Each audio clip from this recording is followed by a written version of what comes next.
Welcome to the Cultaholic Wrestling Podcast. At Backlash. At Backlash. At Backlash. Ut Backlash. Backlash. At Backlash. Backlash. At Backlash.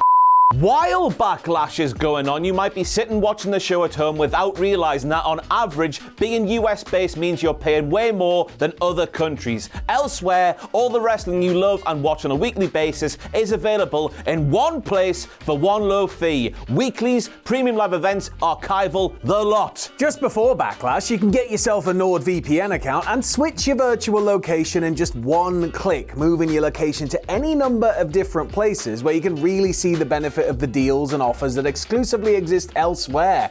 You can also use Nord's handy location services to find cheaper deals on flights and hotels. All of the time, and not just at Backlash, Nord protects you against password attacks, phishing, ransomware, malware. It makes sure your banking data and private files stay private. The internet is getting to be a pretty dangerous place these days. I won't do anything without a NordVPN account, and if you're smart about it, Nord will pay for itself in no time whatsoever. So grab our exclusive NordVPN deal by scanning the QR code on screen right now or going to nordvpn.com/cultaholic. Link in the description below to get a huge discount off your NordVPN plan plus 4 additional months free. Thanks once again to Nord for sponsoring this video.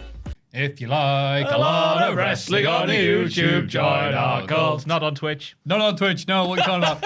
Hello, welcome to another very professional episode of the Cultaholic Classic. Cultaholic Wrestling Podcast. You are listening to the dulcet tones of Maffew, Joel, Hello. Ross, and you will hear in the background our glorious leader, Sam, selecting the correct option and the correct option only on the device that also streams to Twitch occasionally. I'm very tired and I don't know why this was set up for Twitch stream and leave me alone. So yeah, you might have seen 53 seconds of us talking amongst ourselves before going live today about things, and we'll just leave it there. Yeah. 53 seconds of gold. Joel did a big yawn. I'll almost be impressed if someone is able to see it and put it someplace else. Well, fair enough, mate. Yeah. If they do, they're catching a ban. Like saying, I'll take that risk. But that minor snafu aside, it's been a nice quiet week, hasn't it, Ross? Very little has happened in the wrestling. I hope you're prepared for an uneventful, unexciting wrestling podcast this week. Let's park the wrestling for a second because there's controversy at Ooseburn Farm, the home of the duck in that picture right there. Huge news, Maffew. Right. No. So I've been going almost bi-weekly since we had sponsored New Quack. I've been going every couple of weeks. And I went last weekend and I was like, oh, let's go and have a look at Doug. Doug's his government name. Yeah. So I just said, let's go and have a look at Doug. New Quack to the podcast listeners. And I always call him like a domestic terrorist because he is an arsehole in that pen. He's always ambushing all the other ducks and hens. That's why we like him. Yeah. Swinging his head about. Doing us proud. Bashing into things. But this week, he wasn't there. Yeah. There was no sign of New Quack at all. So I asked the lass who was, she was tending to the lambs. I was like, can you tell me So you hope she worked there? Yeah, I hope so. And I was like, can you tell me things about, where's Doug the duck, as they would know them? And she was like, oh, that's not my game, pal. I'm the lamb lady. That's So what she said. I couldn't ask anybody about not Doug my the game, duck pal. / New Quack. So there's a chance that Doug / New Quack is no longer with us. I will be going back this coming Saturday to find out more as I drop my phone on the floor. But yeah, there is a chance he's gone. Huge conspiracy. Yeah. Where was he? He's there every week. He's the cock of the walk every week, just doing what he wants. Oh, no, if the other ducks teamed up and done him in. Potentially. I reckon there's a chance. He's someone's Sunday dinner. Yeah. I don't like the fact that the Ooseburn Farm is a very small but yet professional organisation. And even that place is like, no, sorry, you want the duck department. They're only open Wednesdays from 8 till 3. To be fair, I think it was a volunteer. She was maybe 14 at a push, I'd say. Oh, really? Yeah. And she's working there? Volunteering. Doing something for the Scouts Honour or something, I don't know. Yeah, maybe. Your animal lover's badge. I had one of them when I was a child. Yeah, the Scouts do have that boil a duck badge that you hear about. Don't play with the person who's idea. speaking to, she wasn't, have a long white neck, big yellow nosy mouth type thing out of here. Are you saying Doug was into Scouts? Had glasses and a big brown coat on. And 2 tickets to Bermuda in the little duck wallet. I'm just worried because how there's 2 little sheds where they go inside when it's raining. Yeah. The doors were both closed on them. So no one was getting in, no one was getting out. So unless he's been locked in one of them because he's been a bad boy. Yeah, maybe. Have they bricked them up like that Edgar Allan poem? yeah. Oh, Because they do have hamster / guinea pig prison at Oosburn Farm. Did they? A playful prison, I should say. It's got like the picture on there, in jail. We all laugh. Oh, yes, they do. oh, they yeah. do that. Yes, Segregation, yes. yes. But yeah, there's a chance he's dead. Right. I will find out more this weekend and I will report back to the podcast. This is how you're starting off the Wrestling Podcast of the week. I know it's been a heavy A week. dead duck. Yeah. For the way Yeah. we're starting this bloody thing. Potentially dead. I don't want to do the rest of the podcast. I'm going to go look for him and cry a bit. Why? You know what? I asked myself this question and I feel silly for asking it now, but I still want an answer. They're ducks, right? Yes. Is that the question? Is that it? Yes. Why can't they fly away? I was watching this duck going down the Oosburn River, and it was just going like that. But Yeah, they like glide, don't they? yeah, he came into land, but they could escape there if they wanted to. So maybe he just escaped. I don't know. I don't think they can fly very high, can they? Yeah, but it's not very high. We were there. The fence is no taller than us. Yeah, that's quite high though. They could. Yeah, compared to a duck, that's like... We're 5'10"ish, aren't we, Joel? Yeah. That's not very high. That's quite high for a duck. Yeah, for a duck. Yeah. No, this one I was watching down the Oosburn. He was at least two of us. Two of you. 10 foot coming in. Wow. Oh my god. Yeah. Just put it out there. He might be able to fly. I don't think Doug's a wild duck. Sorry, New Quack is a wild duck. Yeah. 21,000 feet. There you Oh go. my god. All right, that is bigger than us. Yeah, I'll give you that. Is it a No, bird? only just. I don't know. Yeah. Maybe they've clipped the wings. Don't say such Saying scandalous you're not going anywhere. I legit didn't know ducks could get that high. I mean, no, the ducks caused, or was it geese that caused that that duck strike, they call it on planes, the one that went in the river. Sully.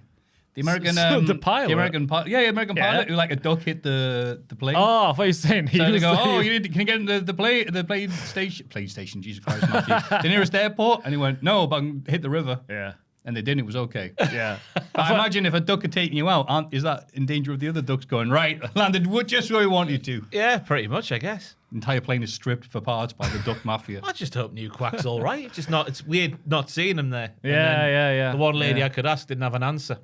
And Well, trying to fingers describe, crossed. describe anything distinguishing features. Said, yeah, he used to wear a camo outfit, used to bring a trolley full of weapons to the ring. No, I was Oh, there's music playing wherever he goes. No, I just said, you know, Doug, he's the one with the bendy neck. That's what I said. She's like, yes, I know him well. But I'm the last the Will one." Ospreay of ducks. Shit, why are you talking to me? I'm a child. I don't know what's going on here. She went quack, quack, quack, quack. Anyway, I understand. Thank you very much And for then your flew time. away. Yeah, That's interesting. Well, this is the worst start of the podcast we've ever had. Our beloved duck mascot, maybe dead duck dead. Big issues on the podcast this week. Bigger than usual. Oh, the duck. The duck, Joel. Sorry, I forgot about it. Have you killed him? It was delicious. Oh, I'm sorry. Oh no, and you're a good chef I'm as well. sorry, So, I'm so oh, you know what? I'm glad it was you. Mallard you did. No, it doesn't matter. Mallard did. I was going to make a Madeline McCann joke, and I've stopped myself there. Mallard McCann. Mallard and McCann. Joel is the murderer of Mallard and McCann. Oh, it's a good job though. You didn't say it. So it's Yeah. all right. Yeah, it's fine. Then, Let's if just you pretend it say didn't happen. Joel, how's your week been? You been all right? Yeah, not bad. Yeah. Duck murderer. Even bigger news than that is the new lineup of celebrity traitors has been announced. You heard this, Maffew? Carry on. It's got James Blunt. All right. It's got Richard Grant. Oh, Who else, Ross? Come on, help me out. All the American viewers do not give a toss about Yeah, this. that's But true. there are more. James Blunt's the highlight for me, though, because he is a funny man. Blunt's he is. I didn't realize how funny he was. He is until good, he was isn't on he? those Yeah. shows. I think he could win it. He'll either Ross win it- Kemp. Yeah, Ross Kemp's Oh, in get there. in. Oh. And then I saw them and I ran away. He's great. But I'd be good, wouldn't it? Right, yeah, yeah. James, will be he'll good. either win or go out first, I reckon, James Blunt. Depends how they take him. It's in winter though. We've got ages to wait. But I'm excited now. I want it now. Give me it now. Joe's a man who knows what he wants. Yeah. No, I've had a chill week. It's just well, no, I haven't actually. say. I've been really busy. I'm knackered. I've been jetting off all State of over. this It place. continues. Just got back from London. Horrible place. Yeah, terrible. Disgusting. Oh, remind us why you went to London. It was my girlfriend's sister's birthday, her 18th. And we went out clubbing with all our 18-year-old friends. Oh, no. It was horrible. No. What club did you go to? Axis. We had prees at her house, and then everyone was like, "Right, we're gonna go to the club. We're going to the club," and we're like, "Okay, we'll come too." We got taxis straight to the club. We got in. We paid like £8 to get in. Just text her sister, what floor are you on? She's like, what are you doing? We're in Spoons. It's only 10 o'clock.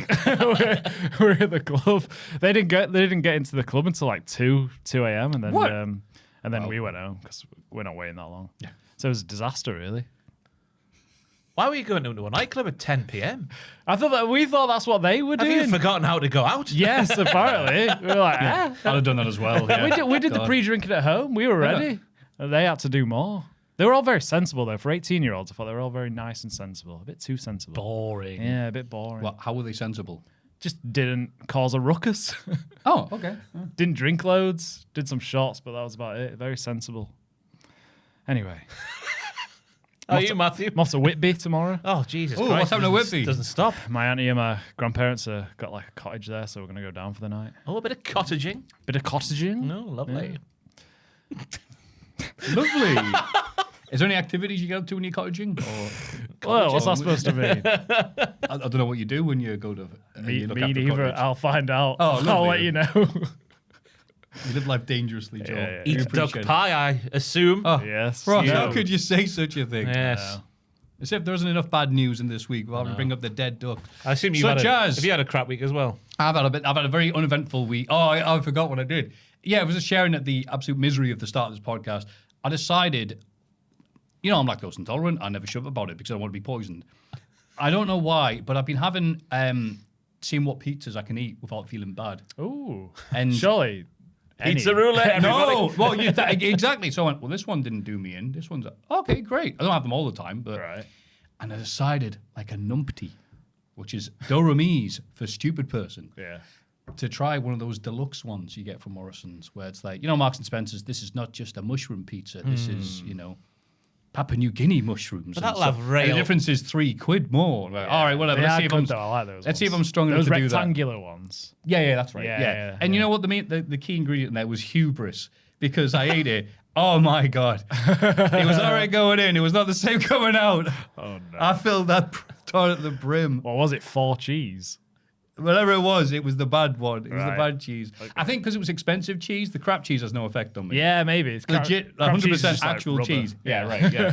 Yeah, that stuff that's in tires I can eat, no problem. But this stuff was real cheese. Ooh.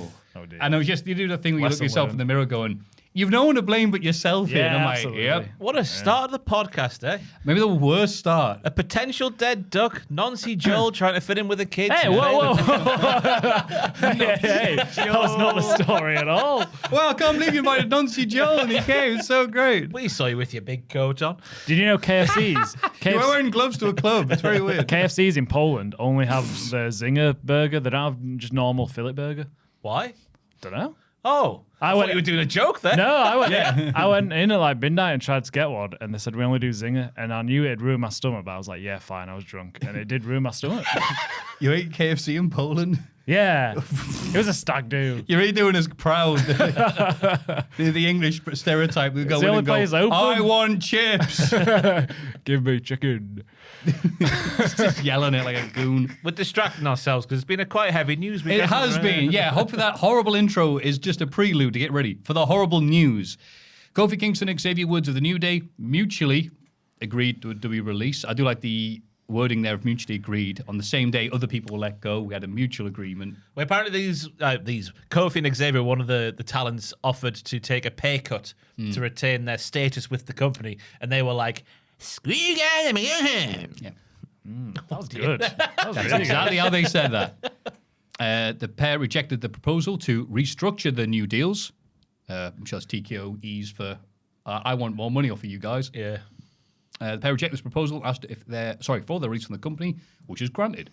It is stated in this report that TKO, quote, tasked WWE with shedding millions and millions of dollars in payroll, which is like why the New Day were initially asked to reshape their deal, where they are believed to make each 7 figures. God. So this was on the same week, which we covered in the news yesterday morning when this podcast goes live, that their revenues for the first quarter of this year have been 1.6 billion, and everything has gone up. Every single metric. Xavier Woods was on that. Christ, on a bike. But either company's making more money than it ever has done. Obviously, the Saudi Royal Rumble has probably helped that compared to what they were making in 2025. Nick Khan has signed a new deal that became effective as of May the 4th. Oh, I'm so happy to hear that. Where he's got a 50% increase in pay. Oh. So that's good for him. Could you imagine that? Yeah. No one needs What, getting to a pay increase? 50%. He's done such a good job. No one, because those people look at the numbers we've done. No one needs and they to go, be yeah, that you do rich to deserve them. this more money. But it shouldn't be at the sacrifice of the talent who break their bodies, no. Of course, it's an insane thing to read that. However, a little tiny asterisk though, in fairness, this isn't a team you can go, oh, damn it, they had so much to do in WWE. There was so many things they'd left unturned. These are two guys who have done everything at least twice in WWE. Insanely great careers, pair of them. So it's also like, oh, okay, it sucks, but it's like, they'll be okay. But it's just backwards the way it's handled. Like we sign into a contract where we think you're worth this. We then basically take you off TV and don't give you anything of real structure, which means in theory you're worth less to us now than you were when we signed the deals. Right. So let's take some money off you. It's just a weird way of doing business, I think. Yeah. Didn't they release a few of the people, and that was the reason they gave that they're earning too much, like Braun Strowman. Yeah, Sorry, those are those previous deals when we were doing good. Now we're doing amazing. Now we're getting rid of you. Yeah. It's like, uh-huh. But it was Ari Emanuel and Mark Shapiro were the other two names who also got big pay increases compared to what they got last year as well. Get in. So as long as the suits up the top are making more bank than ever, the talent can sacrifice, I guess. Yep. Yeah. But it's been quite interesting this week working out who accepted the proposal and who didn't accept the proposal. It's been so funny seeing which. What's people Natalia are- doing in Everyone's NXT? expecting- Oh, yeah. Just people go, well, it must be Seth Rollins. And people have said, no, we're doing this for memes, but there's no proof or evidence that Seth Rollins supposed to took the pay cut. I don't think Rollins No did. way, Seth. No. It's just funny seeing who people decided for Yeah, jokes. I know. It's a dangerous game, though, because we know Tony Khan will offer deals that are just as good as, if not better than, some of the deals that like certain positions on the card are getting in WWE. So if you're going to piss off that many people, you can just go to the side. It's a very dangerous game. Because I was saying the other day, is it just like arrogance of like, we are the WWE, like we are the standard bearers, like the wrestlers will see that we're the tippy top and they can go do films and whatnot thanks to us. They don't care about that, do they? They just want to make the most money for their families. Yeah. Yeah. Nailed it. Interesting game they play in, I think. Yeah, very odd to be doing. Also, it's not even listed in the news here, but this was the same day two other releases happened. JC Mateo, who had, for people who didn't watch any of Jeff Cobb outside of WWE, I just want to apologize on behalf of WWE. Please don't judge him on that. No. A mind-blowingly weird run where Tangaloa has also been released, and that is really that debate, isn't it? If you're going to be bad, either be terrible or awful. Don't be forgettable. Because that's what Jeff Cobb was in this run. He was forgettable. Tangaloa was god-awful. We're going to remember Tangaloa and his amazing run he just had way more than Jeff Cobb. Yeah. I mean, I can't wait to see Tangaloa back in New Japan. Put that IWGP heavyweight strap on him now. Well, we'll definitely see, there's a better chance of seeing Tangaloa with the belt. Yeah. Just, I can't even bothering to blink at these things. Better chance of him winning the IWGP than Jeff Cobb, because I wasn't familiar with this, but people told me, New Japan fans, New Japan were like, oh man, we really need a main eventer, a dude who can push to the top and put the belt on. And Jeff Cobb's like, see ya. Ta-ra. I mean, Jeff Cobb, he didn't even get a chance in WWE, did he? Yeah. They didn't use him one bit. Couple tag matches and then that was it. We need a kind of Samoan. Yeah, he kind of Samoan. Yeah, that was it. Hey, you're close enough. It's a big shame. Yeah, big You shame. just cannot be a shorter, stockier fella and wear the same face paint as taller, more muscular fellas and think you're going to get away with it. He did look like a panda. He needed his own look and Yeah. not that. Because Yeah. it's never going to look good comparatively to who you stood next to. No. Anyway, it's a waste, but you know, I think he'd be better off outside. He can do what he wants now. Absolutely. What he was doing Apart from before. go to New Japan, they were like, look, we had to push Callum Newman out of you, and now he's champ. Yeah. And in regards to the New Day as well, I would like to see him in AEW. Oh, that, yeah. that would be fun, wouldn't it? Them versus Young Bucks. Bet Kenny Omega does Them as versus well. FTR. Absolutely, yeah. Yeah, You can finally do of it. course. After the We Young got Bucks mates said, there. found all those tweets, it's like, we will wrestle him one day. Yeah. It's coming true. Wow. It's coming home, lads. Exciting. Yeah. But you know what? With those lads, I'm like, nothing but Hall of Fame careers. Oh, yeah. Oh, 100%. Like, such an entertaining piece of the week. God, since, who was the first one there? Would have been 2015? Kofi. Well, Kofi was like late. He was in Noughties, wasn't WWE, ECW, and Mike Adamley was commentating. So I think it was 07 or 08. yeah. Yeah. It's like, so that means that the longest serving guy who hasn't left is The Miz. Yeah. And Is before it? him, then it's going to be Randy Orton. Like it's a Sorry, Randy Orton's 02 and Mrs. 04, I think. Yeah. So It's a continuous run, obviously. It's a continuous Yeah, run, right? R-Truth. Now when they pretend that R-Truth wasn't, fired for years. So. Because it was a fascinating run, because obviously they got together as like, it felt a bit heelish, like, we're not going to stand for this anymore. We're going to get together and take it all. Yep. Then they got repackaged as the New Day with all the gospel singers and whatnot. Pushed as baby faces initially. Nobody bought it because it wasn't very like authentic, was it? It was a bit like, oh. Then obviously they turned them heel because they really had to. There wasn't much choice, otherwise it just wasn't going to work. And then just through being... That run they had in 2015, where they were just entertaining arseholes, so entertaining you had to cheer them. Yeah. They didn't look back from there. It was fantastic. Yeah, I remember that there was the Royal Rumble, and that was that when they were doing the New Day Raw, and they're doing New Day Sucks, and then it's Xavier starts cracking, going, "We're trying to bring you positivity, and you keep on rejecting." And Big E just puts his hand on the shoulder and stops and just goes.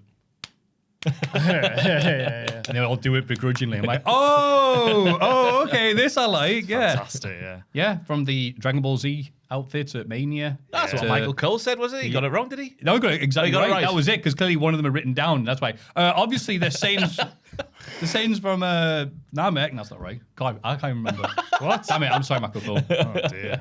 Where do Saints come from, Sam? The planet Vegeta. Balak. Right. Vegeta. Vegeta.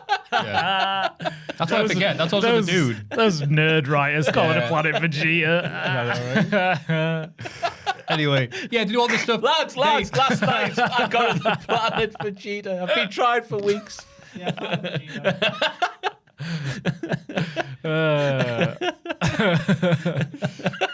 Shut up. Yeah, they were able to be that level of themselves for so long. I mean, looking back in hindsight with all the stuff we heard about wrestlers following Vince or Triple H or whatever, it's amazing they were able to be themselves as out there, as nerdy, as camp, as silly. Xavier Woods is a genius. Oh, He's yeah. had his new name, you would assume, is going to be Austin Creed. And he's had that part of like the lexicon in Dury for 10 years now on the Up Down YouTube channel. So he's a very clever man, very devious man. Professor Xavier. very small He got it from man. Full Sail. Did he? What in? I don't know. I just know he's a professor. Vegeta. Yeah. No, in duckology. Be serious, Ross. Top 5 tag team of all time. New Day. Aren't they? WWE. Yeah. I'd say so. I'll go there. be. I'd go be. there.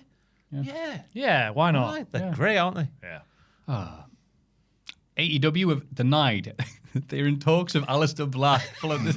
Man, no one wants anything to do with this guy. Yeah. Fightful has reported that AEW are currently denying they're in active negotiations with Aleister Black. Brian Alvarez of The Observer, meanwhile, has noted that people in AEW were astounded. I can't do the voice now, it's almost Irish. By a report that the promotion was negotiating. Alvarez tweeted, I know people in AEW who saw the report that AEW was negotiating with Aleister Black, and I can tell you that they were absolutely astounded. Yeah, I'll not go over that. Various AEW wrestlers have made it clear on Twitter and other social media things they do not want anything to do with Aleister Black. Yeah. He must feel like an absolute whopper at the minute. Because I get where he was coming from if he's going to be acting unhappy in AEW, because based off his NXT run, Triple H is in charge of the main roster now. You'd think you'd be a made man. Yeah. Just do the same as in 2019, it'll be fine. Yeah. And that hasn't happened. So now he's left for nothing. He must feel like a right whopper. Yeah. Yeah. Yeah. I'll not lie, it's kind of funny seeing how they're even hiding it. AEW wrestlers like, no. No, AEW is so much better about those arseholes. Because you do hear... must rustle some feathers backstage then. Because you do hear the stories of like, oh, he refused to lose and this kind of thing. And I thought they were all BS or taken with a pinch of salt. And AEW wrestlers like, no. Flat out, no. No, go away. He needs to get his head out of his arse and just lose a few matches. Your gimmick means you'll be fine having taken a few losses. If that computes in his head, he'll be fine. But until it does, it doesn't seem like he will be. Yeah. Do you think they'll have him like lose to the lowest guy in the roster? You know, First like night when, out? Yeah, like when Scott Hall went to ECW, they'll lose to Big Sally Graziano just to see if he's willing. Oh, you're going to play ball? All right, we'll be all right. Yeah. Like, who can he lose on the who's the lowest in AEW? In QT AEW? Marshall. Dr. Luther? Is he Steve? The Rizzler. That's too mean. My God. Pre-show Aleister Black. 0 hour, 0 chance against sign. It's weird. Yeah. Because I'm still a fan of him, but those I like backstage him. rumors apparently being true. Yeah. What a tit. I just want for more angry promos when he's in his car saying a bunch of stuff. That's not true. That's not true. Then weeks later, oh, that was true, wasn't it? You lied to us in your car, you car liar. That's the worst kind of liar. When it comes to liars, it's the worst kind. Also, rest in power, Ted Turner, who passed away yesterday at the age of 87. Turner had been battling Lewy body dementia, since 2018. Former owner of WCW and a key figure in the Monday Night Wars that would define pro wrestling during the 90s. His ties to pro wrestling began in the 70s when Sweet Georgia Championship Wrestling started airing on what would become known as TBS, with the program being renamed to World Championship Wrestling in 82. This deal would see Ted Turner interact with Vince McMahon when, in July 84, the Briscoe brothers, not those ones, sold their shares in GC Dub to McMahon, with the WF owner receiving GC Dub's time slot in TBS, in the process what would become known as Black Saturday. TBS viewers were not fans of the WWF, however, and McMahon sold the time slot back to JCP in March 85. In November 88, amid financial difficulties for JCP, Ted Turner got into a wrestling business and purchased JCP, with the company being renamed to WCW. The promotion would remain a part of the NWA until splitting in the early 90s in what was a complete disaster. But Ted Turner, it's weird saying, oh, thank you, billionaire, because there's no good ones. Yeah. However, yeah, he was a very important part of everything we just said there. That's the main thing I've learned since the news of his passing broke, is just how little of like his particular business pie, if that makes sense, how little of a fraction wrestling actually was. Yeah. And I guess that's what would annoy Vince McMahon the most about him. Oh, like obviously Vince's life was wrestling. It was all wrestling. It was just the tiny part of Ted's, and Ted was beating him at that thing. That must have riled him up. But yeah. Yeah, in Ted Turner's autobiography, WCW is not mentioned once. Is it not? No. Because, again, as you said, it's like, I don't know if you know about these huge TV networks. The guy who said, you know what, we should have news and cartoons running 24/7, because as long as you got the stuff to fill it, it's not that expensive. Yeah. And people laughed at him. Oh, you bought all these movies for like how much millions? You're an idiot. Who's going to sit at home watching movie channels all day? So he had the vision there to be ahead of the curve. Also, the 24-hour news stations have not quite had the best effect on human civilization last few years, so that's another thing to go, But again, thanks for Nitro. Yeah, Kevin Nash paid tribute saying like thanks for like finally having us paid like athletes, which I thought was a nice little like way to look at it. But yeah, just he apparently loved the wrestling, even though it was in the, as Sting mentioned on Dynamite, wrestling was in the red all the time. Doesn't matter, you wrestlers keep doing what you're doing. Yeah, the stories that people like of the shareholders going, well, we've got wrestling on the show. It's really beneath us, isn't it? And Ted Turner going, I like wrestling. Shut up. Yeah, good on him. Hi, I'm worth more money than God. I think I'll have wrestling on my show. Yeah. And also, thank you, Ted Turner, for annoying the hell out of Vince McMahon during the 90s. So we got the Billionaire Ted skit. Some of the worst, most insecure stuff WF ever put out. Oh, some of it's great though. It starts off being a bit fun. Yeah, the first two segments are funny. And then it's like, Vince is like, you need to write to your congressman and tell them that Ted Turner's negotiating monopoly practices. It's like, you're complaining about someone having a monopoly? You little bitch. So, yeah. There'll probably be more happy news later on, but I'll damned if we will see it, because this is the Cultaholic Wrestling Podcast. Everybody get excited for the Cultaholic Hall of Fame. The Hall of Fame time. Oh, yeah. I'm sure none of us could be putting in Twitch anytime soon. No. Hello, in condescending order from last week. Hello there. Hello Mrs. Doubtfire is here. Hello. The one episode of one OSW, look what happens to us. The Poor Poland Wax Museum, 23%. It's a shame. Isn't Back to the bottom you go. yeah, back where I belong. That's not bad. 23. Yeah, I'll but the say KFC at the Poland Wax Museum was delicious. I need to start taking other people's votes. No, you need to stop. That's the no, because that was mine. I'm lost. I need to go back to other people's to save me. No, that's against the sanctity of the Hall of Fame. I don't, No, it's not. I don't care about the sanctity. A viewer just yelled at the screen. We just heard him. Yeah. I'm a man of the people. Shut up. Ah! Yeah. All right, calm down, Axis. Neil the Dickhead Seal, 36%. Oh, devastated that. I thought that was going to be a really easy win. Yeah, that was a good one. But it's a very good winner, though. The French Seagull Imitation Competition, 41%. These are all really good bands that NME would cover. Neil the Dickhead Seal. Oh, like Glastonbury this year. Get in. It was a strong week. You Cool. know, I know can't- throw my can't bottles of complain piss about out. Yeah, thank you very much for that. Great pick. Yeah, thank you, Ross. Ooh la la. I did put the competition on. I am its founder. Yeah, I knew it. Yeah. Thank you so much. And what have you got for us this week, Mr. French Seagull? The New Day. I'm going to wrestling pick. No. I'm going to wrestling pick. Who died? Who died? That's a outrageous. after this. Who died? Outrageous. They're still going to be a thing in AEW, I would assume. I can't believe Big this. E's obviously a bit in purgatory at the moment. Will he go? Will he stay? Can he go? Can he stay? Who knows what's going to happen? But thank you for the memories of the New Day. I've got my own camera, haven't I? Thank you for the memories, the New Don't Day. look at that. No. I've not broken any rules, and I stand by it. They should be in the Cultaholic Wrestling Hall of Fame. I never thought he would stoop that low. Yeah. That is shocking. I like it when he tries you to do your own homework for once, eh? Shocking. I You did. copy everyone else's ideas. I've done you it. cheat. Which picture of the New Day are you going to use for this? All three of them, of course. In particular, Any particular moment, or? they're taking the P155 out of the Wyatts, and they're dressed as like, my yeah. dog. Is that when Big E had a really big mustache? Yeah. They had the dungarees on. Yeah, that was good. Yeah. Big E's mustache was good. Aye. But there's so many memories. He won't be using a picture because he's not going to win. Oh, there you go. Yeah. Oh, wow. Can't wait to see Our whose fan idea base. you've stolen this week, Joel. This is an original. Well, Really? Oh, it's coming last then. well, my brother suggested. Nepotism. Ooh, I'll get you a mention on the podcast, brother. Hi, So Joel, what? it's me, your brother. I have a pick for you for the Hall of Fame. What's your brother's name, Joel? Chris Chris. with a K. It's With a cool. K. Cool Joel is my brother's name. I'm the other non-cool Joel. That's an interesting. Why a K? Give your mum a ring now. Come on. I don't know why a K. Just different, isn't it? Interesting. Not K-A-Y. What? Chris with a K. K-A-Y? Oh, Oh, no. I What? thought you said your brother's name was K. K-R-I-S. Ah. Well, let's move on, shall we? Can you reveal our pick? Well, our, I mean mine. Our is in the lovely people We do from... a How corporate dare you one talk now. over me? You told your brother. You might as well after you shared a victory a couple of weeks ago. Well-deserved victory. So our pick, I mean, is the lovely people on Twitch who bring me stuff Oh, like you're this. taking suggestions as well, are you? Absolutely, yeah. They keep on bringing me stuff. A male Chinese goose attacked a man. So the man pretended the goose knocked him to the ground.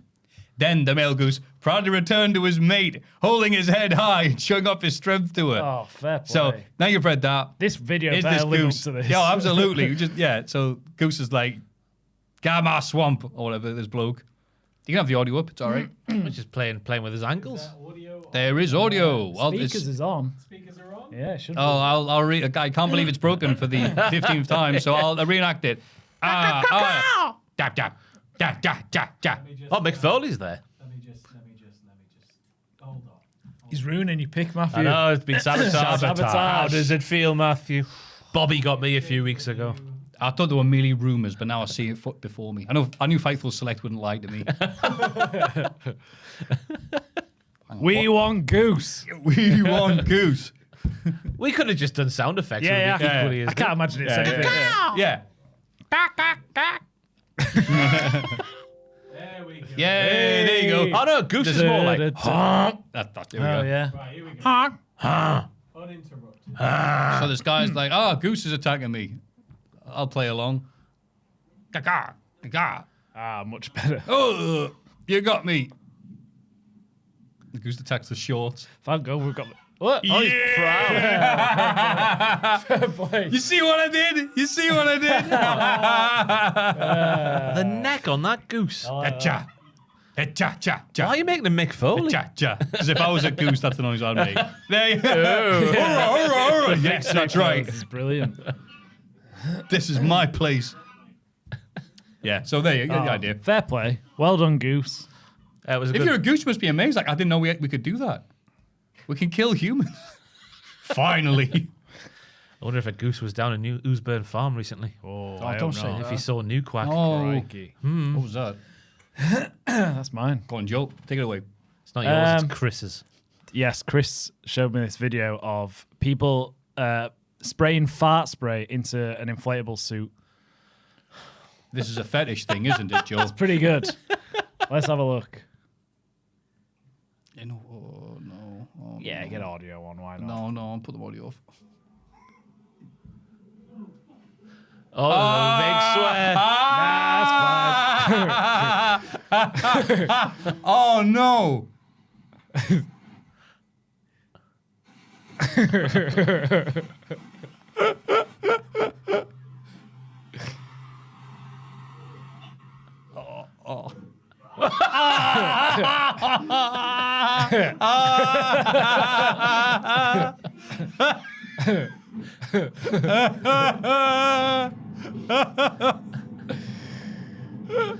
You kind of do. The Sandy Claus.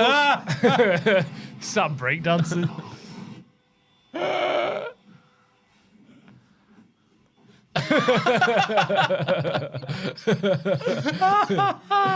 Oh no, not SpongeBob.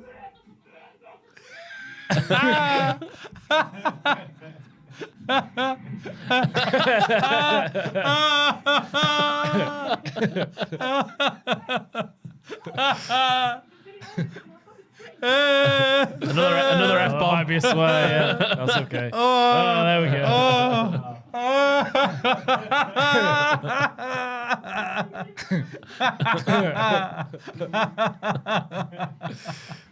It's a really good. Well, that's it. It's really big pick from Chris Holland. Oh, Yeah. thank you, brother Chris. Joel Cheers, taking Chris. the credit again.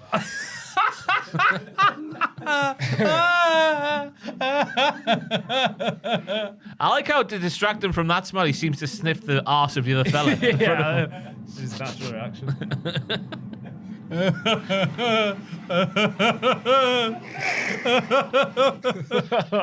Why are we seeing it twice? I don't know. Why are we It's seeing it all quite- twice? It's that good. It's quite long. as it is. Shenanigans by the director. Oh, well, I'm very happy to come at best second place next week. Bloody hell, Joel, that's a good pick. All right. Thank you. So Thank you Joel's so pick much. of, how do you want to word it? This is Smelly, This is a bit of a struggle. inflatable. Oh, Nah, God. inflatable. Inflatable men go crazy. That is not. So that's what you want written down? Inflatable men go crazy. They'll know what it means. It's getting a bit deviant art. Yeah.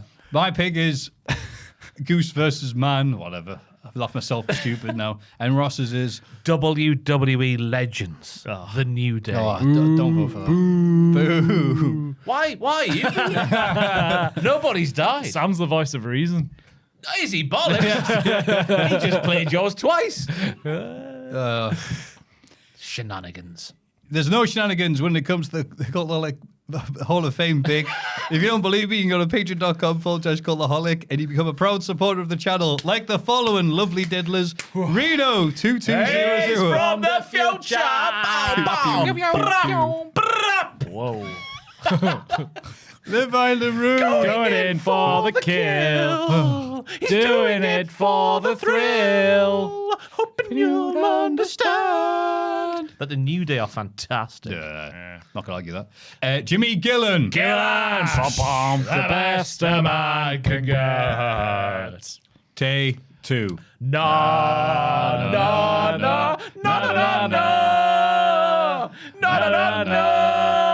Tay 2. Mike Kavanagh. Oh, Kavanagh. He's on the Patreon. Pretty sure he's not even Canadian. Yeah, no, G.Y. not a Goliath. G.Y. Goliath.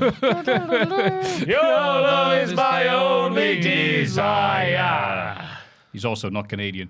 The 1991 Denver Broncos. Denver. Broncos. Denver Broncos. Lord Bushi. Oh, Bushy, you're so fine, you're so fine, you love my Lord Bushi. Hey, Lord Bushy. Hey. This is a new one, I think. Oh my God. Turnip Dangerous. Yeah, it is. Oh, That is that a took me by difficult one. surprise. There Turnip is a dangerous. difficult one. Any ideas? Turnip. How could you be dangerous? What the hell is this? I know the melody. What's that song? I don't know. Light out. All right. if Yeah. you Snow Patrol. had- Yeah, there we go. on Snow That Patrol. did not sound like that. Well, I just thought of it 3 seconds ago. The best I could was at the start of. Turn up dangerous. Beep, beep, beep, beep. Oh no, that was awful. Jesus Christ. Just be turned down for what? Oh, God. Yeah, that was. Ooh. I thought Scotty Too Hot's theme. That's what I was going for. Turn it up. Turn of dangerous. Dangerous. Bagging it. We'll And think. finally, Noah Anderson. Anderson, welcome back. Thank you. Your name is easy to sing. Anderson. Happy voting. Missed him. This is This Week in the Wrestling. It's this bloody week in the wrestling. This week in wrestling. Should be very sensible. Start off with WWE SmackDown because it's first. Ricky Saints debuted and confronted Cody Rhodes, his best friend. Yes, we learned that Cody met with medical staff and with Nick Aldis, and he's been cleared for action after hurting his eye. Oh, Cody and Ricky are good pals outside of the ring, so this segment makes all the sense in the world. Cody's politicking for his friend, it would seem. That doesn't sound like Cody. It's nice, isn't it? I wish I had friends in high places like that. It would be nice, yeah. Yes. If you could pick anyone to have a friend in a high place, who would it be? Trump. Oh, that's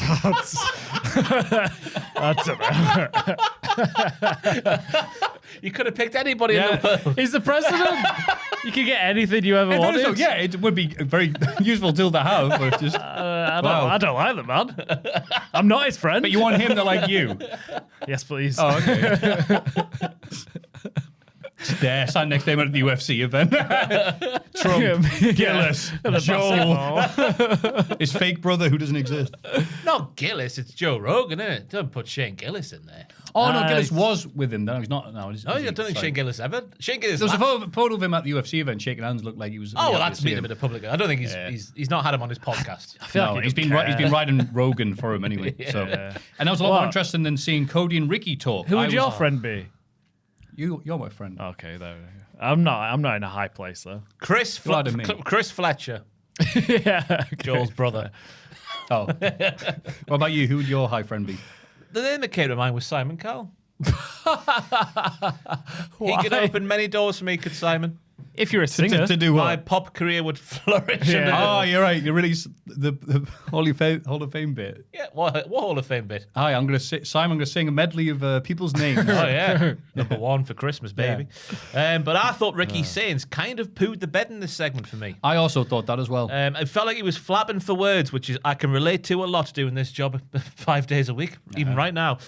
He's young, he's successful, he's rich, he's debonair, he's everything your baby mama wishes you were. He kept trying to hit that rule of 3 every time, and it felt like by the third time each time, he couldn't think of what to say. Yeah, stumbling a bit. Yeah. Yeah. He said, I'm not out here to come. I didn't come out here to make a statement. I came here to change who the show is about, which sounds like a statement. Get his ass, Joe. I thought it was a rubbish line. What's he on about? Yeah. Yeah, I didn't think it was great, was it? There was no pop for him either. That was the other thing. Oh my God, it's Ricky Saints. No reaction. You're in the Cody verse when a guy in the ring is bringing up stuff like, "Well, Cody, I've helped you in your career, but it hasn't helped mine." Referencing, they were at the Rumble together and all the other stuff. And it's like, no one cared. Yeah, and I was like, oh, and Did you remember the time that Ricky? I assume that Ricky stepped up to Cody in AEW. But I've got no recollection of it because they mentioned there. What's the difference between now and the last time you stepped up to me? I assume they must have wrestled. Yeah. and even if they did, what's that going to do with the SmackDown? I don't know. I think I might have read that his first match might have been against Cody in AEW. Or Ricky Saints'? Yeah. Or Starks'? Yeah, I think I read that. Oh, Yeah. big So deal. it's come full circle.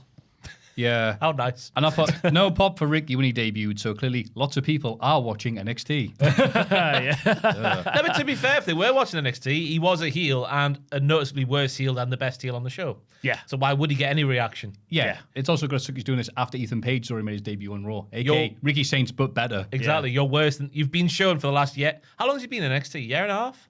I'd say around then. Around the same time as Blake, wasn't it? Yeah. Start of last year-ish. Yeah. Oh, my timelines are a mess these days. But he's proven every single segment he's had with Ethan Page. He's worse than Ethan Page in every way imaginable. So I'm not surprised he didn't get any reaction, even if NXT viewers were watching. Yeah. But at least he got to do something with his friend. That's nice. Oh. Yeah. JC Jane defeated Charlotte Flair. What are they doing with Charlotte Flair? Everything was going so well, full baby face, getting cheered like she's never been cheered before, and then we get this segment here. The numbers advantage are in FI's favour, so Rhea Ripley's like, bloody hell! My old man's an Charlotte, Alexa, I want to help you out to make it 3 versus 3. Alexa Bliss is like, yes, that makes all the sense in the world because I'm a babyface who likes logical babyface things. But Charlotte's like, we've got history. I'm going to leave now. What? We were that close to getting a full babyface for like a full stretch of months and have gone back the other way, kind of. Yeah. They always do that, and I don't know why. You know, they've got history. So Charlotte what? can't trust her. I'm sure Aidan Gibbons could tell me about 2 historical leaders who had differences once upon a time and then combined to fight a war. Who? He just turned around and gave Ross a thumbs up. He's not giving me names, but that's what it's like. I didn't mind it. It's World War II, Russia and America. There you go, World War II, Russia and America. Yeah. What? Joel's friend Donald Trump. No. First school was a long time ago for me. I've not got war knowledge off the top of my brain. My players. Is that like We still love you. that's not your fault. That's just Geordie slang. War knowledge. He knows. He's lived in the area. So yeah, they're going back the other way with Charlotte Flair, making her not quite a full baby face, and I don't know why. I didn't see it like that. I didn't mind it. I just think it's part of her character. She's got history. There's layers. I didn't mind it. It's like an ogre. But you can go like, we've got history, but we've got a battle on our hands in front of our Yes, face well that's right now. that's what it's leading to, though, isn't it? Is it though? I know you watch this in chronological order. I do, Joel. You're But right. Later on, later on, Rhea comes out and helps her, and Charlotte is like, okay, maybe I'm all right with this. Was that developing. I didn't really get that from that. Really? I put after they have that. Well, any thoughts on the match there, Ross? The match, I thought that, first and foremost, JC's promo when she was walking down the ring. She is fitting in there like a fingerless leather glove on the main roster, and that's a reference to what she wears on her hands there, Joel. And not the O.J. Simpson murder trial. No, because they had fingers. And they didn't gloves? fit. No, and O.J. was done with them. Sorry. Flair, like Rhea last week, very much given JC Jane all the offense in the world, which is very, very selfless of this slightly heelish lady now. My goodness me. FI eventually get involved with Fallon, putting the arms on Flair in the middle of the figure 8. This comes after some back and forth where JC was booked as Charlotte's equal, which I thought was very interessant because we've been used to the chicken poo JC Jane for a long time. Numbers advantage, that's how she wins. But she struggles on the way. But this match here, she was going tete-a-tete with a 14-time world champion. Is it 14? That 15? sounds right. Yeah, one of them. Yeah. Yeah. She's one of them. Yeah, she's one of them. One of them multi-time world champions. Yeah. And Rhea Ripley then comes out at the end. And I didn't get the overwhelming feeling of like, oh, they're now friends. It was still a bit dicey, you know? Yeah, but that's fine. They don't all have to be friends. All the baby faces don't have to be friends together. But I reckon Charlotte and Rhea should in the face of this war that they have currently with the FI ladies. Well, I think they will. I think we're getting there. I have no faith in their booking, Okay, Joel. fair Have you been enough. watching the last few months? Yeah, it's true. You're right. Yeah. Yeah, it was a good win for JC, wasn't it? Huge statement. I feel like Charlotte hasn't been like a big single star in quite a long time. But even so, someone beating her, especially just coming up to the roster, is a big deal. Oh, yes. It means they have big plans for her, which is good because I like JC Jane a lot. I'm with you. I just put Charlotte is completely human here. Ripley, you've come to help me to even the odds. You've come too close to me. Time to stare at you threateningly. Aye, like a lamp to a moth. A lamp stares at a moth. Threateningly. WWE Tag Team Champions Damian Priest and R-Truth. Hey, there's defeated more to add. Fraxium. Brie and Paige later on, they hug each other quite a lot. And then they say that FI's actions will catch up to them soon. Karma is a very real thing, but they're focused on Nia and Lash. That was worthwhile saying. Yeah. And by the way, there was a TV cartoon when I was a child called The Lampies. Was it? The So Lampies. lamps can't have eyes. The Lampies. The lamps have eyes. Na, It's a good horror na, film. where the lampies. Na, na, na, na, na, na. Where the lampies. Lampies.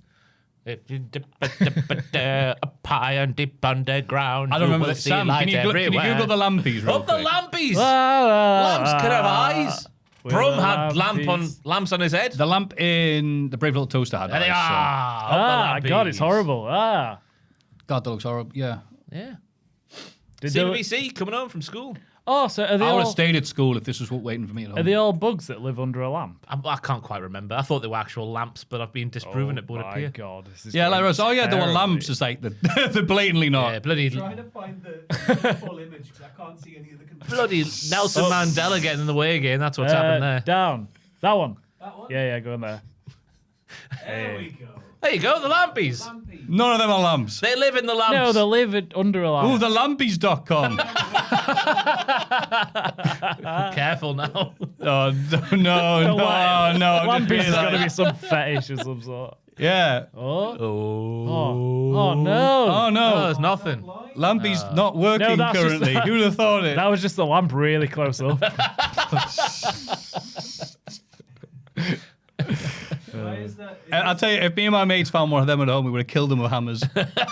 A David Boner creation.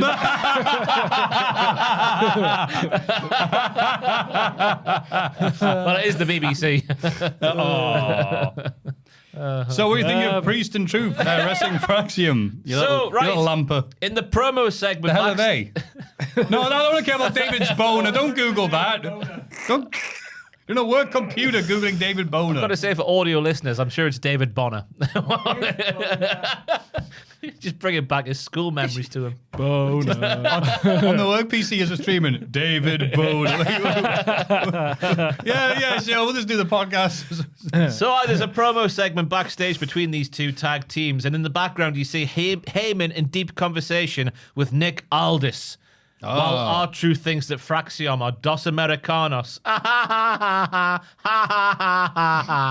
Tax advice is mentioned. It was painful. R-Truth's, it's nice, but it's becoming a bit painful for me now to watch. I'm glad you're on my side finally. Yeah. It's just The novelty's wearing off a bit Yeah. after 24 years. of the same Yeah, that's bit. for you, isn't it? You just say he's just an idiot. He's gone got too brain far damage. stupid. Yeah, he's actually like, I'm worried for you, mate. yeah. Seek medical help. Yeah, but it's all right though, because Damien Priest is there to go, that's not true, R-Truth. What's he like? God, he is boring, isn't he? He's really Boring goth in history. Yeah, he really is. He makes Gary Newman look like bloody Charles Manson. Oh, silly Truth. Mate, go home, go to bed. He don't care, does he? But I'm just happy to be here. The point being, do you reckon that obviously Gunther needs a favor from Heyman? Is Gunther's favor from Heyman being the title shot of Cody and not retiring Lesnar good and proper? Because if I had the book as pencil, I'd be saying Heyman should coax Lesnar out of retirement for that match with Gunther, so Gunther's the one who can add Lesnar's name to his list of retirees. That makes sense given that makes quote that was sense. doing the rounds. And I feel bad bringing it up now because I didn't check it, so I don't know if he said it or if it was made up in AI. But Brock Lesnar seemed to say, no, I have retired at Mania. The Diverticulitis. well done, mate. It's so bad that it's like the stomach lining is just decreased as he's gotten older. So it's like, you know, the number one thing that'd be bad for me if I took those Gunther chops, that would kill me. Oh, wow. Okay. Damn it, I know I've said that. I haven't checked who that that came would from. be entertaining, though. And I have fallen for stuff before. That would be entertaining. What's the tone for his sins? Just get His hand disappears through him. It goes like, oh, you weren't kidding. Oh, I'm sorry, man. Just wears him like a puppet. Hello, I'm Lesnar. Yeah, Gunther's so talented. It's like, wow. Dave Meltzer report. I told you Gunther was so good. He got a match with a dead body, but they didn't think we'd see it at SummerSlam. So that was the main interesting point from the backstage. But in the ring, I thought it was a nice performance from Axiom. Dive, duck, dip, dive, and dodge. They were striking and they were moving. Shoot Hurricane Rana count out of a razor's edge from Axiom was lovely as the champions are on the ropes. But eventually, the champions get on top with Priest looking like a star against these smaller men. He was throwing them around with ease. This was fine. It's a bit of a weird thing. Like, coming so soon after the releases, showing what the tag team division is, it's a bit like, oh, you had all the other teams, and they're now gone. This is what we have, but, you know. I was going to say, can you name all the, again, the stuff that happens afterwards, show the MFTs, but can you name all the SmackDown tag teams in the men's Currently? division? Yeah. Got Truth and Priest, Fraxium. The Shagging Cousins are still there. there we go. Yeah, the Gazas. But they're jobbing to Royce Keys. They're not even a tag team. Yeah. Tom's got to do it. Someone has got to do it. Machine Guns are gone. The Creed brothers on SmackDown? Raw. No, they're on Raw because we saw. I know, I wasn't them. Were you confused by the masks? I was confused by the masks. Yeah. That wasn't them. I think it might be two teams. Is it two? And the MFTs, I guess, at the Talatonga. Yeah, Berto. Hang That's on. mad, Elia. isn't it? Kit Wilson will get a tag team partner in the But future. when's he coming back? Yeah. Kit Wilson's a big single star now. Ray Phoenix is still on there. Who was he tag teaming with last? Andrade. Yeah, hang on. He can't be in the tag team division. MFTs. Yeah, I guess. Yeah, whatever version of that. That's it. They're not. Yeah. I said I think Priest and Truth could hold the titles for a long time because there's just default. there's just no one there. Yeah. I'd love Fraxium to take it off him, but don't see it happening. No, not after this match. Yeah, But then afterwards, Solo Sikoa threatened war with Roman Reigns, the Usos, and Jacob for 2. Are you mental? Yeah, Tola Tonga's in the ring attacking the champions because Solo's with because Solo. Oh, it doesn't matter, Ross. Me notes don't make sense this week. Anyway, Jacob took out his family last week, and that's bad. So Solo has had enough. It feels like we're back in 2022 and yeah, we have done a bit of a soft reset in some of these fighting Samoan bits. Is he blaming Fatu for them not being there when they got released? Oh, I never read into that like that. It's not Fatu's fault. It's TKO. It is, yeah. Oh, and just try the MFTs. You know what? I also didn't get that, but you're right. Yeah, it probably was the. They've been Gallows and Anderson after the Boneyard match because they got choke slammed off a ledge and then didn't come back ever. Is that when they got released? Until the Hall of Fame. In fact, they came back after that, didn't they, for a little run? Did they? I don't know. They've done it many times. There's been so much wrestling down the years, hasn't there? No, they're on NXT for a bit. Actually, One day after that. Yeah. That's right. No, they released then. They came back, did NXT. Yeah, I think that's right. I can't remember. I'm sure someone listening will have Google nearby. Yeah, because everyone was laughing because they were like, well, if we come back, we're not going to do NXT or Saudi. And they went and did both of those things in a month. Yeah. So I am right. It was a boring point, but I am right. No, you are Solo right. calls Jacob a dead man walking when he gets to the building because Jacob's not at work at this point. And this brings out the Usos, and the Usos, it's such a shame to hear, are full simps for Roman Reigns again. Ooh, you've got an issue with Jacob, have you, Solo? But so does Roman. And Jacob made a mistake when he put his hands on the tribal chief. Oh, the tribal chief. Yeah. So wet. Tribal friend. They've forgotten again. Jey Uso, I thought, flubbed his lines a bit and then just said yeet because that's the default setting. He was Yeah. like, He went back. Yeah, he did. That could have just been how he talks. And then the segment ends with Tola Tonga laying them out and Solo saying that Roman is not his tribal chief, even though he lost tribal combat on the Netflix debut of Raw. Let's not forget. Yeah, I was going to say, surely everyone was stood up going, we know, we've done this before. Yes. Several times, in fact. But he lost the Ula Fala. I know possession's 9/10 of the law, but with the Ula Fala, that's 10/10. That's the whole law. I love like Solo's like, well, I wasn't able to do much of the tag team division, but I fight Roman Reigns. Like, no, I think you need to go fight Luther Reigns. Yeah, There you go. Wow. Luther Reigns. Saved that quite yeah. well. Your mashed potato out. Yeah. I do like Solo, though. I'm enjoying his involvement in this storyline. And I like that Jacob's now the most wanted man on the roster. Makes him look good. Yeah, I think this is more to strengthen Jacob than it was to do with Solo. Oh, absolutely. So, Yeah. and you know But what? I just like Fair so enough. whenever Solo's on screen at the minute, I'm like, oh, he's good and he is funny. Not recently, no, because he In was funny his in match camp. in his match last week, he was quite funny. He's getting back that way. Yeah. His little Okay. mannerisms. Meh, meh, meh. That's it, essentially. Yeah, but you are right though, haven't you? Yeah. He's a good lampy. He's almost your favourite ECW wrestler then. If Jacob Fatu wrestled those MFTs and they died last week, he is the Samoan 9/11. All right. Yeah. Because they're tall.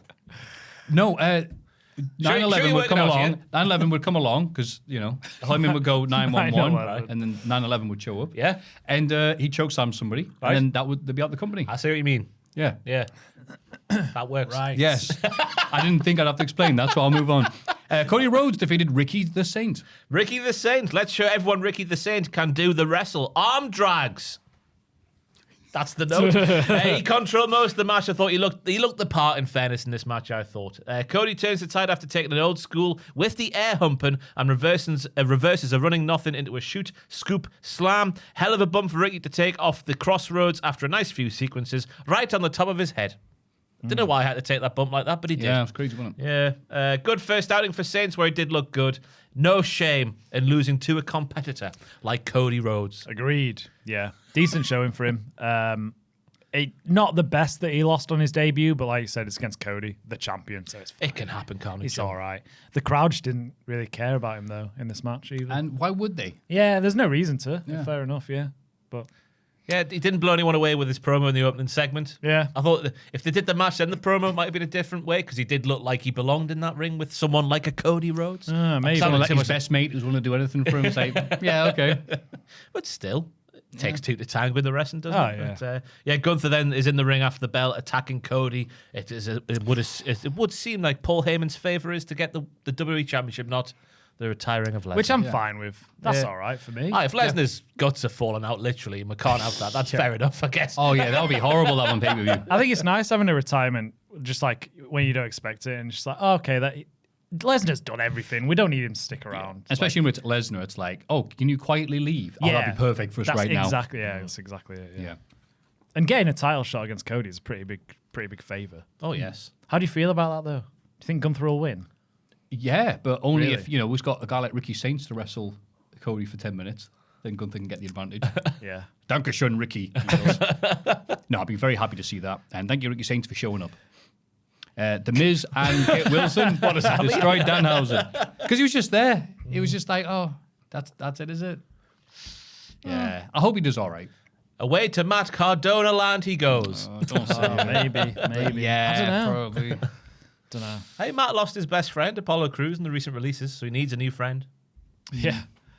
Yeah, Well, but no, I'm sad. So go on then. The Miz and Kit, they killed Danhausen. So earlier in the night, Kit Wilson has launched a trap which includes free human monies to try and catch Danhausen. They're going to Katy Perry him in the face with a briefcase full of stuff. We know that clip from a few weeks ago. Have you seen that clip, Sam? Katy Perry from the Nickelodeon Kids Awards? Yeah. Oh, fantastic. Sam has seen it. Of course he has. Slime, 100 miles an hour. Not since The Exorcist have I seen something like that.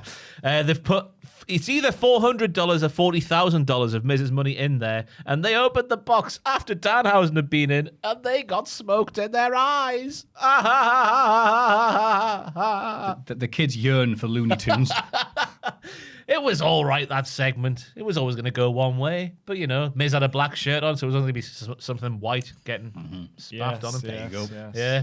Danhausen crashed on his way down the ring this week, which I thought was a lovely little highlight. He got stuck and was like, trying to get out the mini ditch down the side of the ramp. He spent all of the money he stole earlier on merchandise for the Fanhausens. What a sweet ghoul he is, says Joe Tessitore, who really is a boring man. He is, isn't he? He really is. What's the most exciting thing he's done? I'm going to find out he's a drug fiend now or something on and have to say in this. Oh, which drug? I jumped down 2 steps today. Oh. I had 2 bananas for breakfast. Whoa, steady, Joe, steady. Go on, Sam, what drug do you think Joe takes? Joe Tessitore Controversies has been Googled. His style of play-by-play has... One time I left I forgot to bring a book back to the library. I left my tea bag in my cup and drank it. I'm best friends with Booger McFarlane. Booger McFarlane. Oh, Booger Red. The Merchant of Schmaltz. What does that mean? The Merchant of Schmaltz. That's a good line. Sentimental and cliche-ridden is fairly accurate. Yeah, okay. Yeah. Condescending tone, yeah. His try-hard approach. It is very... I do find... God, he's boring. back, He's folks. really boring. He's comforting, but it is verging on being so boring that it does come across as like, oh, I've got a book of wrestling cliches in front of me. Let's read them out in a very monotone Well, style. I hope you gentlemen are ready to rumble. Anyway, what a sweet ghoul of a guy he is, says Joe Tessitore. Sam's still looking for controversies. Yeah, personal life. That's what we're going to go to, first of all. Italian descent. That's all right. He's squeaky clean, man. That's a shame. His son plays squash. Ha ha. Oh, he's That's all done. we got, really, isn't it? Yeah.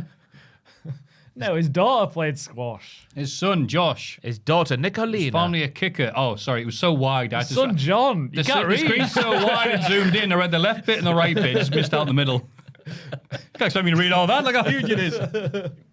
Yeah, so boring Joe. Yeah, Miz realised that after everything that's happened to him over recent times that he is cursed and he will be Danhausen's mentors. But before Miz is just one man. Yeah. But before they can shake hands, Kit Wilson's music plays and he reminds Miz he's mentoring him, not Danhausen. And then we get a wonderful bit of panto. Whose hand will he shake? It felt like it lasted half an hour. Did Oh, it's Danhausen. Because What? The Miz says he's mastered the curse, inspired a connection with the fans, and he's zoned in on what it truly takes to be a WWE superstar. And that's the Miz's mantra. You got to me-I-Z everything, my players. Oh, I said the wrong thing there completely. That was the segment. We then get a shoot attack from the heels. I'm trying to make this entertaining. I didn't get anything from this segment, I can't lie. Really? Apart from Kit Wilson's lovely elbow. Oh, it was a nice elbow. Yeah, it was a nice Beautiful elbow. Yeah, Spinning elbow. really nice. Actually. You look like an albatross. I liked this. Did you? Yeah, I You look thought it was an albatross. fun. I'm trying to think of a big, graceful bird. Is an albatross a big, graceful bird? Don't know. Fleetwood Mac would have got I guess it high would and have been, wrote a yeah. song about it. Oh, look It would have been. I mean, it wasn't until, the Ancient Mariner shot one and eaten one. Eagle's pretty. What do you say? Flamboyant bird. Huh? What? I don't know. It's like being in an old folks' home. Christ. Well, these are not mine. My brain's function. I couldn't remember Ikman Gyro earlier this morning. God. Imagine Oh, that. no, that's a real sign. Yeah, jacket First time. step of dementia is I you was forget like, he oh. exists. Wasn't jacket time rubbish? And I was like, oh yeah, Kushida and that other guy. I knew my nana Gyro. was on the way out. I asked her what her opinions on Ike Manjaro is, and she didn't know who it was. But I shouldn't A forget tear in that. my eye. I've got a degree in NXT, me. Professor Ross. Would that be a mastermind subject? NXT 2.0. Oh yeah, the Yeah, 2.0 you do times. well there, you Yeah. would. Circa 2022 to 2024 in particular. Yeah. No, I enjoyed this segment. I thought it was good fun. Something different on the show, and I think it was like all three of these guys are great at what they do, and I think it was the most the crowd were invested all night. The crowd were loving it. Yeah, there's a big difference between the rest of the show and the crowd when Danhausen is on screen. So even though I looked at this going, this is the type of stuff I would have seen on an episode of Zap when I was a kid. It's like the crowd are so into it. Good for them. That's it. If the crowd were dead, it wouldn't have worked. Yeah. But because they were so into it, I was into it. It was good. And we knew they were dead because Ricky Saints was there earlier. That's how we did the audio test. But at least Blake Monroe's in the bath. Oh yes, thank She's God. going to be on SmackDown soon. I hope she stays in the bath. She got out the bath by the end of the segment. Boo, boo. Wheeled down to the ring in a bath. That'd be Will- good. will- Oh, that's a hell of a gimmick, yeah. Will she have another bath? Or is she a one bath a month person? Who knows? Oh. She has loads of baths. Do you reckon Well, she she's has supposed to loads be English, so I guess the Americans are expecting her to smell. I bet her bloody teeth are yellow. That's a British accent, Ross. I don't know where I am. That's not going to TKO guys like, she can't be English, she's got all her teeth. Who do we think Danhausen's tag partner will be? CM Punk. I can't see it. Why? Open your eyes. Why Punk? Because they're friends. Yeah, but Where have you been? Punk's like up here. Yeah, but He's a main eventer. Hey, you saw the WrestleMania merchandise stats, I think. Were you here that week? but Oh, you're gallivanting somewhere else, Joel. You're always gallivanting. yeah, I might have been gallivanting. Yeah. Danhausen was the second. Was it the second or the third? Anyway, it was. I thought it was first. Was it first? I'm sure it was. Oh. He was in the top three with Cody Rhodes and CM Yeah. Punk. Yeah. So if Danhausen and CM Punk get together, what would their tag team name be? Merch Ado About Nothing. Hey. Yeah. I came up with that by myself. Yeah, no, it's good. It's good when SmackDown's boring, isn't it? Good. Mercuria Cursare. Oh, Bum bum ba bum. Ba-dum, bum, ba-dum. Sorry, Sam, I'm battering the table. it goes to Danhausen and starts singing it. Nothing from Nothing from no one. Do you think it'll be Punk? I can't see Punk. Well, I the think other that'd day, be really weird. It's such a lower mid card story. Punk in it, it'd just be like, what? was What if we get Tyler Tonga and they do the Brothers in Paint thing from WCW? Yeah. Of course, Danhausen's a Samoan. Yeah, the Kiss Demon from WCW. Oh, yeah, That's there it, we go, yeah. Yes. He has okay, similar yeah, face paint. yeah. Sting! Let's get Sting. Yeah, in there. yeah, yeah. Yeah, get Sting in. Great Muta. What's he doing at the minute? I saw someone saying it might be John Cena. I was like, no, it can't. The sanctity of a wrestling retirement. How bad is Yeah, that, by it's the not way? It's Cena. like Cena at Mania, and it's like, oh, okay, that was anticlimactic. You've come back after 3 months, and it's like, he'll also be a Backlash. It's like, oh, okay. But he's got a historic announcement, Maffew, which I assume is the terms and conditions of Club bar is open. Club WWE, probably. Yeah. You can pay $50 a year to get early access to thousands of dollars worth of tickets. Probably. Yeah, probably will be. Yeah, or 10,000 adverts that I've Yeah. playing on I've his got bald no spot. no clue who his Oh, partner well, would be. that's a shame. It was going to be the big question, but I guess we can F that off. Royce Keys then somehow defeated Angel. Damn it! I didn't know this. Oh, I could think of someone. Royce Keys killed an angel. That's wow. He did, aye. not a good thing. Lovely spinning slam off Brett's rope was nice and smooth. The rest of it was academic. It's time for storylines, isn't it, for Royce Keys? Absolutely. Yeah. Who's it going to be against? I was gonna say who.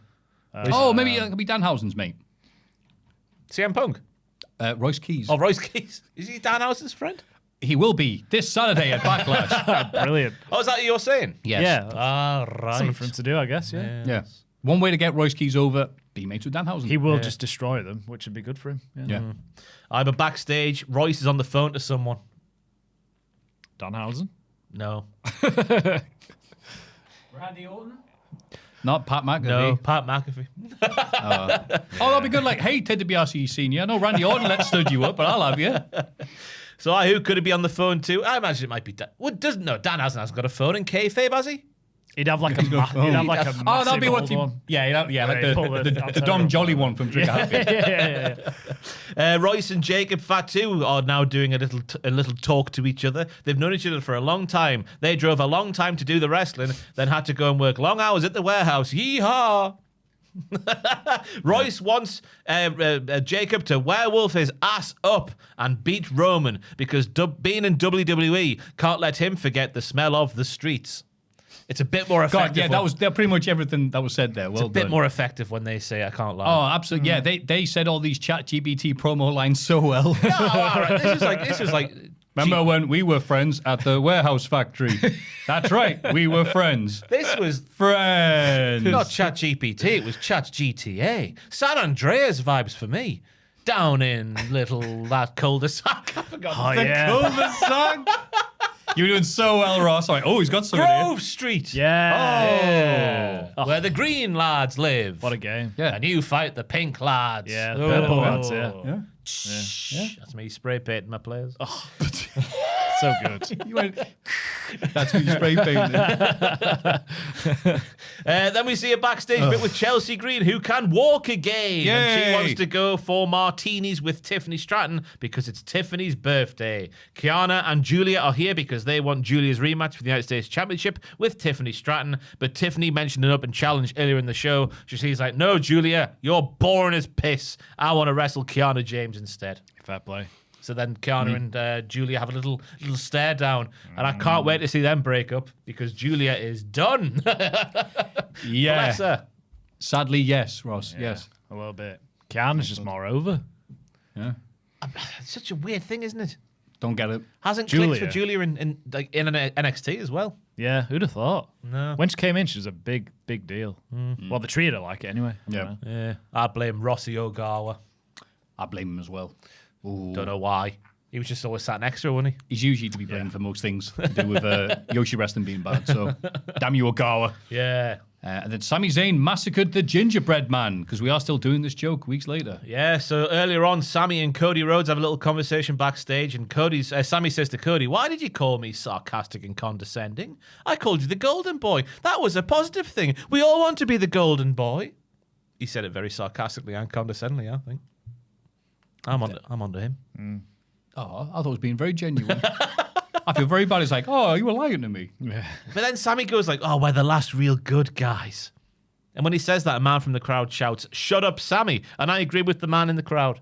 Fair play. Yeah. Sammy's he's annoying. He doesn't even mean to be, but he's just annoying with his hair and his shirt. Oh, Hair in his shirt. yeah. His combed over long hair and his lovely dress shirt. So annoying. I'm right here. In a good way, though? Like, in the right way? I think where they're going with it now, yeah. Yeah, But I don't I think do. that was obviously the original intention of Sammy. Yeah, yeah. But it is now. Yeah. Hopefully. Hopefully. Yeah, a lot of comedy on the show. The death of the gingerbread man, and then all the stuff with Danhausen. Yeah. And the Wile E. Coyote schemes that are up to. Oh, maybe the gingerbread man would be his partner. He's dead. I'm sorry to break the news to you. He's lost an a arm. dead gingerbread man is your tag team partner. Well, they had me going because they show a little bit before the commercial break where the gingerbread man's being carried to the ring and he's in the comatose state. And I was like, that is fantastic storytelling. The gingerbread man. Storytelling. Yeah, the gingerbread man is just like not active when the lights come on and the red light's on. Ha-ha, I'm the gingerbread man. Right. They had me going right up until the attack from Sami Zayn where it was revealed to be a mannequin. Oh. You thought someone was in there? I thought someone was in there. Yeah. You should have got that smelly thing and put it there. That's a reference to the Hall of Fame. If you Oh, skip yeah, it. sorry. We get people skip bits on these podcasts. Yes, we do. Bob Outrageous. Dylan. See, this is why they were going with Sami Zayn. We got a lecture on Bob Dylan. It was great he brought it up, and his analogy worked, but it also worked in the level like, why are you bringing up Bob Dylan? Something that happened maybe 100 years ago now. He was a folk legend. I'll say that That's very slowly nice, just to yeah. make sure. In the 60s until he picked up an electric guitar, and the people who liked him for his folk music booed booed him. Yeah. And Sammy can relate to this because he still doesn't know what he's done to get booed. The stale, boring prick. And you can find the audio online, and it's great because, as soon as he puts down the guitar, stops playing it, it's one guy, Judas! So great. You could tell Sammy would be a massive Bob Dylan guy. Oh, 100%, yeah. He probably wrote this himself. What? Oh, we saw there was more, and he went, I know, yeah. It's like blub, blub. I've made a good point. I'll take a sassy sip of my... My thoughts, they are a-changing. The gingerbread man, according to Sammy, represents Trick more than it does Sammy because he's a shell of a man in a costume. And Trick can't do what Sammy does, which is leave his heart and soul in the ring. Yeah. Then he beats up the gingerbread man. Yeah. What do you think? It's a bit painful, isn't it? I mean, Sammy on his own, his promo was good because it feels like they are now inching his way towards being a full heel in the wrestling. Yeah. Now, he said diddler there out of context. Yeah. But it would be in context on this podcast. I'm so conflicted. But then he beat up a gingerbread man. I was worried about it overshadowing Trick Willie because we're doing a better job of pushing the gingerbread man than we have of Trick, who won the title at Mania. Yeah. But then Trick got to do the X signal. That was, Oh my God, he's hurt. He's legit hurt. Please send help. Yeah. And then backstage, it's hard to do this in WWE or anywhere really, when you have to be camp and serious at the same time and go like, nobody touches the gingerbread man. And the crowd laughed at that, which is like, okay, good, thank God. So Yeah. less of this. That's enough. Can yeah. we move on? That's it. I agree. I really liked this segment. Okay. I really like Sammy just going crazy. Just because he can't succeed. He can't beat anyone. The only person he can beat is a gingerbread man. And you can tell he's just going mental. Which is good, but it's He's such losing a his mind. visually dominating image, a gingerbread man outfit. Yeah. It's like, get rid of that so we can actually focus on Sammy. But it is quite, it's funny. And it's also, like, he was quite funny in this segment, Sammy. And the bit where he was going to punch him, like, oh, I'm losing my mind. I don't know what I'm doing. And then just lays into him. It was good. I do hope they just kind of leave the gingerbread man stuff here. Yeah. Though, because like you said, the attention's not on Trick. I don't think he needed another match with Sammy anyway. He should just go on to another feud now. I hope they do so they can have a longer match. The one that didn't get a Mania. Yeah, that's true. And then Sammy can just go into... Yeah, I just like the way he's going. He's just going crazier and crazier. It's just because he can't win. Yeah. I like the story. He's good at that. Yeah. I reckon it's written in the stars that little Yachty will be in another gingerbread man costume and it will ascend from the heavens. Because in the backstage promo, Trick says... from the heavens. Descend from the heavens. Thank you. Condescend from I'm the going heavens. the wrong way. Help. Trick says that Sammy crossed the line and he mentions that little Yachty might not make it. Yay! He might be dead. Oh, sorry. Much like New Quack might be dead. Oh, no. But Trick is playing... Can please someone Photoshop like a duck and little Yachty going up to heaven. Harambe and all the other memes. Trick's playing a dangerous game, though, as he goes full The Rock in his promo, speaking about his $30,000 watch on his wrist, his $42,000 necklace on his neck. If TKO watch this, that man's getting a pay decrease for sure. He needs to be careful. Yeah. That was from Argos, Trick. It cost 30 quid, no more. Do Americans have Argos?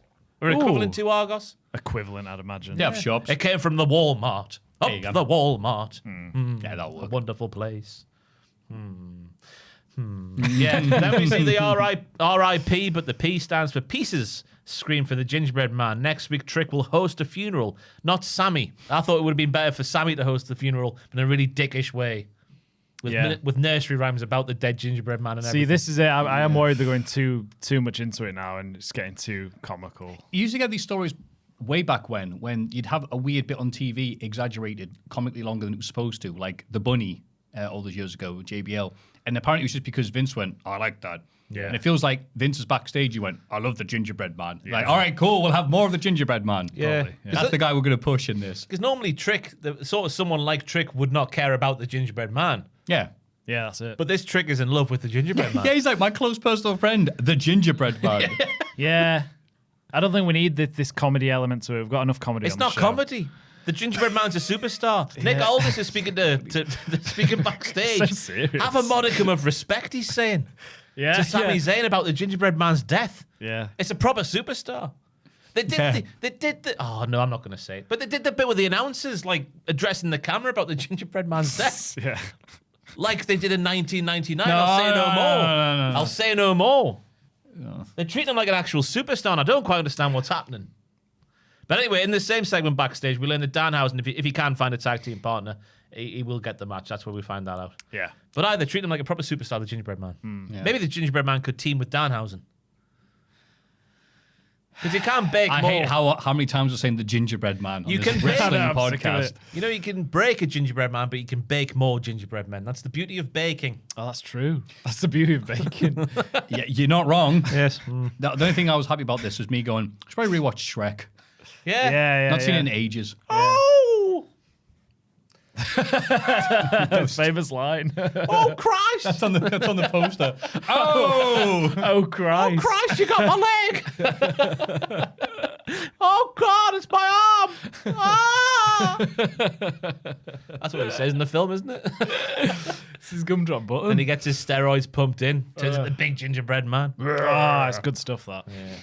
Allegedly. He had a prescription. Hey, in Sami Remember Dr. Zayn, Zaharian was in Shrek.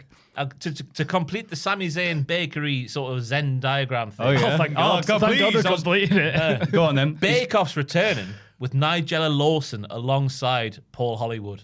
Nigella. There's going to be live sex Wow. on Bake Oh, Off. you're right. That's fantastic. Goodness me. Yeah. Paul's piercing eyes, Nigella being all saucy with normal food. Can I say, have you seen the latest one with the other woman? in No. it? Big Prue dog. No, Prue left and then there was someone else replaced I've her. not seen it for a while. I didn't now. like her very much. Oh, right. So I'm glad they're getting Nigella in. That's a big get. Oh, I bet Sammy would love to go on Bake Off. Wait, it's his favourite show, isn't it?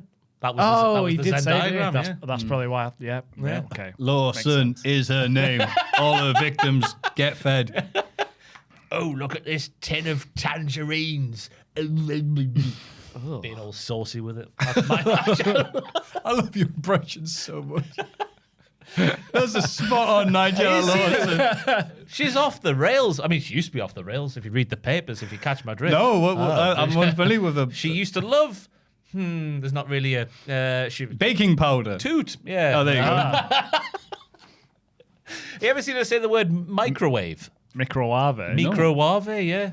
Oh, she's one of them. I'll just stick it in the microwave. What do you mean one of them? That's the first time I've heard it. One of them. Microwave. That one person. Yeah. The only person who's ever said it. Microwave. Try to make it sound posh. Anyway, women's tag team champions Paige and Brie Bella, who definitely know about microwaves, defeated Nia Jax and Lash Legend, who are indifferent. They effing played Brie mode twice. Yay! Run it back. That was dumb, wasn't it? They know Clearly, it. we were going to combine the entrance musics. And they went, oh, Brie mode with Brie mode. Oh, bollocks, no, Paige. They know what they're doing. They know it's horrible, and they're mocking us. That was the way I took it anyway. That Well, was- yeah, and then Brie did yell, Brie mode mid-match. And I was like, do they usually do that? Yeah. I mean, Brie had her Misawa colours on, and she wrestled just like him with the big splash in the knees and the Brie mode, as Misawa would do all the time. Yeah. Misawa mode! Yeah, Misawa was yelling about Brie mode in the 90s. Nobody knew what the hell he was talking about. Cheese, Misawa! Oh, well, I don't know where I'm going with that one. A couple of times Paige went for the tag, but Brie didn't seem to think it happened, and that happened more than once. I thought that was strange. Yeah. And worth mentioning. I thought it was crap, yes. Yeah, it wasn't great. I thought the finish was all right with Paige kicking the leg out of the leg in the corner when Hey. Nia Jax was going for the Annihilator, and Agreed. Misawa mode got the shoot roll up for the win. Agreed. I liked that finish. Yeah, I love that they're doing an Emerald Fusion on SmackDown. I got nothing there. What about you? It was a bit. It wasn't great, was it? They weren't too sharp with Paige and Brie. I don't want them to see. I don't want to see him as champs for too much longer. Tough. Well, maybe. It's a nice pop when they come out, but it's kind of worn off now already. And there's so many other great teams on the roster that are actually like, I'm not saying they're bad wrestlers, but they're really good No, wrestlers. we are. other Yeah. ones. So I don't want to see. Paige looks all right. Paige in is there. okay. I think Paige looks, all things considered. Compared to Brie Bella, yeah, she looks Yeah, like compared to she looks like the actual Misawa next to Brie Bella. Brie can be a bit painful to watch. Misawa here. Yes! She's back. I thought Lash Legend at the start looked very good as well, as she continues Yes. to be booked very strong. Like she was thwacking Paige all over the ring. Lash, what are you doing? Paige probably said. But the match, it was a thing that happened on the show. It's kind of like an hour-long compilation. It's just your impressions of people. I think it would do well. I've always thought this about Paige, sounding like a whale. Hello, Yeah. I'm from North. Go on. Can't say it. I'm from the north. Oh, that's nice. Charlotte. Yeah, great. It's good that they built up the division for 3 months, making us all excited, and it's just this now. Yeah, a little bit. Yeah. Then Jacob Fatu laid waste to the Usos, Solo Sikoa, and Tala Tonga. So that means they're all getting released by the time next week's podcast. I tell you what, though, Tola Tonga has a lovely elbow drop on him. He runs, he leaps, and he lands. He gets some air, doesn't he? Elbow first. Christ. Bit of Ron Seal here with the heels on top for a while, then the faces fighting from underneath, as they tend to do in the wrestling from time to time. Jay with a peppy You can't take it. What the hell is this? We're learning. Carry on. What was that thing you said a while ago? It's like, remember that line he said when we were wrapping up the podcast one week, and he was just like, you know, we're here, we're having a great time, and hopefully we're all learning as well along the way. Yeah. Don't worry, I will not be saying that this week. No, it was so sincere. It was hilarious. It was lovely. Genuinely. I know I said something really serious and nice because everyone starts laughing, going, "What's that?" You're on the wrong podcast. Just sort of place, isn't it? Yeah. Jay with a peppy fight back, putting the main event into main event Jey Uso for one of the few times since he became main event Jey Uso. That is true, yeah. He's in the main event here. I mean, who could have seen the Fatu appearance after the promo earlier on in the ring and the one backstage? I was shocked. And then that sacred move, the last resort, used on the tall one before a Samoan drop used on the tall one for an extra bit of stank on that thing. Yeah, that was nice. And then Fatu just shouts, "I'm going to dog walk the ass of Roman Reigns at Backlash." And that's how the show ends. Very paint by numbers. Yes. Yeah, boring match. But Fatu looks strong again. He's in like all the main events on every show now. He's really the focal point, and I like it. He's building him up well. But this was just, whatever. They're treating Tola Tonga as the new baddie, aren't they? Like the new Because he monster. is bad.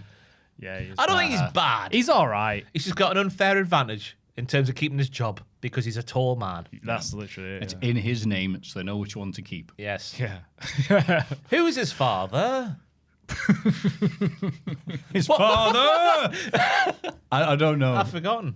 I've had a bad I don't week. know, and also don't care if I'm being completely honest, so you can Google. Tola Tonga. Hikaleo. He's 35. Is he? He is. God, that's sad to hear. Go on, just tell me he's the son of somebody.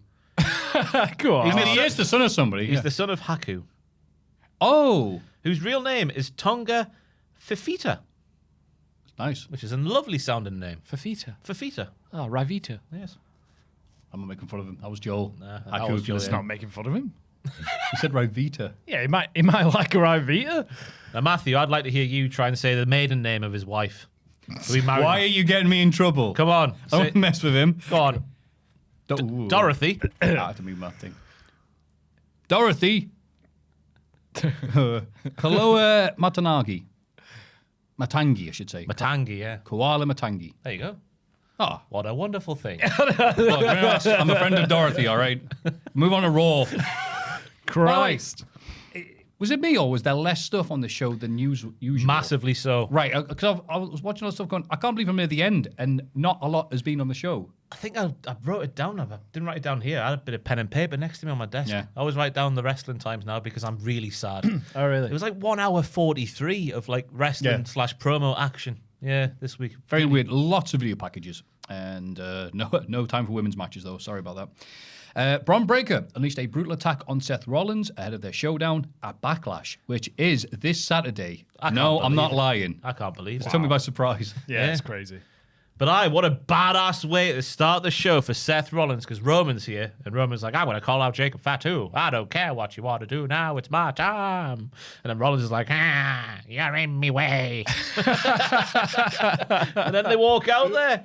Rollins doesn't have a friend in the world, we get told. And I reckon Dean Ambrose is definitely coming back at Backlash. That's a joke. I don't think that really. No, there's going to be loads of people on TikTok think that's real. Remember, what was the time he was going to come? Everyone was convinced he was going to return. What was that? Fairly recently. Yeah. Mania? Mania 40? Elimination Chamber, wasn't it? Was it Elimination Chamber? One of the people who was going to be in the box. So going to be Moxie or Jericho. Yeah. Really? It was it not when the Shield music hit and it was Seth? It wrestled. Was that Oh, WrestleMania? okay, yeah. That was like that for was a few it, yeah, seconds. Mania. I saw people like on the build-up to Elimination Chamber going, it's definitely going to be Mox. Yeah, remember that? Silly. Mark's in the box, it right. Hey. Even though his name's Ambrose in the in the WWE. Ambrose and the Ambrox. Asylum. Ambrose Asylum. It's the box. I'm in the asylum. It's It's a padded box. Security guards with a couple of fantastic bumps, which I thought were worth shouting out because they would just get thrown around against their will, and it's always a good time, isn't it, when security guards get thrown around like that? Oh, yeah. I still get slightly annoyed because Why? that didn't used to be normal. Used to be security guards there, you don't hit them, but now it's like, okay, I'm going to bump you around. It's like, I'm pretty sure don't do that to security But they're guards. always so comparatively so small. Yeah, and they look very fun to throw around. The rubbish security guards. Oh, yeah. The wrestling ones are the worst. Yeah. I mean, we read about WrestleMania, didn't we? So many stories. The hotel at WrestleMania this year. Oh, I'm with you now. CM right, Punk okay. slapping phones, Damian Priest getting annoyed. Yeah. You know. I just can't see how Seth Rollins can suffer such a heinous attack and still come out with the W on Saturday.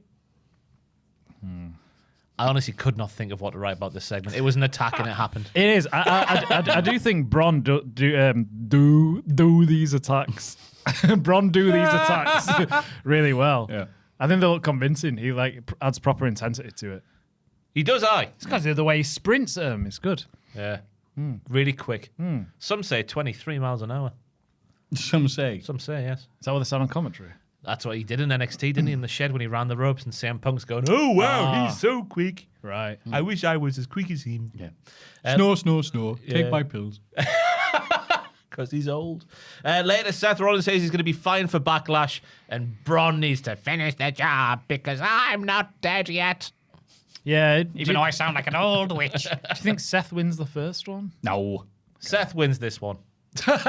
No. See Jericho or something? No. He wins this Braun's one. to win. Braun's going to be the winner overall, surely. The blow-off is at SummerSlam.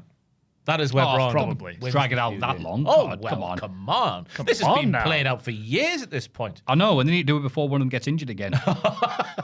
Just saying. You cynical man. Yes, that is true. JD McDonough defeated Finn Balor. Oh, what a tangled web we have here. I just headbutted the microphone. Trouble in paradise for the Judgment Day while looking at the stuff last week, says Michael Cole, which I thought was a nice little reference there to one Kofi Kingston. I hadn't thought about that. Yeah. Don't know what he could have said for Xavier Woods. Oh, maybe. And you'll have to look everywhere for Finn Balor from being attacked by the Judgment Day. You look up, look down, look up, look down. Yes. I was going to go, maybe they could credence clear the waters. Yours is better. Liv watches the show because she saw Netflix last week and saw Roxanne and Finn were in the clubhouse at the same time. And that's going to be the first time ever that a wrestler watches the show that they're on. Yeah. That never happens. I didn't believe them that they watched the show. The ratings aren't very good right She was now. annoyed that she had to watch it, though. I had to watch it on Netflix. She sounds like a wrestling podcast. Liv has her suspicions about Roxanne, but Roxanne says that she's loyal to the JD. Liv then asks Roxanne not to keep anything from the JD anymore because she kept this Finn thing a secret. I'm going to burp in a second. And she made her repeat it. Yeah. Say it out, say it again. Because she said, I promise. And I promise what? And then she had to say the full thing Very again. condescending. Very cult leader-esque. I would join the cult. Would you? Yeah, the Liv Morgan cult. Yeah, I Sign think I me would. up, father. Yeah, that clubhouse looks like great fun. Does it? Yeah. Bit of WWE 2K with my buddies, Dom and the other one. Yeah, Liv walks away, and then Roxanne has a look of a woman scorned upon her face, and then Raquel pats her on the head like little dog. Very condescending behaviour. They're going to make this woman snap. They are. You watch Maffew. Roxanne, she's about to see a red light. Yeah. Roxanne. Because she works in a lady of the night. No. Roxanne. This was only Finn Balor and JD McDonough. JD McDonough. Google him. Their second televised TV match on WWE TV. And the previous one was last week, and it didn't last very long anyway. A couple of weeks ago. Yeah, I couldn't believe it. Man, it feels like they've had so many, but they haven't. No. Maybe I'm just dreaming about it. They've tagged a lot. Yeah, they have. That might be it. There's two worse men to dream about. Yeah. Who? I don't know what Name them, Maffew. Dom's at ringside and he gets involved to help JD, as you would expect. Tin of fence paint, I've written in my notes here. Ron Seal. Roxanne went out there. Would she help the JD or would she help Finn? We'll not find this out this week because Liv and Raquel are out there to ask her what the F is going on. This is like WrestleMania 2000 with a different family. It's dysfunctional mania. Roxanne almost in a comatose state, the second mention of that this week, with a face like a smacked arse. Yeah. Like an angry Linda McMahon. Which looks the same these days as a sad Linda McMahon. Or a happy Linda McMahon, because she's had all the plastic surgery in the world and looks like Colonel Gaddafi. I stand by that. I really do. Yeah, fair play. She does. Really well-worked match from the pair. Well-worked match from the pair, as you would expect, because they are father and son. The Spanish fly on the run as Finn lands really high was the only little bit that made you go like, whoa. But they made it through, and they finished with aplomb. Tickety-boo stuff. Yeah. Yes, good match between the two, but the focus was mainly on what was going on outside the ring with the JD. I kind of wanted to have another match and just focus on them two more because they could do really good things in the ring if they just give them time. Yeah, I'm with you. Sorry, beg your pardon. No, go for it. I'm surprised that they didn't build up to this for a Backlash match. Then I realised, oh no, wait, they're trying to reduce the amount of matches we have at pay-per-views, so we get less expecting for things. That's not going to work. But instead we've got a pretty decent Raw match. All I put here is if Nah, don't think I'll repeat that. Oh, okay. Oh, go on. Come on. Wow, what was You that? wrote it down. If JD got caught with a sex tape, they call it JD Splurt. Wow. Why were you thinking about that? Because I was pretty bored. It's for standard stuff. I'm not being funny. This Raw was very box ticking. But Maffew, a little bit. Do you believe that Roxanne used the hammer because she wants to be with the JD, or just because it's convenient to? These are the big questions. What? What do you mean? You know, Dom had the hammer. Dom gave the hammer to Liv. Yeah. Liv gave the hammer to Roxanne, and Roxanne used it. The hammer's a whore, isn't it? Yeah. Yeah. Oh, yes. It's a slutty hammer. But do you think she did The that? hammer got nailed. Doesn't quite work. Finn the hammer nailed Finn, really. Ooh. I mean, can you blame him? Right up its ass. No, but do you reckon she did that to be part of the JD? Or just because she's a bit stuck there? There's numbers advantage on their side if she did want to break away. These are the big issues of the day, lads. Clearly are. This is on the news at 6 p.m. every night. Will Roxanne leave the JD? What's your thoughts? It's a wrestling podcast. Say something. Stop shouting. Yeah, but I don't know when. It's going to be a slow burn, innit? I hope not. It will be. SummerSlam. As opposed to what these quick burns we get from doing right now. She'll obviously turn, but I just don't know when it's going to be. How many candles can you get through for one storyline on these slow burns? It's been going for years. We've used a pack of 12. Yeah. We're on the second pack of 12. 4 candles. Yep. That's the thing we do in a podcast, mate. Yeah. VAR's out there, Joe. Careful. Moving on from Sweary Joel. Ethan Page and Rusev defeated IC champion Penta and Siobhan Evans. I've spoken in the past about some new NXT finishers trying to reinvent the wheel when we don't need to reinvent the wheel. But Siobhan Evans doing a standing suplex with a kip up on landing, which means he can do the next move quicker, is a good example of when reinventing the wheel is sometimes needed. Yeah, fair. Like yes, the wheel is now square. What do you think of Ethan Page's finisher? The suplex. Yeah. It's almost... It's not the same as... It's a new one, right? Yeah. He didn't do that in NXT, It's not the old twisted grin there, Joel. No. Yeah. It was almost like a perfect plex, but he doesn't hook the leg at the end. He just drops him like a standing suplex. I thought it was quite good. I don't mind it. I thought it looked impactful. I think he might have been told Randy Orton's on the main roster, you know. You can't do that here anymore. And he went, yes, I'm aware that Randy Orton is still employed. Well, just it's cutterish, isn't it? Yeah. But it is a cutter. It's a twisted cutter. Yeah. True, but then you got Cody Rhodes doing the cutter. It's not his finisher. That's a legacy. That he birthed Cody, did Randy? Oh God, yeah, I remember that episode of SmackDown. Yeah, that's what legacy was. Randy Orton giving birth to a hand. Give it like Akabono giving birth to Muda or whatever the hell happened. No, that's not right. Whatever. I'm talking crap anyway. Move on. I thought the heels were both ideal foils for the faces to get their stuff in because it was just like, look at all the fancy things the faces can do as the heels hang in there. But no, Paige trips Penta on the apron. Rusev bops him on the announce table, and then it's the finisher that Joel brought up there to get the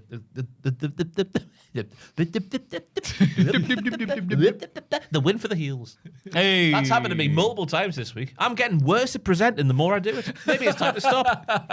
Maybe it's time That's to how it stop. works, isn't it? You do some fades and just crap on it.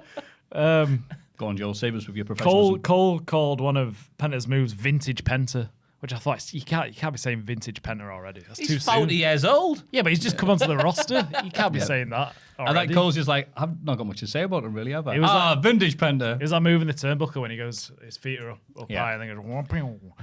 It's Vintage Penta. It's a year and 5 months since Penta debuted on the main roster. Really? Oh, Year and everything a was in half. black and white back then, yeah. Yeah, Phoenix has been there for over a year now, I think, which is mad. Yeah. That's so sad. strange.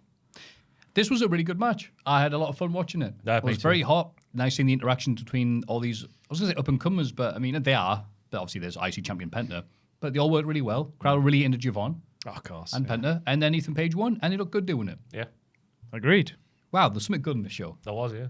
Moments after Adam Pearce signed NXT free agent Sol Rucker to a Raw contract, Women's IC champion Becky Lynch accidentally struck the Raw GM and received, kind of, a soul snatcher from Raw's newest superstar. They've Def Rebelled her, but they've given her a theme that sounds pretty much like her old theme, but just that little bit worse. That it annoys you that they decided to change the theme in the first place. Yeah. It doesn't matter because it sounds the same, but it's just that tiny bit worse. And that much cheaper to use. Yeah. something. Bollocks, isn't it? What Yeah, a load What's of the nonsense. point? God. Any thoughts on the segment? Becky just being classic Becky. She had been told by a credible and reliable source that this was her time to celebrate, and not Sol Rucker's. Io Giannetti is now a thing, which I don't know how I feel about. I can't believe we're still doing Giannetti references. I don't know. Leave the guy alone. Aha, you're not Shawn Michaels. Yeah. Yeah. It's almost as if Shawn Michaels is high up in the company or something like that, just to remind everybody every bloody week of the year. Actually, yeah, it's a good point. Then Sol, oh, it's so badass when she goes, "You're a rude, big-headed bitch." And I fell asleep with this moment. Right? How rubbish were these lines? The crowd were going, "Whoa!" I was like, "What? It doesn't matter. Have you ever been outside before? Crowd in the arena? Yeah. Who would have been outside again unless they lived there?" Yeah. No, we came up through the tunnels from our houses to the arena. Becky goes to smack Sol, but instead she catches Pierce instead, which I thought was mildly interesting because where could that go? I would like to see Becky Lynch versus Adam Pearce with the IC title on the line. Why not? Sure. Yeah, why not? Bit of a shame about the Soul Snatcher, on the slip on the Soul Snatcher, but Yeah. she rode it well. They edited it well on WWE socials and on the YouTube and stuff. Yeah. They've edited it so it just looks flawless. They Well, can't not cut to a flawless, shot but- of a fan just talking to the next door. No, neighbor. they just cut like a frame out. So she does it in one smooth motion still, but it looks good. It was like an old clip they used to look at some of the crowd. So it's this guy had the sign that said, "Vote for George Bush in the elections." Yeah. Aye. Yeah. Rubbish lines. Crowd liked it because someone yelled "bitch" on TV, which is good for a big pop. But Yeah. and Becky is just doing her thing. It's like we're not going to get that Natty versus Becky feud, are we? They teased us with that. It's just not happening. Forget about that. Christ. That's Get the over Atlantic it. Ocean over there. And that's Natalia, the boat. She's nearly at America. That's how far the ship has sailed, Maffew. Okay, that was a good bit. Yeah, I like that. Oh, you can see it from there, can you? Yeah. I'm You studying. couldn't read from a monitor a year ago, and now you can see Sol. Hey, curmudgeon and cum dragon are very similar. Aye. So I'm happy on one level that Sol's getting this push. Could Yeah. be better, sure. But I'm also really happy that there's AJ Lee's just gone now. That's our mother. What? No, I What a agree. weird thing to say. You meant to like AJ Lee. Yeah, but like I do, but I don't want to see her like have an extended time here in WWE. I like to see her be have carried by I everybody. agree. tie the bow with Paige. That's how I bring her back if you are going to bring her back. But she might be done. She might have had enough. I think I've been reading she's not. I mean, she's not on TV, so Yeah. You've been reading this. She's not on TV. I don't know why I said it like that. I saw on TV she wasn't there. Sol versus Becky is a good, it's a big first feud for her, if that is the match we're getting. Multiple out of this. matches. Yeah. Yeah. Good for Until Sol. she hits that soul snatcher correctly. Yeah. Yeah, all the new NXT guys are just getting loads of title shots. It's quite good, isn't it? It spices things up a bit. It does. I'm being genuine there. I sound like I wasn't, but yes, you are. It's a good point. Moving on to Joe Hendry defeating Austin Theory by DQ. What happened, Ross? Well, earlier on, we got a segment backstage with Logan Paul and his massive arms, where apparently you do, was it 100 sit-ups a day and 100 press-ups 100 push-ups a day? and then Some prime. yeah, there you go. That's the only thing. That was it. God Lots knows, of chicken and broccoli. God knows what's in prime to make your arms that vascular. We do, because we saw Batman and Robin, so it's whether in Bane's veins.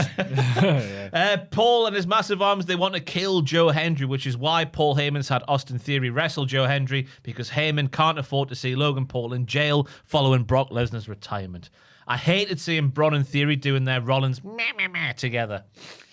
That's not what Braun Breaker in the promo against Seth Rollins doing that when Rollins is there, fine. Yeah. Not doing that with Theory. Like, you're right, dick. I know. And it's disrespectful to He Ducks as he well. needs to break off, doesn't he, Bron? Yeah. Just do his own thing. don't- Braun Breaker needs to break off. Yes. Okay, good. Yeah.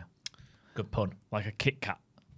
Like a Kit Kat. I'm breaking away. Snaps himself in half. Told you I'd do it. Yeah, but it looks like they're going to bludgeon us over the heads with the song that Joe Hendry did for Logan Paul. Yeah. They've made like an actual sort of song version of it, which sounds... They've It almost sounds AI. It's not AI. No. But Hendry's so good at music, he's made it sound like AI. What do you That mean? came out well. As I say, hang on. Why does it sound like AI? Just listen to the actual recorded version. You'll know what I'm saying. Okay. You'll know what I'm saying. Yeah, they made a music video out of it as well. It's got 250,000 views already. Oh, happy for him. Is that sincere? What's or Joe not? Hendry I done to can't you? tell. Add him to the list with Ethan Okay, Page. I don't like you. How about that? Hendry's comeback in the match was good, I thought. He looked powerful. And speaking of looking powerful, Logan Paul is on his way to becoming 2002 Triple H.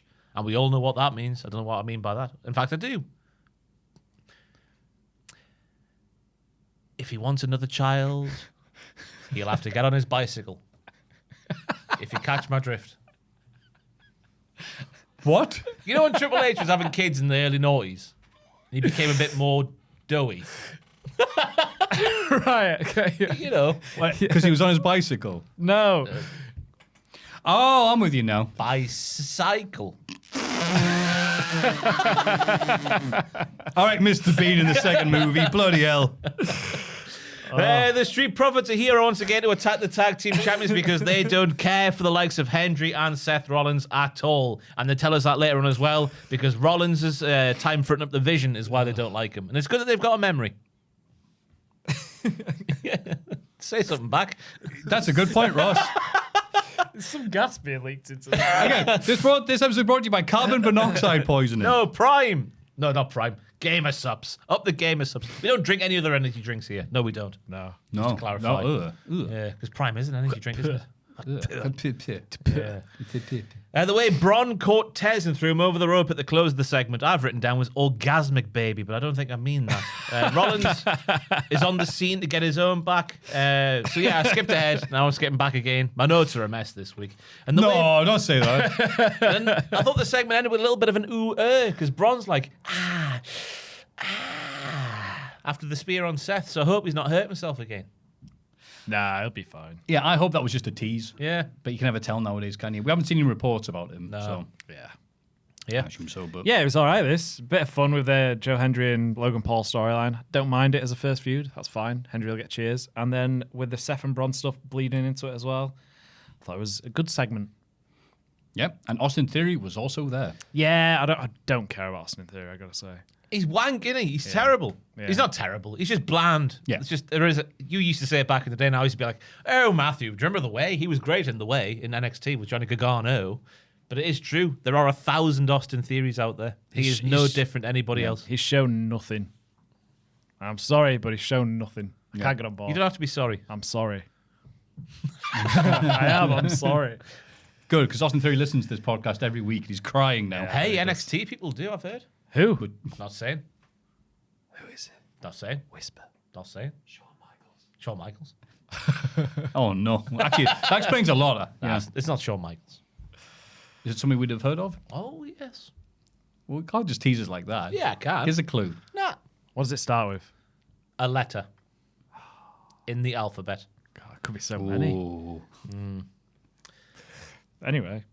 Highlight the Night's up next. Oh, what is it?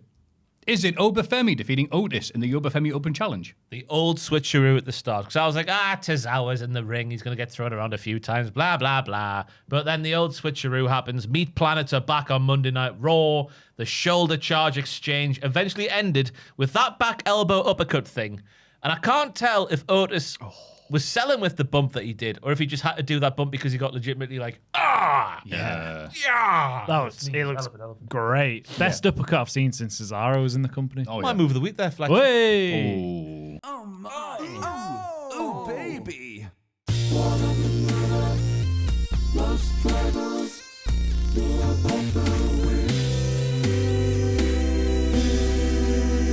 So yeah, that was unbelievable because it looks so real, and I hope Otis is all right if it was real. Because imagine that would kill a small child.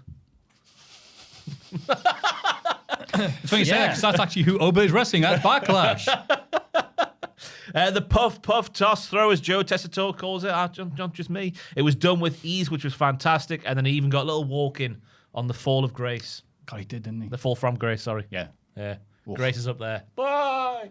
Any thoughts here, Joe? Yeah, it was that uppercut was just great. Impressive from Oba to be able to do what he did to Otis, just throw him about. It's really good stuff. I just hope these open challenges don't get too stale too fast. Yeah. Like who's like it's just all the big boys is what it it's needs to fine. Yeah, it's fun enough, but it's just we know he's gonna win. Everyone. You say with- it's with impressive. ease. Did you see Braun Strowman's reaction to this on Twitter? Oh, and he got his arse out and he had the chainsaw. The pet. What? I've seen a picture of Braun Strowman. He had it. I have no idea the context. It's just, he had a chainsaw in one hand and his arse out in the other. He just walking around au natural, like Fair the enough. Americans do. Please say Was someone this else from saw his- this. I don't know why that was posted online. It was, on Was the it main from his page. show? His eating show. I hope not. I might have to watch it if that's true. And Ross is just Googling Braun Strowman arse chainsaw. Yeah, as you do. Braun Strowman chainsaw Great if you can't find it. arse. Yeah, I think you made this up. Yeah, you've made this up, Matthew. This is not a thing. Anyway, Well, if you can't trust Google Images, who can you trust? Braun Strowman is a petty bitch, it turns out, because he was like, it's not even that hard to lift up Otis, and he put a gif of him doing the powerbomb on Otis. Jesus Christ, shut up. He's a weirdo, isn't he? He is a bit of a weird guy. Was it so weird? Like, oh, Braun Strowman's so great in WWE. He's improved so much. It's like backstage reports that no one likes him. It's like, oh, Yeah. yeah, thank you, Braun. You get. Then we go on to here we go. Asuka misting Io Sky en route to Backlash. This is the match we're getting.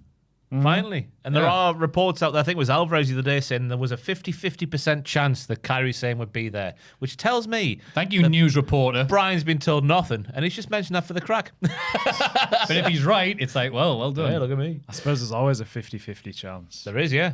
It's either she is or she isn't. Yeah, exactly. He's on the fence. It's like Schrodinger's reporter. The cat's either in the box or not in the box. So yeah, in this promo segment with dramatic atmospheric piano, I was looking for clues because those reports came out before this week's Raw. So I was like, oh, will they drop any hints that Kairi Sane might be there? No. No, yeah, right. I'm the same as you. Read that report and goes, oh, maybe there's a subtle hint here. Nothing. Well, I mean, the mist was blue, and Kairi Sane had blue hair for a bit. And she had the pirate thing and the water's blue. The water is blue. That's right. That's how pirates know it's the sea and not the land. Yeah. Because it's blue. Yeah. The land is either grey or beige. Grey? Green. Live in a city too long, mate. Green or beige? Right. Sand or grass? There was nothing to this promo that we haven't heard you before. took both of them before you came in. So go on. There was what would sand be? You told me, you freak. There was nothing to this promo that we haven't heard before. Just senpai and I used to know you, but now you've changed. Blah blah blah blah. Don't like you now. Yeah. Used to like you, but no clues about Kairi, so I doubt she'll be there. Do you think? Sorry. Do you think they pre-taped it so they wouldn't get Kyrie chance in the arena? That's a good point. 100%. Yeah. They makes probably sense. were in the arena at the time, I reckon. Yeah, I'd imagine Let so. us know The if you were cameraman there. should have started chanting. Yeah, I'm looking forward to this match, but it does feel like it should have happened months ago now. It feels like I'm an insult doing it now. Yeah, a little bit. I'm just not. It'll be a great match, and I'm looking forward to the in-ring stuff. But I'm just not like. I just don't really care about it. you Yeah, know? who cares now? Yeah. Yeah. Shame. I don't think I'd be unexcited or not looking forward to this match. I'm sure when it happens, it's going to be like, oh, no, that was great. But I was like, yeah, but we were building up to something else for a long time. As long as it gets the time. If it's 7 minutes, that's a double piss take. Yeah, that'd be. Yeah. Yeah. Original El Grande Americano and the Creed, bro. That's not true. Who's put that there? Defeated El Grande Americano and Los Americanos. Go on, Ross. This was great. The Creeds are now involved in this storyline. They attacked. Who was it at Triple R that they attacked to get involved in this thing? They put someone through a table. Was it? I'm gonna go with El Grande Americano. Or Rayo and Bravo. The fake one, maybe. I can't remember who it was. Didn't write it down. Yeah, it wasn't the real one. They mentioned trios match in WWE. What promotion's this? Triple A? What's going on? Never heard that terminology used in the WWE. Have you? Yeah, on Raw. This week. Six-man tag, isn't it, normally? No, but this is Triple Yeah, R. no, that's a good point. Yeah, I didn't think about that. It's Different usually promo- 6-man. They're forgetting who they are. But yeah, now the Creeds are mocking Lucha Libre along with their Captain American himself, Chad Gable, who tells us, well, Chad's in the mask. We all know this. What am I doing? We all know this, that Chad's in the mask, don't we? But he's telling us that he's a close friend of the original Americano and that Chad Gable is still injured with an injury. So Americano... why am I getting confused by this storyline? Because it is very odd. Yeah. The original Americano, who was clearly Chad Gable, told us that Chad Gable is a close friend of his, but he's still out injured, and that's why he's not on the TV. Yeah. Yes. So, which was the original storyline. It's so funny how they've gone, oh, this is so much over in a different way in Triple R, but we're still going to feature on American TV. Yeah. And the crowd is like, huh. Yeah, I love it. Oh, what do we do here? I like it, mate, because Ludwig has taken this gimmick that... Because he was meant to be the fake one, Yeah. but he's actually acting like an actual luchador. Which is not what the original one was supposed to be. But they're running with it, and that's fine, because now having Chad just talking with his normal voice just feeds into the original fake one being the real fake Go one. on, go on, don't drop it. Go on. Ross has got the ball. He's doing a 90-yard sprint. But we met Julio Credo and Bruto Credo this week, who were taking the Fantastic. piss with their slightly too small masks and their normal Creed attire, which I quite was a fan of, because it, again, fed into what they're doing with the storyline here. It was just a good match, wasn't it? Apart from the, hey, let's do stereotypical things, which again feeds into the gimmick that they're trying to do. It was all just fantastic wrestling. The OGs get the win off the big headbutt, where I don't think the mask was loaded, but you can't rule it out with them being diddlerinos in this feud. And that is that. So go on, Joe. Yeah, I don't have much to say on it, really. I just thought it was a really fun trios match where everyone looks good. Just fun, wasn't it? Not much more to say than that. The Creed's power and gloria. Apparently, this feud's was good. really, really hot in Triple R. And the that's the mask thing, versus yeah. mask is like, it would be great. Well, I'm tuning in. I'll watch that match. This is the only reason I'm tuning in, but I'm making sure I watch it on Yeah. the 30th, I think it is. It is just fascinating. A match on Raw in allegedly prime time is to build up the Triple R. And yeah, the crowd did get into it near the end, but it was just funny going, oh, the crowd's like, oh yeah, it's Whoa, it's empty, thank God. Bloody hell. And yeah, we're doing this as a mid-card match to build up to a main event in Triple R where the Lucha Libre fans are really, really into it. wild. So it's an interesting thing. Global localization. Triple H's prophecy becoming true. Complete global saturation. Moments after both superstars signed the contract for their World Heavyweight title match at Backlash, Jacob Fatu locked in the Tongan death grip on Roman Reigns and drove the OTC through he tried to, on a table, and then the Tongan grip bounced him off. Je suis le table. That's how they say it in Samoa. It is. Nah. Big fan of the work they put into explaining the law of the Tongan death grip and how not anyone can do it, let alone master it, but Jacob has. It's passed down through the generations normally, but this heathen just does it. Yeah. Oh, no. I quite like that, like, mythology. Mythology. Yeah. That bollocks. It's quite fun. It's quite fun, isn't it? I'm in a with story. you. I mean, did you watch any Meng or Haku or anything? In not its prime? really, but yeah, I've heard of Tongan death grip. Yeah. Yeah. Have you seen any of his stuff? Haku. Yeah. I've seen a couple matches, but not really. I know he's a bitch who lost to Sting. He's a bitch. Ah, what are you doing? When he lost to Sting. You don't need that heat. Don't call him that. Yeah. He lost to Sting, not even Crow Sting. So when they're doing that thing. Surfer Sting. Yeah. When did he Great American Bash. Oh, That I remember. year. Yeah, he was filmed with the Dungeon of Doom, wasn't he? Was it the US title picture? Yes. Yeah. Wow. God, we're running things back here, my players. Yep. But he lost. No shame losing a Sting. I too really enjoyed the mythology around it. And Roman going, whoa, the Tongan death grip. Like, that's a move you do to when you're like surrounded by 8 police or so. Because there's all these stories about Haku beating up a thing. Yeah. Platoons of police by himself. And so, Jacob's like, I used it on you. It's like, how dare you? Yeah. I can't believe you used it on me. It's like, there's rules to the Samoan thing, you know? That's it. It's like gentleman's agreement, isn't it? Yeah. We don't use that here, but it's quite fun. That's the forbidden move, Silly bollocks. Jacob. But Jacob's like, I don't care. You're not my tribal chief. I've Yeah. got real kids. Yeah, really nice. Yeah. Makes That's really Jacob good look feud. great. I thought Roman's promo was fantastic. The way he was like, Solo didn't bring you in. I held the door open for Solo. And Solo brought you in, which means I brought you both in. Ha ha ha ha ha. God, turned northern there. Yeah, he did. I didn't mean to say both like that, but it just came out. Roman wants to respect and honor a code, a system of conduct that they can all hang their hats on. All of their hats. They all wear the hats. You bring out the tongue and death grip when you... Oh, you've said that bit. Yep, you've said all the bits. I like how Jacob's coming out on top in like every segment he's in. Makes him look really He strong. looks like a bloody monster. He really does. Yep. It's And you good can't stuff. fabricate that. I'm still sticking to my 10% chance he wins. I'm with you, yeah. There is definitely 10% chance he 10%. wins. And when he did that to the tribal chief, the crowd were going, Jacob. Yeah. 3% chance he wins. 3. I No think more. you've upped it, I think, from 2. Got the red top milk going was it on 2 now. last week? 3%, Maybe. bloody hell. Barely any percent at all. That's not milk. That's water disguised as milk. That's right. Malk. You tell him. Yeah. Malk. Malk. Yes. Terrible. Yeah. So a really good ending segment. Yeah. Yeah. Roman Reigns looks a bit odd. He was stuttering a bit. He's I flapping. think that's what they do sometimes is to get like, look how the emotion I'm showing. And also it didn't help that Roman Reigns, all the reports were, Roman Reigns is going to be on every Raw until whenever, I guess. And it's like, Roman Reigns has been taken off every Raw. But it was a clerical error, Maffew. We've all been... Oh, yeah. I guess someone got fired this week because that's a massive clerical error. Let's advertise the biggest name in wrestling for these shows throughout the month of June, and then let's have to take him off there because he was never supposed to be on there to begin with. Yeah. Roman's only going, good one. Good one, TKO. Good joke. But he is on everything in May, I think. Right. So there you go. We'll take that. Yeah. So either he is... He might lose. Maybe if Backlash was later in the month, that would be like a big clue. Because obviously there's still a few weeks of May to go before June, because that's how calendars work in chronological order. Thank you, Ross, for explaining that. Yeah, no problem. That's what I'm here for. Guide you through life. Well, I hope you can guide us through NXT, because it's next. Carly Armstrong defeated Jada Parker. Can I just say, You can.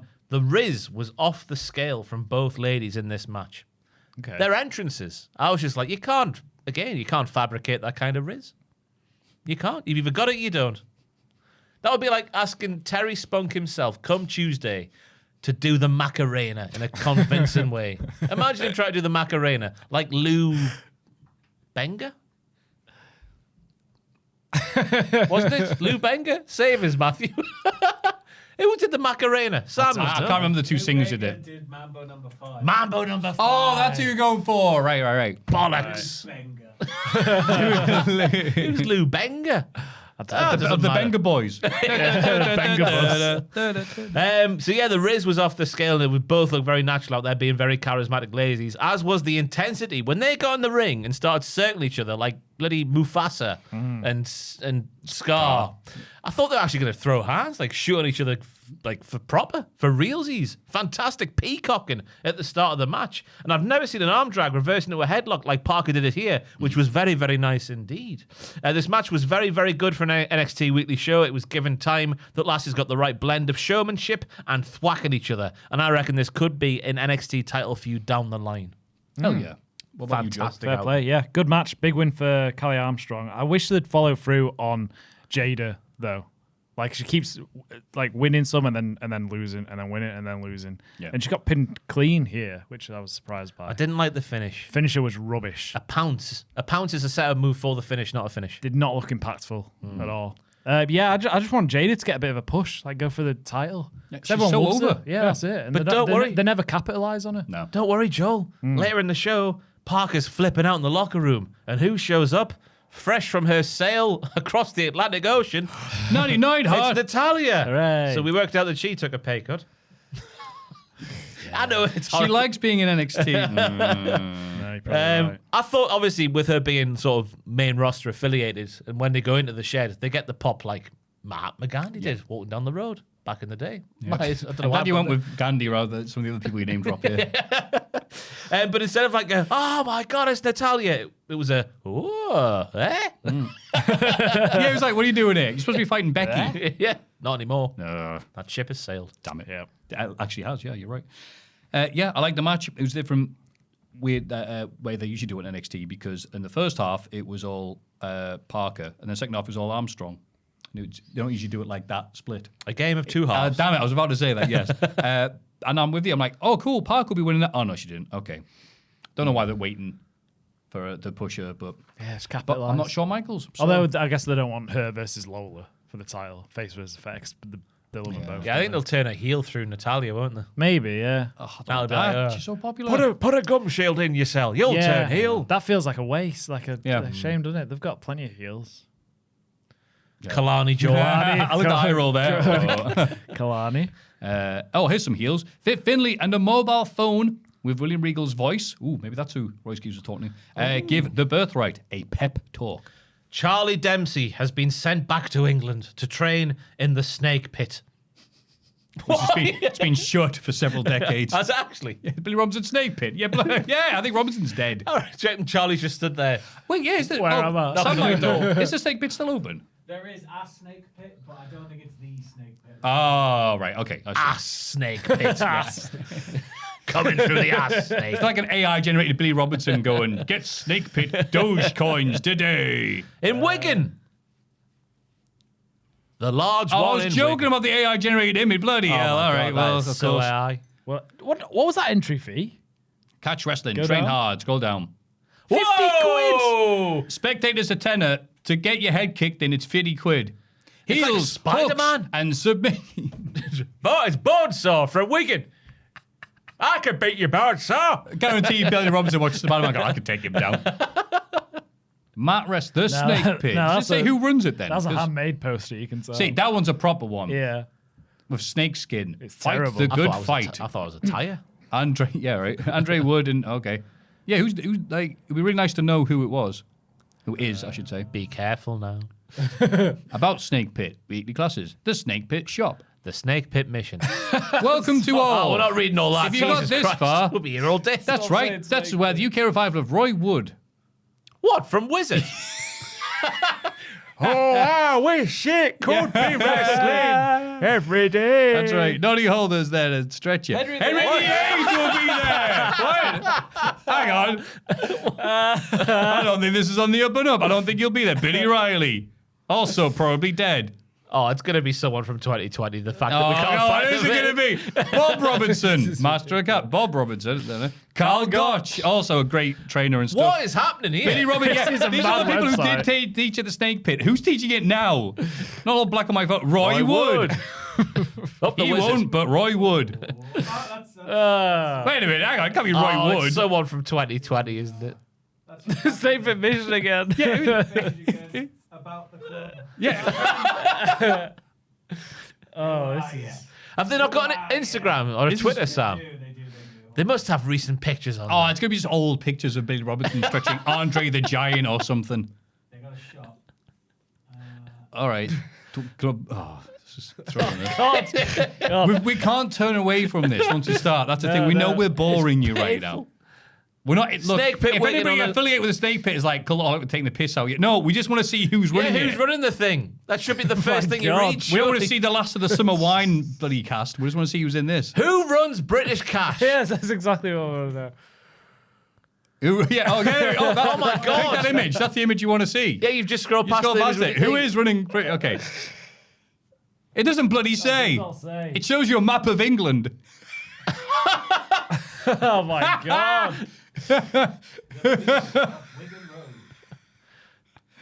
There's a man. There's a hate man this. in a picture who looked like he's from the current day. Oh my God. Wait, Joe Malengo's there. Who's that? He's dead, surely. Wait a minute, it's sold out. Although Joe Malenko's seminar is now sold out, you still have the seminar. opportunity to meet. Get away. When was that shared, Sam?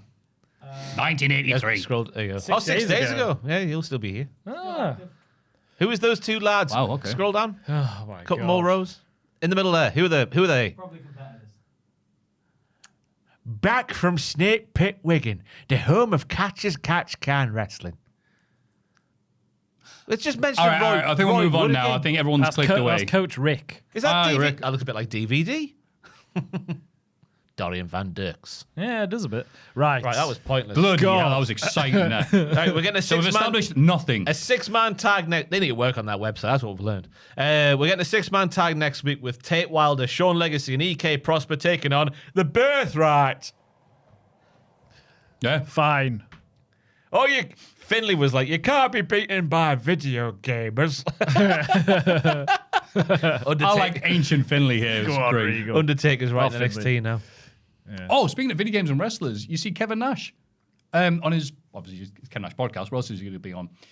He just unexpectedly was like, yo, I was really into, I can't do a Kevin Nash. I'm just going to do stoned. So it's just me.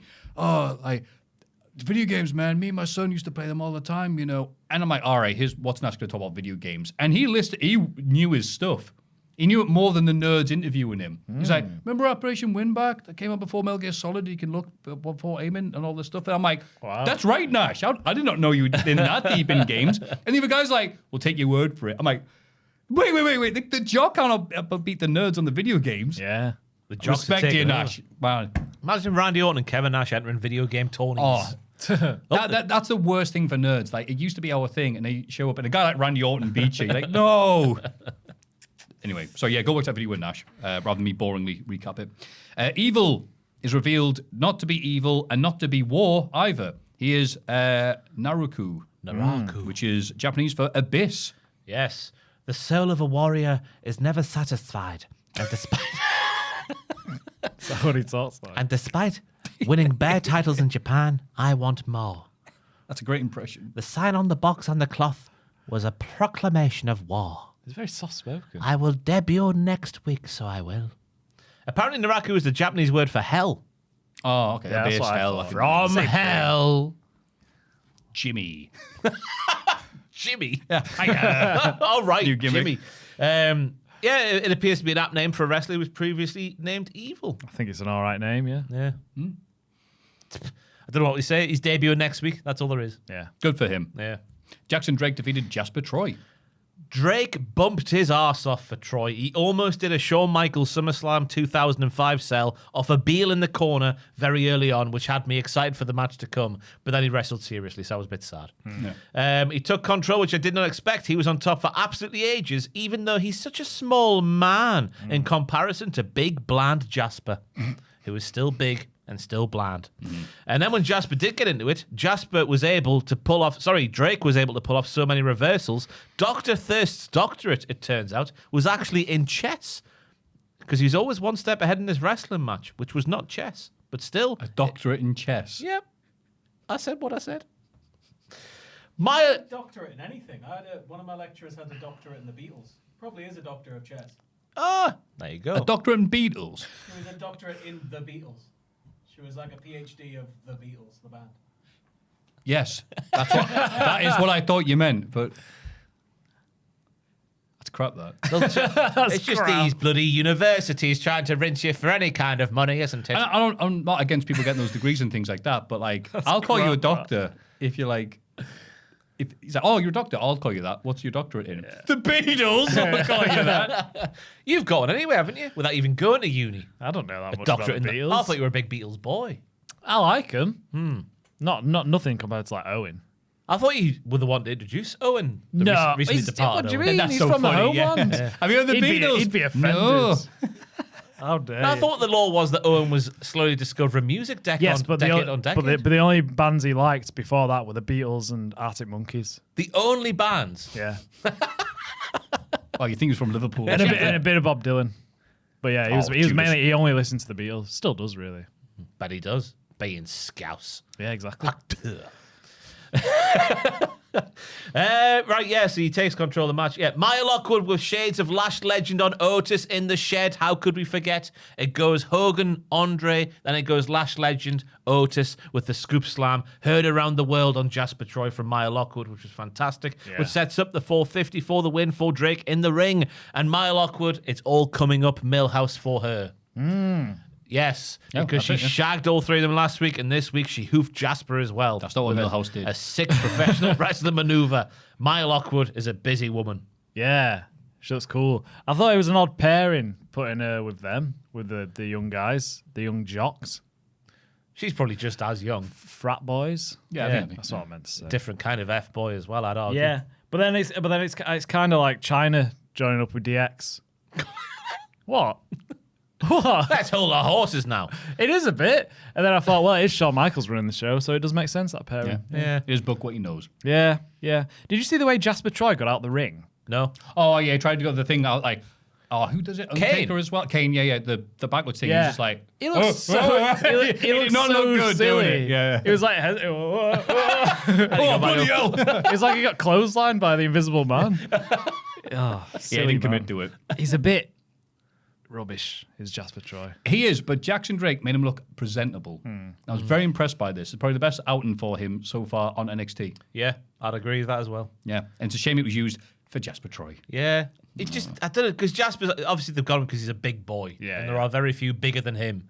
But he needs something major into his character because it is just really boring. I've got chains. Clink, clink. Here they are. Do you want to chain wrestle? That's his gimmick. Because I don't know how. I went to I that- should go to the Bleach Snake I know, pit. yeah. Yeah, that'd be good. Yeah. An NXT spotlight for the ages. Well, just does before that that, we'll tie up the bow on this segment because later the lads, who I assume were the Menendez brothers and their friend Jackson Drake, Oh, good, we haven't had that they reference. bump into Romeo Moreno, who starts off speaking like that, but then just has an American accent by the end of the segment, so he clearly forgot what he was doing. He's from Evolve, and he likes to paint. I don't believe this. Because wrestling is art. And then, Christ alive, Stone the Crows, the ghost of Christmas past comes in. Couldn't believe it. As Noam Dar is back in NXT. The unfireable Noam Dar. On the main roster 10 years ago. Well, kind of on the main roster 10 years ago. Yeah, from what, the CWC to just being on 205 Raw? Live. Yeah, that's 205 it, yeah, Live, yeah. 205 yeah. Live. He was big on there. He did break free from 205 Live did. for a bit, didn't he? But then he went back to NXT. He had a great match with Daniel Bryan, I feel like. Did he? Somewhere I've got along no the way. recollection Yeah, of that I have that in my mind. I believe you. And Ho Ho Lun. Yeah, up the Oh, whole yeah. run. That's what I'm thinking about. Aye. Daniel Bryan. Ooh. I'm a good wrestler. But he was on form straight away when he was on the scene. He was like, hello, hola. Because the Romeo was pretending to be Spanish at the start, I think.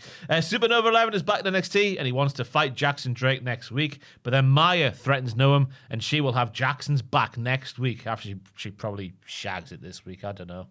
She eats her tea and shags all of them. That's what happened last week. I was there. I saw. And yeah, the main bit was Romeo forgot his accent, and I very much was a fan of that. Took me back to Lana. Because she would be Russian, then would forget, then would do it again, then just And then no one said anything. dropped yeah. it completely. Yeah. Yeah, totally.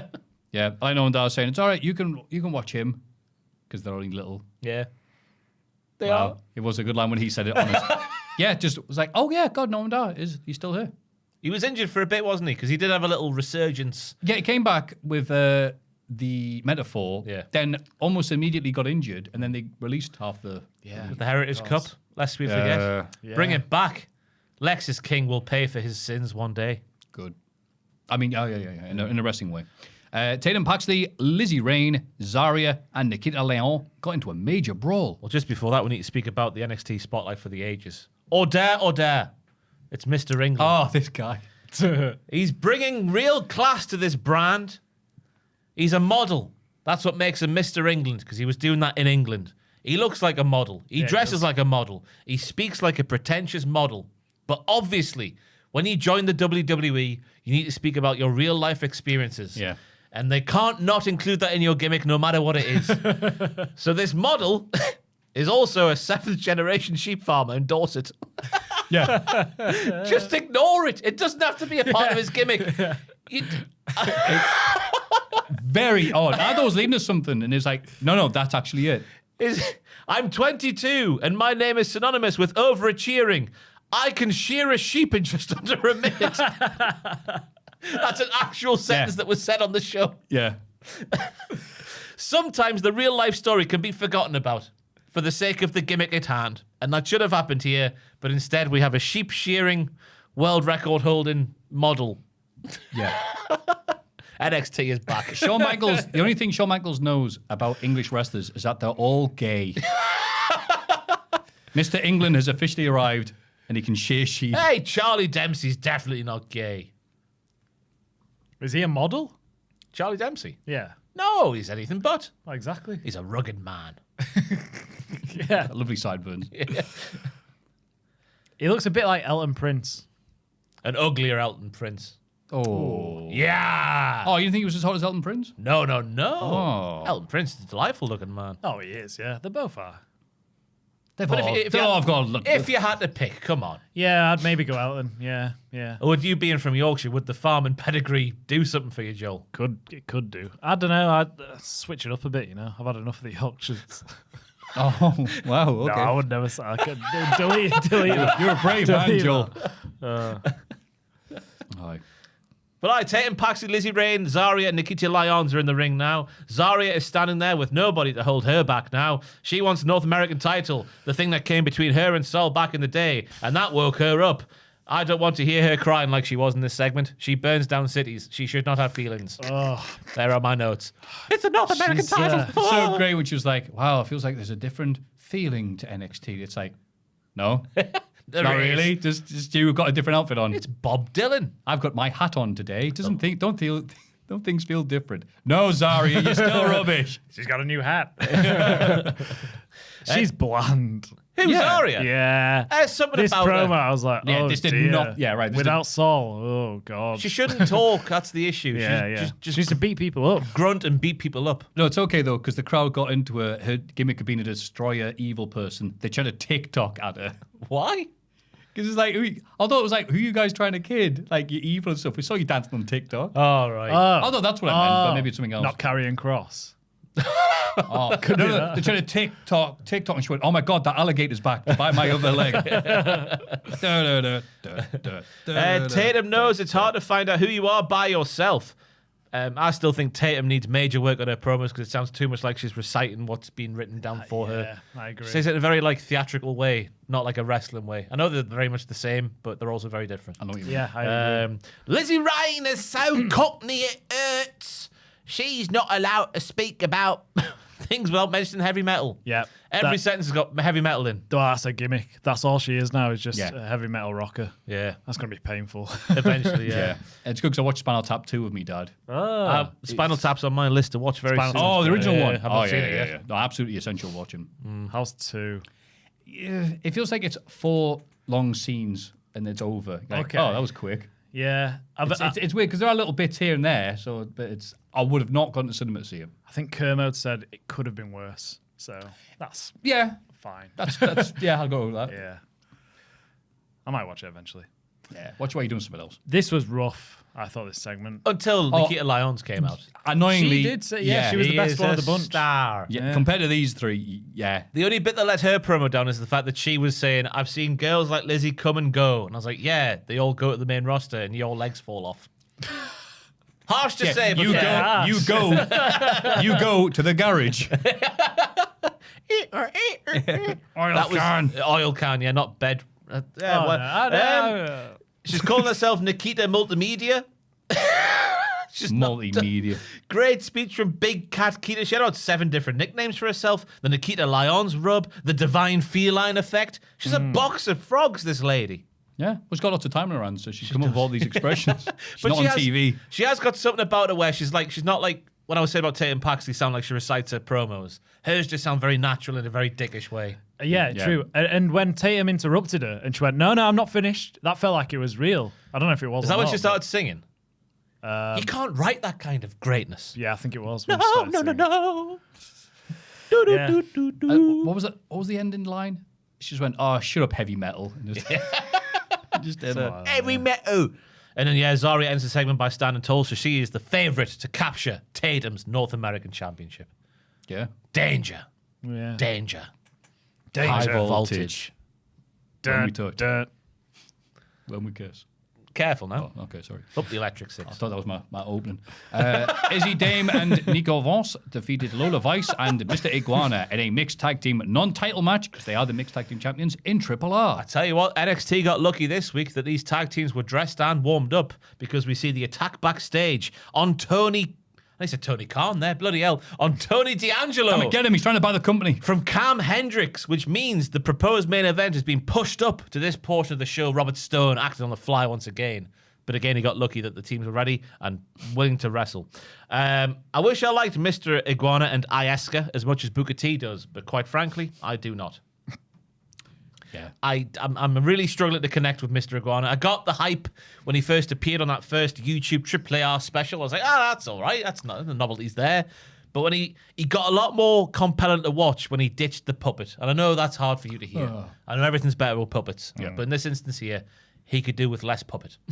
I know what you mean, because it was weird. He was in this match where it was a serious match, and he's comedy selling, and the crowd aren't into it. It's like, no, you need to get up, mate. You're going to lose. Yeah. Can you stop being wacky? I thought it was an odd structure to the match as well, because obviously the faces were allowed to do all of their flamboyant stuff, whereas Nico and Izzy were very punchy, kicky. Right. And that wasn't like a stylistic thing. It just made Nico and Izzy look way less capable at wrestling compared to the baby faces. I thought it was a bit odd. Yeah, I agree. Yeah, I think Mr. Aguirre, I quite like him, but it is one of those things where you've seen it once and you've seen everything. But and it felt quite house showy, didn't it? I thought this match. Yeah. It doesn't feel like the women's title feud if you're having Mr. Iguana involved. It's a bit strange. That's it the point feels as well. More, It it is- should be more serious. You know? Right, it's supposed to be a serious feud. It's like, don't worry, I've got Mr. Iguana and his puppet. They'll protect me. You're like, ooh. Are you sure about that? Cross promotion. They're the mixed tag team champions in AAA. They are. They've held it for ages. I thought this was their excuse to get the belts off them, but then they kept them. Oh, sorry, it was a non-title match, I should say. So maybe we'll set up a title match and then we'll get rid of them. Vic says he has a lot of iguanas in his backyard, which I thought was interesting. He does live in Florida, I imagine. Yeah, I guess I didn't know they had loads of them there. You should see William Regal's house. Full of iguanas. He's got loads of reptiles. He's legitimately got reptile rooms in his house. Oh. Did you hear any of his crap podcast? He Everyone recorded got so excited for the William Regal podcast, and the highlight was him going like, "Yeah, the snake pit down in Wigan. I remember the people, that's right. My sure he iguanas did. just told me." He did the first episode in one of the iguana's rooms, and it was so hot in there, obviously, for the iguana that the camera kept steaming up. I'm pretty sure that was a thing, wasn't it? Yeah. Just look at this old man Regal with his sweaty iguanas interrupting him. and he just talk for an hour on bollocks, which I know is incredibly hypocritical coming from us. But anyway, I digress. But Lola Vice has got a heart. She watches the iguana get power bombed for shootsies on the outside, and then she's like, "Oh no! Oh my God, Mr. And then she gets big. So she dances, tears in her eyes. Oh no! And then big roll up, big run knee, and then the lady who lost to Tatum in the steel cage is pinning the NXT Women's Champion. She's falling upwards. It's Izzy Day. Yeah. It is what it is. It is what it Whatever. is. Yeah. Backstage, Kalani gloats that she is the only lady to tap Lola Vice out, which is a fact that is true. Then Kendall Mint Cake is here. Yay. I should say just her name. Kendall Gray is here. Put some respect on her name. And it looks like the winner of Kendall and Kalani will face the winner of Lola and Izzy, which will be Lola because it can't be Izzy. It just can't be. Yes. It'll be Lola, and then I think Kalani will win and challenge. She needs to. She does. She's been there for years. Yeah. Years. Yes. Dark State defeated Hank and Tank. I can't wait to see what Dion and Saquon Sugars do this week. Can you not? I think we can wait. But why don't you tell us what happened? Well, Dion, the Dark State lads are on top, and then Dion goes for a chair on the outside, which would have been a disqualification because the referee can see them, and then Saquon stops him, which is fair enough and makes sense because it stopped the disqualification. The ref was looking at them, Team Saquon all the way. Excuse me. I had some gnocchi for lunch and it's repeating on me terribly. Ooh, gnocchi. Yeah, I've done meal prep with gnocchi for the first time. With what sauce? Pesto? It's made with, there's a bit of pesto in there. There was some Greek yogurt in there. A bit of paprika. A bit of mixed herbs. Sounds Yeah, fantastic. You know what? You're selling this to me. Yeah, there's some chicken in there as well. Go on. Bit of Me and spinach Joe there. will have some. Thank you for asking. Bit of boss. spinach, yeah. Oh, I'll give you the recipe. You make it yourself. Sounds good. That's not what I asked. Where are we? Yeah, Hank and Tank. Oh, the commentary on this match. I was appalled. Hank and Tank are getting complacent and losing their identity. That's all Booker and Vic were on about. Yeah, it's not good when Booker is dishonest because it's like, it might be true, mate. It felt like they were saying like a little message to the pair of them because they have been to Japan. They've been obviously NXT Tag Team Champions, and now they are here. I think the crowd always likes them whenever they wrestle, but they're just doing nothing. They've got nothing for them. Yeah. It's not their fault. Maybe there's too many barbecues, not enough weights. I guess. I don't know. But it felt a bit weird for them to be saying that about the babyface team. Against Dark State, you're actually splitting up in storyline. Yeah, I thought they'd lose this. I thought this could have been the end of Dark State. I thought it was going to be near the end of Hank and Tank. Yeah, it sounds like it. Yeah. But I thought the match itself was a good throwback Hoss battle. Lots of power stuff. Hank and Tank hung in there for a long old time as the Dark State lads threw all of their big bombs at them. And then finally, the final big bomb, the big alley-oop spinning power bomb. A finish is fantastic. Fantastic for the state of darkness. Yeah. The state of darkness. This annoyed me because this was pretty good. Yeah, it was. It's in Dark State, a group I don't care about, but they're making me care about. I didn't like the stuff on the outside where it was really like, no, don't use the chair, don't use blah, blah, blah, blah, blah. But like, as soon as they had the actual match with none of the bollocks, it was pretty decent. Yeah. Big Osiris is getting good. It's nice for these teams to get good when they're on the chopping block. Is OTM still there? Because obviously Osiris getting good and being a big boy made me think about OTM, who are both big boys and we're getting better. Yeah, they're still there. They just haven't used them in a few weeks. OTM released from WWE. No, not yet. Just Google it. Give it just an make hour. sure. And whilst you're checking that, No, I don't think that. I think they're still there. Why aren't they being used? Where are they? I don't know. well, this They tag push 'em and division's then- so hot right now. they always push them and then hide them away for a bit. Yeah, it's weird. NXT champion Tony D'Angelo versus Tavion Heights in a non-title match in the main event. I've just realised I've missed a couple of bits off my notes there. Because first we get to know the new correspondent for NXT. Where's her name? Emily Agard. I'm Emily Agard, the new correspondent of NXT. I thought she said that about 5 times in one segment. Hi, Emily. I'm Emily Agard, the new correspondent for NXT. Yeah, she interviews Keanu Carver, who is stood in a street alone, Oh, this bit. Yeah. to show that he is stood in this. Oh, I guess that's where he's from, the streets, and he is alone. He doesn't want to talk, so he's like, "Get out of here!" And they put the camera down, but it's still rolling. And even though he didn't want to talk, he says all the things anyway while the camera was rolling. And he didn't know he was being filmed, but he did know he was being filmed. No, he did know. Yeah, that's the thing. By the end of the segment, so he kept talking anyway. That didn't make much sense to me. But I liked the rest of the promo. It was a good way to see his motivations. He played football. He was motivated by money. He's got a family to feed. He's doing the wrestling, and he's doing the wrestling for the money. He doesn't need clicks and popularity. He doesn't need the tricks. He'll just smack people in the face. Give me a chance or cut me, he told Chef Michaels. And now he's getting that chance. And if the wrestling doesn't work out, he'll find something that will. What will it be?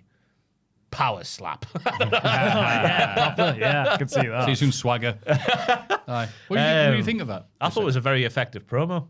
It's just a simple story now. I'm fighting for my family. I want money. I'm here. I'm a prize fighter kind of thing. And he's got that Kavorka where it feels like a case of the Samoa Joe, as I like to say. It just feels a bit real, which it probably is. I don't know how many kids he's got. 7. I don't know. One for every day of the week. What do you think, Joel? I like him. Cheers, Joe. All the best. What do you He's think, He's Maffew? 27. I also liked it. It was very similar to what they're doing with Jacob Fatu on Raw. I'm here to feed Yeah, my I family guess and so. my kids and stuff like that. But he came across very facey. Yeah. Like, we are supposed to be cheering him, right? Yeah. Right, okay, cool. No, you're supposed to boo him because he's meant to be in NXT for the love of the game, not for the money. Actually, yeah, that's the thing. No, he was a Wait. heel, wasn't he? Well, I was supposed to boo this? Yeah. Oh, I'm here to feed my family. Boo! you like your family, you nerd. Yeah, that's true. He was wrestling Jasper Troy, and Troy was the face, and he was the heel. I'm not cheering him. Yeah. I don't You know. have I to. don't know, actually. He was saving Booker T from Booker T Appreciation Night. Oh, yeah. Remember the attack? And Jasper Troy saved Booker I remember T. Booker trying to talk during the advert break. Yeah. Yeah, so this is weird. And also, it was really funny. She's like, come on. Did she say the same line twice? Did she go, come on, I need to bring something back to my job? And he went, no. And she went, come on, I need to bring something back to my job. Oh, all right, then put the camera down. What? What do you mean? I forgot. I swear it's like, do you just Emily. repeat the same line again? Do you mean Emily Agard, the new NXT correspondent? I think From Emily Agard, the new NXT I correspondent? think Emily Agard, the new NXT correspondent, may have repeated a few lines here.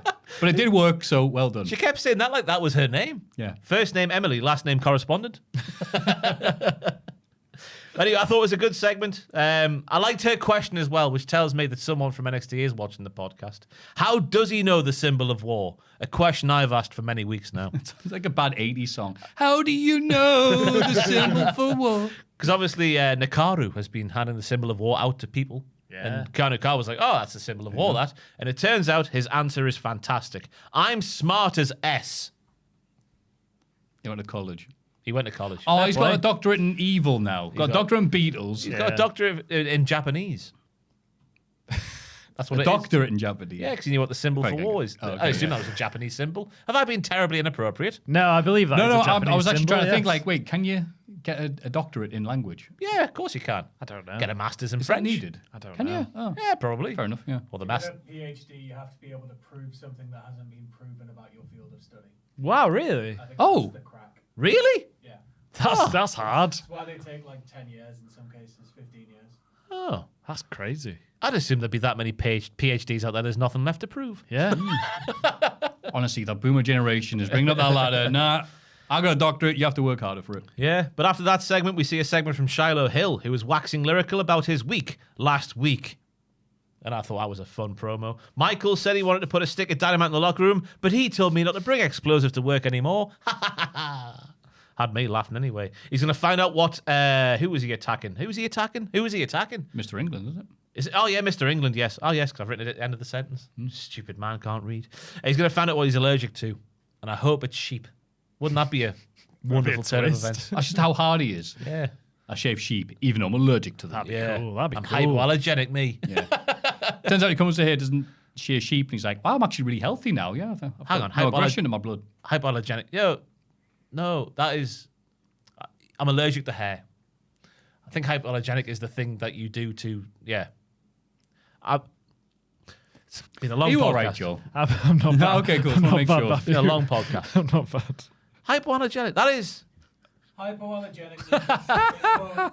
If you have a hypoallergenic dog, it won't, and you have like an allergy to dogs. Yeah. A hypoallergenic dog will not trigger your. So I did use it wrong. Ah. Yeah. He's allergic to hair. Oh, I didn't know that. Right, okay. Yeah. So Shiloh would be wrong to attack him with a hypoallergenic dog. Ah, okay. Such as a poodle, I think, are hypoallergenic. Are they all poodles? Anything that doesn't shed, yeah. Attack him with a golden retriver. That's what I would do. A little What a Bernese mountain dog. or they're a massive, like a whippet, They have no hair at You all. can't whip in the matches, man. It's against the rules. Irish whippet. But you can hit with a running bulldog. Hey. In the main event, what did you think, Ross? Tony D'Angelo and Tavian Heights. So yeah, early in the night, I said we're taking this podcast to new heights. it's going down, baby. Early in the night, Tony attacked Tavion over a table at the PC. That's an easy sentence to say. Tony attacked Tavion over a table at the PC. It was rubbish. Yeah. He turned to the camera and went, "Watch this." And then did it. It's like he was on Jackass. Shut up, Tony. Shut up, like an idiot. Tony tells Stone that he is still the hunter and will not be the hunted, even though he's NXT champion. So he demands a match against Tavion, who he tackled over the table. Cam Hendrickson attacks Tony while he's walking backstage before the match, which means that Tony is buggered. And Tony and Tavion is not happening because Tony and Tavion is not happening, and Cam has been kicked out of the building. The mixed tag match, that's when that's bumped up the card. Tavion is gutted that Cam Hendricks cost him his match against Tavion. What? I think every time Ross recaps something, it's like, he's doing such a good job of recapping all this drivel. Then near the end, Ross is like, what is this? Every time it's like, nah. No, then we see the Diamond Mine come back in there because Tavion is gutted that Cam Hendricks cost him his match against Tony. And Miles is like, this is a good thing, Tavion. You can prepare more for your match against Tony D'Angelo, the NXT champion. And then he brings back the Diamond Mine catchphrase. We stay ready so we don't have to get ready. Diamond Mine. Boo-da-boo. Even the prisoners are going back in their cells. I can't keep track.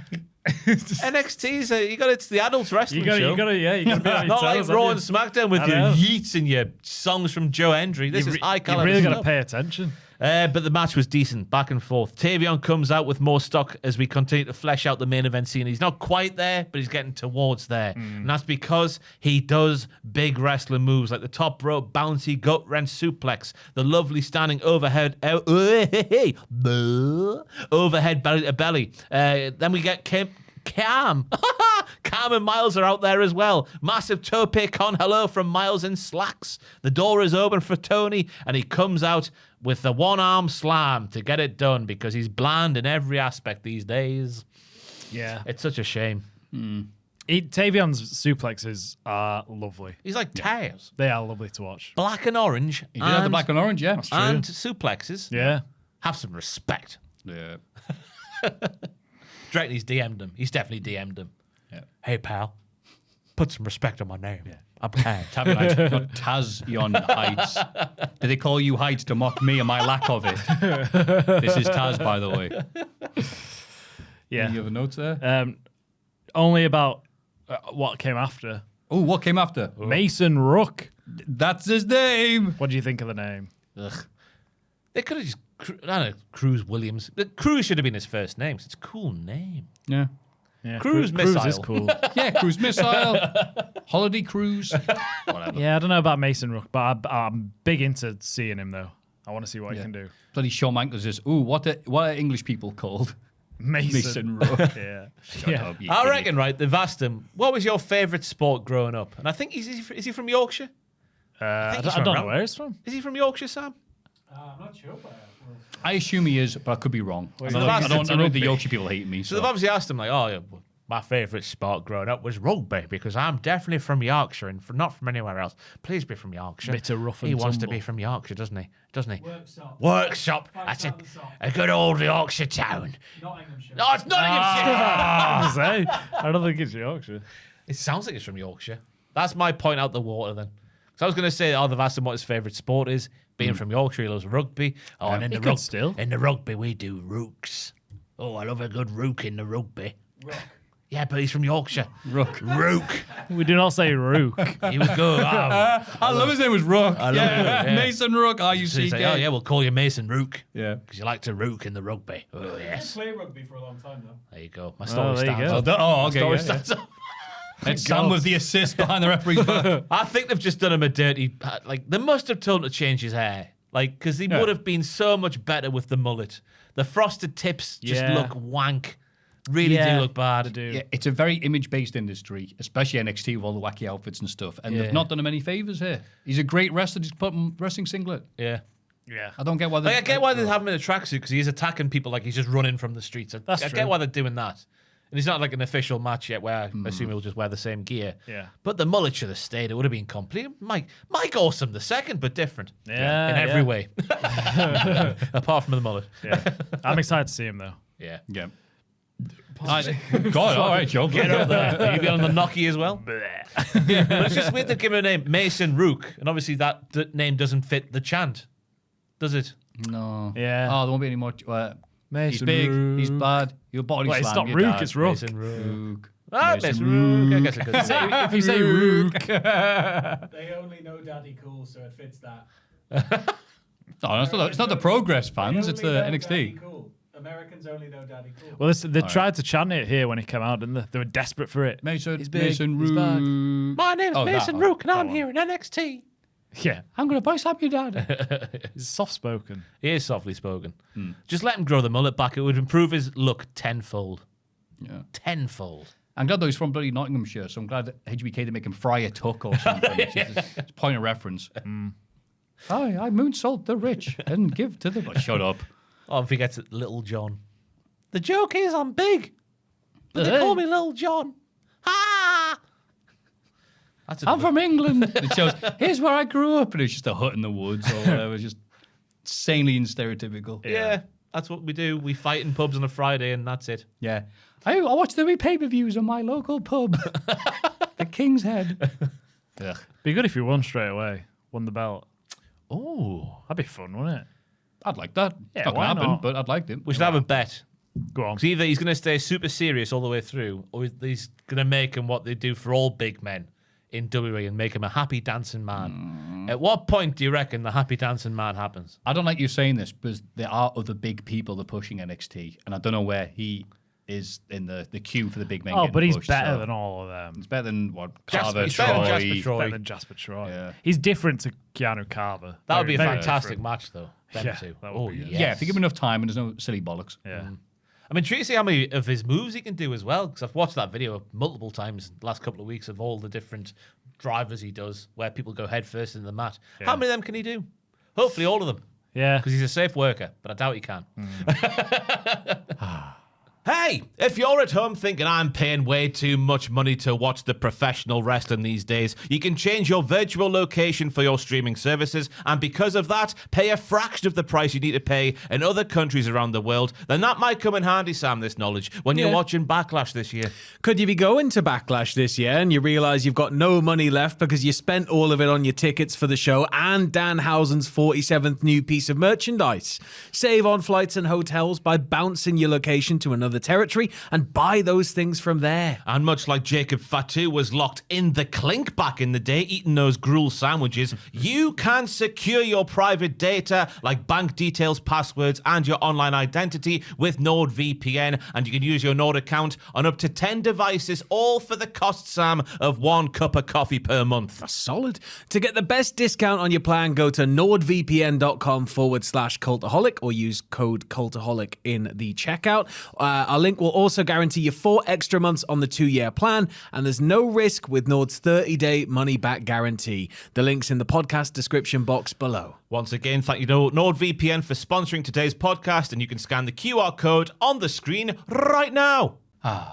AEW Dynamite, which started off with a lovely tribute to Ted Turner with Tony Schiavone and Sting, who have been, were with him for a long time. Yeah, Tony Schiavone said 1985 is when he was working in the TBS studios, and Sting was signed in 1987. Yep. Well, that had been alongside the Warrior in that tag team, the Blade Runners, whatever they're called. Warrior wasn't signed to UWF. So that was it. The Blade Runners, then Sting went to Bill Watts' UWF. Where Warrior went elsewhere. So no. I could have just said that. Yeah, Maffew, make sure you give us the entire explanations. All right, cool. It was a lovely touch for Sting to come out, and I liked how just short and sweet that his speech was, just thanking Big Ted, as he kept calling him. Wrestling wasn't making money. It was in the red all the time, but he just said, you wrestlers, keep on doing what you're doing. Just a nice little segment there. 10 bell salute, as you would do in the wrestling from time to time. So all it had to be. Yeah. Yeah, thank you, Ted. Not much to say, but yes, it was a nice moment. And it's nice that last week we were talking about what was better, Cartoon Network and Nickelodeon. Yeah. You caused this, Joe.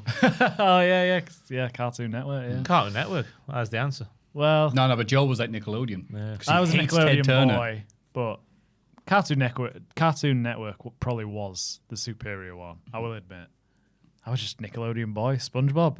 Come on now. I'm glad you're sticking to your guns here. Like, I don't care if Ted Turner's dead. No. I still love SpongeBob. Sorry, SpongeBob. Ted. Yeah. That needs to be done because, a very important figure in the history of American wrestling. Yeah. So, AWCC Eliminator match. The Death Riders, John Moxley, defeated Juice Robinson of the Bang Bang Gang. Juice selling the magnitude of the match very well, I thought, on the way down the ring. I will be John Moxley. I have been John Moxley. I will be John Moxley. He's muttering under his breath as he's walking down the ramp. Juice getting a few big hits in early on and convincing himself he can actually do it. Was a nice little bit of subtle storytelling there. I thought it was a well-structured match. Another good competitive TV match for John Moxley. The man is on one hell of a run. I feel like I say that every week at this point because he is. Oh, yeah. And I have eyes and I tell the truth. You do that sometimes, yes. So what do you mean sometimes, you asshole? Mox got to grips with things, then like a shark with some blood in the water. Pile driver doesn't work, doesn't matter. I'll hook the bulldog choke on straight away, and he gets the win. But the main thing for me about the match is Juice. Oh, Jushin Liger. Oh my God. It's Liger. What was that then? Who was that? Because you sneezed. Oh, of course. Mr. Iguana. Doing the swanton. Carry on. Juice should be utilised more on television than he is. I know he had a big injury for a long time there. Can leave it's it not down. a very good advert for command strips, is it? No, it's really not. But he should be utilised because he can do it all. We know he can do the stupid stuff with the Bang Bang Gang, but this match proved here he can be super serial as well. I'm nervous now. I love everyone to look behind them. Just leave it if it falls. That's what I would have done. Yeah. Pretend it didn't happen. Move on. Yeah. Anyway. Good night, giant crash. Yeah, it's good to see Juice back in some singles action. I feel like it's been a while since we've seen him do that. He put up a good fight, but he was never going to win. But it was a decent match, decent brawl, just a John Moxley match. I enjoyed it, and I always like the way Moxley wrestles, and Juice looks good, but I just felt like it didn't really mean much because I just knew who was going to win. He was just like, okay. I'm with you, Joe. Yeah, it's the Moxley match on Dynamite. There's only so I like these eliminator challenges, but there's only so many of them until you just go like, all right, okay, I get it. I know what's coming. I know what's going to happen. I was a bit numb to this. Yeah, just a match on TV, and it's not a bad match. No, don't get us wrong. It's just you better make sure you say something smart and intellectual about this on the podcast. I'm like, no deal. It's a Continental Championship eliminator. Yeah, it is. Yeah, that was the meaning of the match. Yeah, they're fighting for the right to go and challenge for the. They're fighting for the right for Moxley winning this match. Yeah, if Juice won, he got a shot. Yeah. Yeah. I just didn't see it happening. Yeah. Yeah. I believed it would. And obviously, why would he lose? Because that then segues into the training of Will Ospreay continuing under the Death Riders. I was a bit. Yuta was using Ospreay's neck and shoulders as a bench to do like really deep like flex and sit-ups. I thought it really undermined Will's neck injury. No, that's the strength in it. Yeah, but the storyline is it's weak. Yeah, and they're strengthening it. Help. No, but like Yeah. we haven't seen it be strengthened. Is my point. Is this not He's doing been it? acting as a bench. You don't. That him sitting there acting like a bench is not strengthening the neck. Him doing exercises to strengthen his neck is strengthening his neck, and we haven't seen them. I thought you are doing that in the context of Ospreay having a bad neck, undermined the bad neck. Was he doing neck rolls? No, Ospreay was just sat on down all and then, fours. and then Yuta's just Yuta's walking doing backwards. sit-ups on top of him. To be honest, I didn't really think about the neck. That didn't even occur to me. What do you mean? That's the entire storyline. I know, but Yeah, they're training him. They're making his neck better. yeah. I think yes, yeah. Yeah. I don't know. I thought it looked harder for Yuta. That's tough to go all the way back. Yeah, but Mark, his neck, That's why he's the great Yuta. he's just missed like 9 months of wrestling because of his neck. Yeah. Plus, every time he was doing it, going, oh, But he wasn't. Oh, my neck. do you like that? Well, not really. I thought the promo was good from Moxley speaking about death ground, whereas you're standing on ground you can't escape, much like hell in a smell. Moxley says Ospreay needs to get his head and neck right, otherwise he'll be coasting for the rest of his AEW career and not reaching the heights he could get to. So it's still the Moxley storyline of making AEW better, and obviously making Moxley in his vision, making Ospreay in his vision, not in Ospreay and Ospreay's vision, which is just, I do flips. Yeah. I'm still not sure how I feel about this storyline. I haven't made my mind up yet. I'm not raving about it, but I'm at least appreciating that we are watching this better than Meltzer and Alvarez, who had one of their famous old biddy arguments over this. It's because- Team Alvarez all the way, isn't it? Why? Well, they both got stuff wrong about this. Meltzer was going, well, I don't know why they bring up the fact that Ospreay. They said, Ospreay, how are you doing? He goes, well, my neck's bad. I'm going to Japan on the weekend. Just to see some friends. But then Meltzer said he's going to wrestle in Japan, but he's got a bad neck. And Meltzer, in the Meltzer way, goes, that will be bad for his neck if he wrestles in Japan. I went, what? And how did you go check? I said, no, he didn't say he was going to wrestle in Japan. Support Callum Newman, wasn't Yeah. it? Yeah. So I was really weird out. They said, we saw you in Japan wrestling this week. I'm like, what? I'm all right with companies not referencing other stuff that's happening at other companies. That's like a different thing, you know? But then they brought it up. They said, you did wrestle this week. It's like, hang on, last week your neck was dust. And now we just, we know that you wrestled last week. It's like, you didn't need to bring that up. I thought you were going to bring up the point that we're making about the lack of collision highlights on Dynamite. Oh, that was the other thing. That's That was an interesting one because they both did it in a really clumsy way where you're like, this doesn't make any sense. You should have watched Collision. It's like, well, that's the thing. They want people to watch Collision, so they've got an angle on Collision. They goes, well, I don't want to watch Collision. People say I don't want to watch Collision. They should have shown a bit of the recap on Dynamite so you know what was happening. And I was like, there's two arguments there because it's like, well, if you showed all the recap, there's no point in watching Collision. So, all right.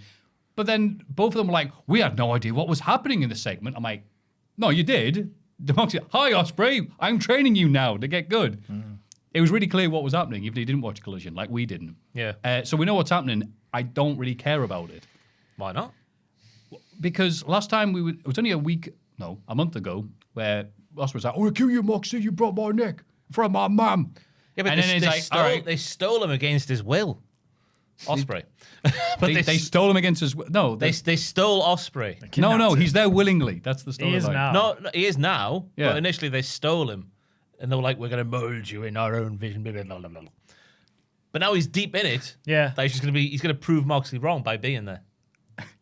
Prove him wrong? Wait, that doesn't. No, you're survive the Death Riders. It's not that hard. Yeah. But that's what Moxie wants. Exactly. They're still doing the same storyline of John Moxley making AEW better in his own vision. Yeah. But they're doing it in a different way with Will Ospreay now. Well, it feels like, I quite like the feel like Ospreay's like almost the chosen one, and the building him up to succeed and putting him, like he said there's 1% more you have to go to, and this is the hardest step, and they're going to train him to do that. I quite kind of like that. Literally said Ospreay is like the future of the business, and he's going to mold him in a better version of himself rather than like just doing flips and killing himself. Yeah, no, that's I'm in agreement. Yeah. You were saying the opposite. No, I'm saying the storyline started with Will Ospreay being stolen, which is the thing that happened. They stole him. They did steal him. They did steal him 2 weeks ago. No, they stole. He's an object. Yeah, they stole him. They stole his person. And no one want to go save him. That's got to suck, hasn't it? Where's Ospreay's mates? He's gone to Oh, they're all in England being wrong uns. Don Callis family, yeah. Oh, I guess the AW versions. yeah. Kyle and Mark. Yeah. But I didn't like the Ospreys. I wanted to see more like rejuvenation of the neck before I'm watching Yuta using it as a bench. I think that the idea was that they would strengthen his neck. Yeah, because I've seen other people do that, and it's like, well, this will help your neck. I don't know. I've never seen another man use another man as a bench to do sit-ups and say you'll strengthen your neck doing that. Different backgrounds. I'm just a bit sick of the whole story revolving around his neck and like, oh, is he hurt? Is he all right? Is he not? Because he's going to do a dive anyway. Yeah, yeah. Yeah, if Ospreay changes his ring style, fine. But they had that previous match a while ago. It was like, well, time to dive. Like, Yeah. okay. That was his first match back. He started with a headstand spinning like takedown thing with like a Hurricane Rana, but on his head. Yeah. So Moxley's got a good point here. Yeah. Muppet. Double Jeopardy match. AW World Trios Champion Orange Cassidy of the Conglomeration defeated AW World Tag Team Champion Dax Harwood of the FTR. Yeah, so if Dax won, FTR gets a trios title shot against the Conglomeration, with Ciampa being their third man. If Orange wins, the Conglomeration get a shot at the Tag Team Championships. Everyone was at ringside. Why were the dogs there supporting the heels? Was it just to have everyone at ringside who was in the Tag Team division? Yeah. Yeah, so that's all right then. The injured hand of Orange was the story of the match, and Dax was thwacking it for a long time. I thought Orange was fantastic in his role as the underdog, fighting back, sometimes with one hand, sometimes because it's him with no hands. Lol, pockets. I like the desperation in the finish as well was really effective because Orange was surviving all these kind of things. And he's in was it an arm bar? He was in some kind of arm hold thing because of the injured hand. And he just, I'll wrench on a pinfall and I'll just hold it to me heart's content, like me life's on the line. And that's how he gets the win. He's on death ground. To relate it back to the segment. There you go. Yeah, Death Ground. Death Ground. And then obviously the attack happens after the bell, and Rocky Romero and Trent end up getting thwacked, as they would do as the comedic heels of the heels tag teams. Yeah, that's what they are, yeah. And Christian Cage being fantastic once again. Everyone doing their finishes around the ring, and he shakes up, I'm going to do a big spear. I'm going to do a big spear. Kicking the balls. Yeah, nice good stuff. stuff. Good Nice stuff. I quite liked all the people being at ringside. Made a bit of an atmosphere for the match. It was just a classic Orange Cassidy match with Dax mocking him and then Orange fighting back with a flurry of offense and then getting a cheeky roll-up win. Did you see on the outside when he slammed him on the table? Ciampa went up to the table and reorganized it for the commentators. I thought that was a nice touch. What a nice man. Yeah, what a good guy. He's supposed to be a heel? No, he's a good guy. Decent. Yeah. I thought when they brought Ciampa, I was like, they've already announced who they've got a third man, so they must be winning. Yeah. They tricked me. Yeah. How dare they? I thought we were friends. Nice match that crowd got into, even when there was 120 people on the outside, so that's very impressive. Yeah. Yeah. No, pay attention to us. It's like, no, I can't. There's loads of people on the outside. Cope and Cage, of course, became the center of attention. Yeah, that was a bit, mate. That's right. Don't worry. The men have shown up. Yeah. Well, it's almost as if they're building towards a pay-per-view match between those two teams. Yeah, it is a bit. Come on. Don't be ridiculous, We can Ross. criticize Cope, especially when it's right, but that's not the right time to criticize guys.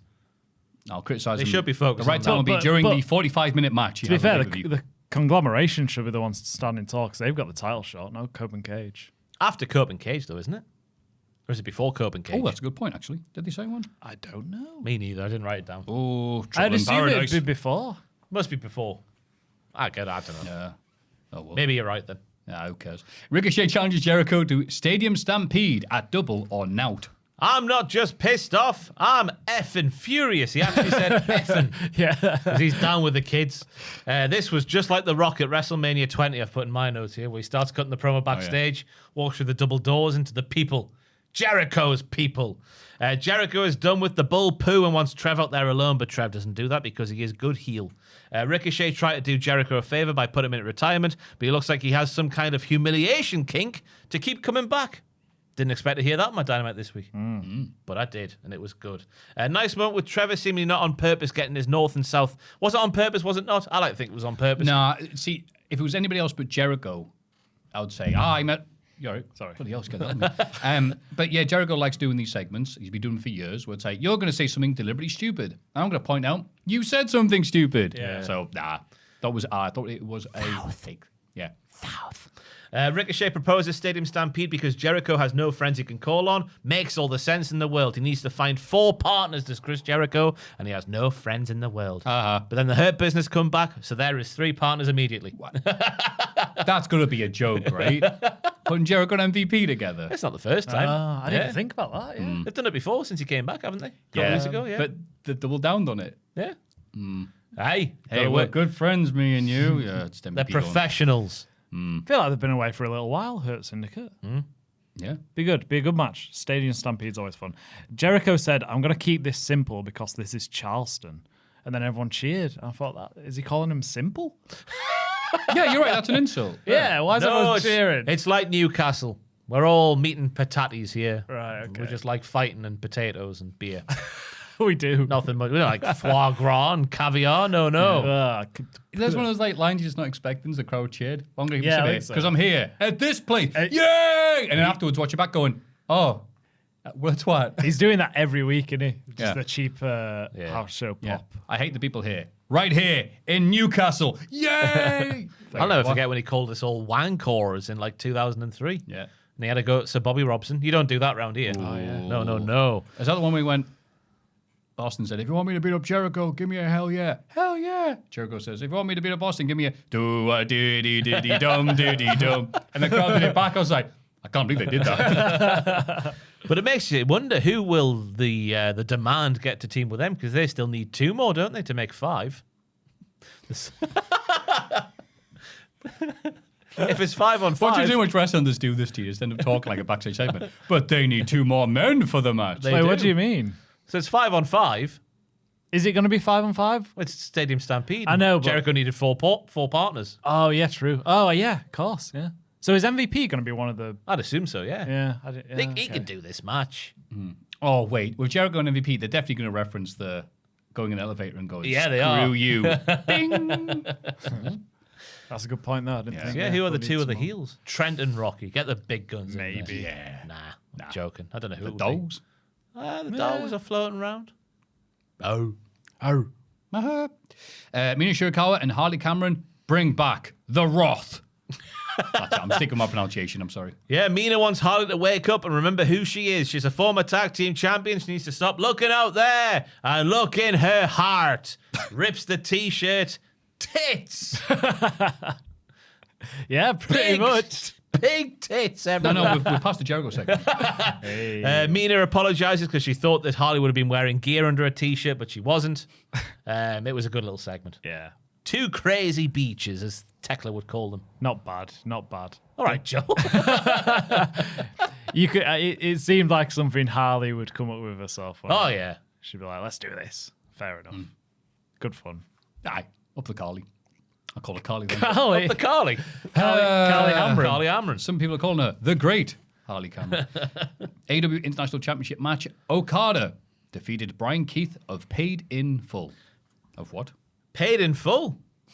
I don't know who his tag team partner is now. Is that Big Bill? Is that still Big Bill? Oh, I guess they can't be the learning tree anymore. So yeah. Is that their tag name? Paid in full. I guess. They must be Collision Cowboys, because I was having a look.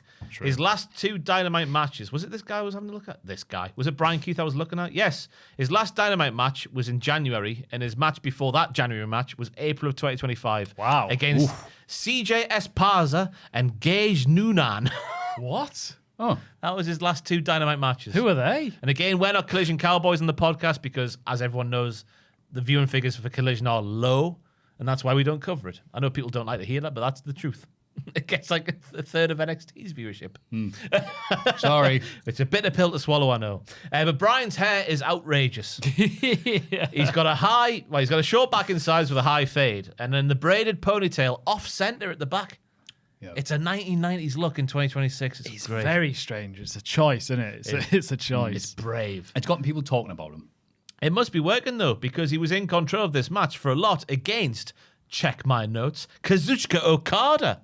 He's the Rainmaker. Check my notes. Check my notes. I was trying to be dramatic, you know. I know he was wrestling against... That's right. You guessed it. Yeah. Okada. But he was in control for loads. There was so many DDTs in the match, including one on the floor.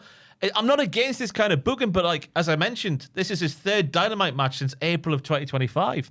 I want the booking to be consistent. The same with Juice as well. Juice was great in his match against Moxley, but if he's missing now, like he was missing on Dynamite for weeks, months, however long, it means nout. So I want the booking to be consistent because Brian was great here. Agreed. It's like bringing Roosh back as well last week and having him win and then We haven't seen him this He week. had a Are we promo gonna package see this him? week. He Yeah. he had a promo package and he won a match. What? On Dynamite? Yeah. No, I was on Collision. Oh, Collision. Sorry, they had, blended because in, of didn't Backlash, they did Collision after Dynamite. Yeah. I didn't watch any of the Collision. I just watched Dynamite. Yeah, Ah, But that's all right. well, then, that if is the one that it's we cover. Wrestling. that's Ah. Brian even got out of the Rainmaker with a big headbutt, and counted even more stuff, but he wasn't able to get the win. It's one of those classic Triple H structured matches because it was 2 moves for Okada, and that's what made him win. One to turn the tide, and a finisher for the win. Yep. So yeah, good outing for Brian, but I want to see more of him. Oh, Yeah. that's a good thing then. Yeah. Yeah, agreed. Yeah. It was similar to the Mox match for me, where it's just like it started off as a standard Okada match, like slow, methodical, dominating. Then Brian Keith comes back and gets lots of offense in. But then you just knew Okada was going to come back and win, and that's what happened. That's just a nice TV match. It was fine for what it was. And then Just Okada. didn't care too much. Sorry, talk over you, mate. Okada then says, "I want the world title." And he says, "Bitch." And that match is next week. Yeah. Interesting. Against That'll be Darby an interesting match. I reckon he'll win. I don't know what it is. Okada. Yeah. I like that Darby right now is the guy where you're like, oh, you could lose this week. Yeah. It's made his title matches more interesting than when MJF was champion. Not in know- the same vein as Jeff Jarrett, though, back in the day. Because everyone was ready for Jeff Jarrett to lose. Oh, do you mean 2000? Yeah. Oh, all right. Of course I mean 2000. That's my wheelhouse, my player. Because Jeff Jarrett's been such a supporting player of AEW. Do you not think Takeshita will just come in and cost him? Maybe. More than likely. He will, yes. I'm looking forward to Did that I match. forget about that Takeshita thing? Yes, I did. I don't blame you because we've been waiting like a year for it now. Yeah. It's crazy the build up for that. And then Samoa Joe wants to hear from Will Ospreay.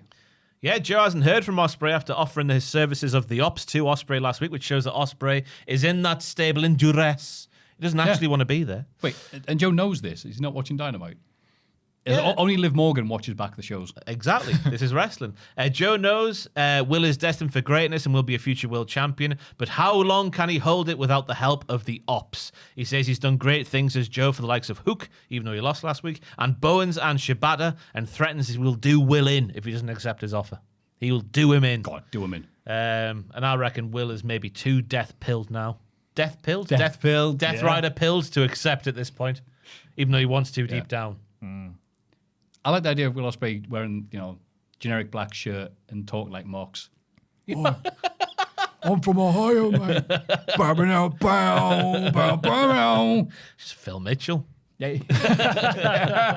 Yes. Oh my God, you're right. Let's do that. Got my pub. Tag team match: Hiroku Shida and Chris Statlander defeated Mina Shirakawa and Harley Cameron. Another glaring example of how far Harley... That's a weird way to say it. Another fine example of how far Harley has come in the ring. Another glaring example. No.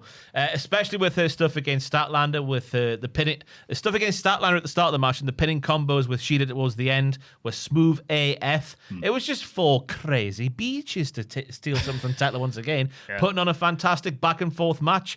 What will it mean, the friendly fire? Because Chris Statlander looked pissed off even though she won. Hopefully they don't treat it as like it was on purpose, because it wasn't. We all saw it. We all saw it with our own eyes. We did. But they are crazy beaches, so who knows what they're thinking. I like it. The she's getting a bit mad. Don't know what's going to happen. It adds a bit of complexity to the team. They're building well as a team, though, Shida and Statlander, even if I do prefer watching Mina and Harley. I prefer them as a duo, They're just fun. They've got something about them. They're fun. I think both teams are very much of the same ilk. And I don't want to say it again because I've said it enough, but you know what I'm going to say. The CBs. The crazy beaches. I didn't actually know it. You know what I'm going to say? No, we don't, I Ross. feel like I've just said it about 5 times. Yeah, you have. You're right. Yeah. But it's good to build up... they're building up a few tag teams in the women's division, which is always nice. They certainly bloody are. Yeah. This was my highlight of Dynamite this week, just to see how good Chris Statlander and Hikaru Shida were in this match. And as you said, Harley Cameron looked like she always belongs there. Yeah. Which she didn't at the start. She didn't, exactly. But now she's much better. Good. Up the Harley. Look at self-improvement. Up the Carly. Up the, yeah. The Carly. Carly Hammer. The Carly Hammer. Call her that because she's great. And then the main event, AEW World Championship match, the Darby Allin retained his TNT title, in respect for Ted Turner, to the Jet, Kevin Knight. His world title. His world title, no, his TNT title. Yes. The Jazz Yes. TNT Damn champion. it, I read that horribly. I'm sorry, Ted Turner. Just to make sure. I could see you coming for the comments. Kev with a bit of sass, which I liked. Darby goes in for a respectful handshake. Kev gives him a slappy one. This isn't about respect. It's about championship gold. A bit of a different feel to Darby's match this week. It was even Stevens for a large part, whereas the matches we've seen previously has just been Darby getting his ass handed to him for a long time and surviving. So I like the different strokes for all the folks. But that didn't stop Kevin from doing some fantastic things in the match, including a shoot Hurricane Rana from the top rope to the floor, splat. And was he supposed to have the chair set up? Because I don't think that would have helped. Oh, it would have made it a lot worse. I think they moved it because they realised, that would hurt a lot more, surely. Yeah, don't worry, just take it to the floor. Darby That's much safer. Do you reckon Darby suggested, I'll take that one through the chair? And they've gone, yeah, great idea, Darby. Yeah. Make sure you move the chair before. You know what? Do you think would the chair hurt more? Oh, Joel. Just it like softens the landing a little bit, you know. In what way? Implying Well, it's it's going to just land concrete. It's not a otherwise, sofa, it's a solid steel chair. I know, but it's not like I don't know. Maybe. But how's he going to land on it? He's not going to land on it and say, I body sat would- down on the chair. His body would be crumpled like he's going upside down as well, by the way, off a Hurricane Rana. Yeah. He would land like God. how Homer lands when that dude punches him and he goes over the fire hydrant. This is nearly as egregious as Maffew saying that pile driver wouldn't hurt as much as the Kevin Owens Alabama It's not Slam. as egregious as that. It is. I'm sticking It's with in it. that territory. Cannot stick with that. Sticking with it. I was going to say, you can't change my mind. You can change my mind very easily, but we'll move on. There was a springboard clothesline as well over the rope. Sorry, from the top rope to the announce table, which was fantastic. I'm surprised that wasn't your move of the week. Oh, Yeah, that was insane. they were both devastating. Yeah. Both worthy contenders for move of the week, but Oba is Oba. But yeah, it looked like Kev towards the end of the match was trying to out Darby Well, that move. by doing those kind of moves. Kev hurting with his leg. He gets the knees up for the coffin drop. And then I was thinking, yeah, that's good storytelling. He's like, he's selling the leg, which was hurting already. But he got up straight away, does a coast to coast. And then the UFO was like, oh, we've forgotten. He was selling the knee when he was like getting up to the turnbuckle and stuff. Still though, I did really like that he was selling the knee, Speaking is hard. even though he got the knees up to for the coffin drop. Yeah, that was good stuff. It was a really good main event, as expected with these two guys. Like impressive high risk stuff, like you said, but also just a really good back and forth fight. Very much enjoyed it. Yeah, very nice. And then MJF came out afterwards to start Collision. And he goes, all right, what do you want? I want my belt. Darby's like, I don't want that. I don't want your jacket or whatever. All right, do you want my diamond ring? No, I don't want that. I'll give you $1 million. I don't want that. I'm homeless. He said, I'm homeless. I lived on the bridge. I don't need your money. He goes, what do you need then? I need that thing you got from Turkey. Your hair. He's getting it done again. Well, I mean, that's what Darby seemed to suggest. Because it's not the most convincing of hair implants, is it? No, when a lot of people have that one Transplanted. desire, Jesus Christ, that one style. I think I was thinking about something else there, sorry. That one style, and they always get it after they come back from Turkey. I'm like, come on, man. Yeah. Yeah, I think he's getting his hair shaved. Yeah.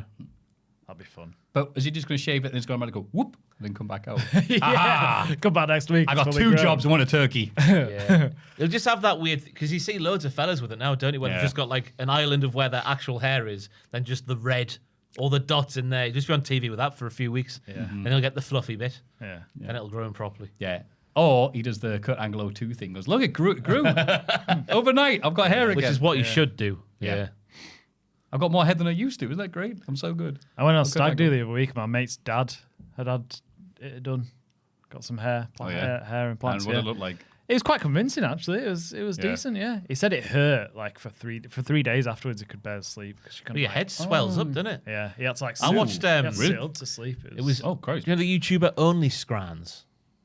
no. He's like a food reviewer, just goes and finds lovely food around the world. All right. He had it done, and he showed you through the entire process, and they put a band on your head there, and it just blows up on the top after you've had the God. procedure done. So you've just got this swollen head on the very top for like, I don't know if it was like a week maybe or something like that. wow. But it looks horrific going through it. I don't think I'd ever do Yeah, it. when I'm bald, I'm ready for it. mate. Yeah, I'm ready to go. Yeah. I'll shave it now. I'll just wear a hat. I think a much easier thing, but bloody hell. Yeah. Yeah, Good Dynamite again. Do you think? yeah. I'm surprised I haven't brought back a wrestler called Sylvester Turkey. Every time he comes around, he's got a different Longer hair every time. Yeah. You're looking great, Sylvester Turkey. He'd fit in. So no one's ever said that about me before in my in life. NXT. Yeah, Yeah, yeah. it'd fit in well. Anyway, that was the wrestling. Let's have a rummage in our mailbags. The mailbag. Hey, Diddlery News. Hardly ho. I've been watching Ross since the Name Redacted days.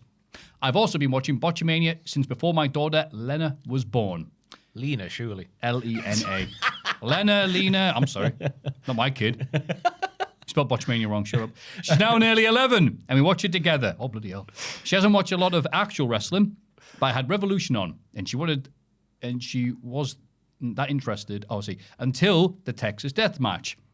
Wow. And now she's coming with me to All In. Oh, wow. Yes, I'm aware she may be a psychopath. Joel, you also seem nice. Oh, thank you very much. Big fan. Customary flattery out of the way. Here is my question. After you mentioned it last week, I watched the Austin Rock My Way video. Then followed up with Daniel Bryan Monster video, which I think is better. That's good. So what in wrestling do you think is better than something that is generally considered the best of its type? Ooh, all the best. Toronto Blue Jays pitcher Angel Bastardo. It's a real name. It's Ross Noble's name for like bastard in Spanish. Bastardo. That is an actual man. Angel Bastardo. That's an NXT name. It's a great name. Yeah. It's a fantastic Hi, name. I'm from Nottinghamshire. My name's Angel Bastardo.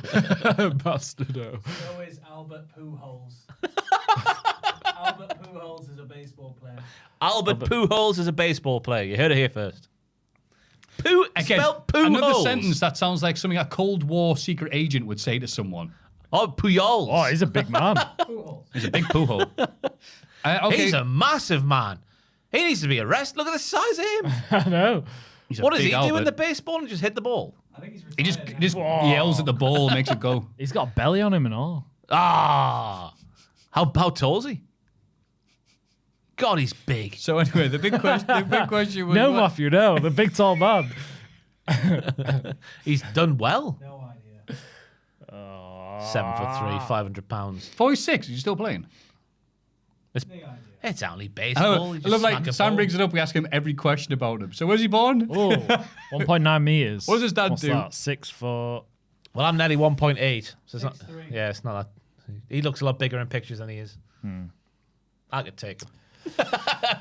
Something that's better. Something that. Everyone says this is the best one of this, but I think this Yeah. one is better. The first thing that came to tricky, my that. mind there was themes, and everyone waxes lyrical about no more words, Jeff Hardy. I think it's crap, and I think I'm one of the few people in the world who think that. Ooh. It's not my favourite. Yeah, I wouldn't say... We did a tier was list. okay. We did a tier list years ago, and I put it fairly low down, and I got heat for it, brothers. All right. Heat. Oh, Yeah, I've never been a fan of No More Words, Jeff Hardy. I think Triple H has the best theme in wrestling history. Which one?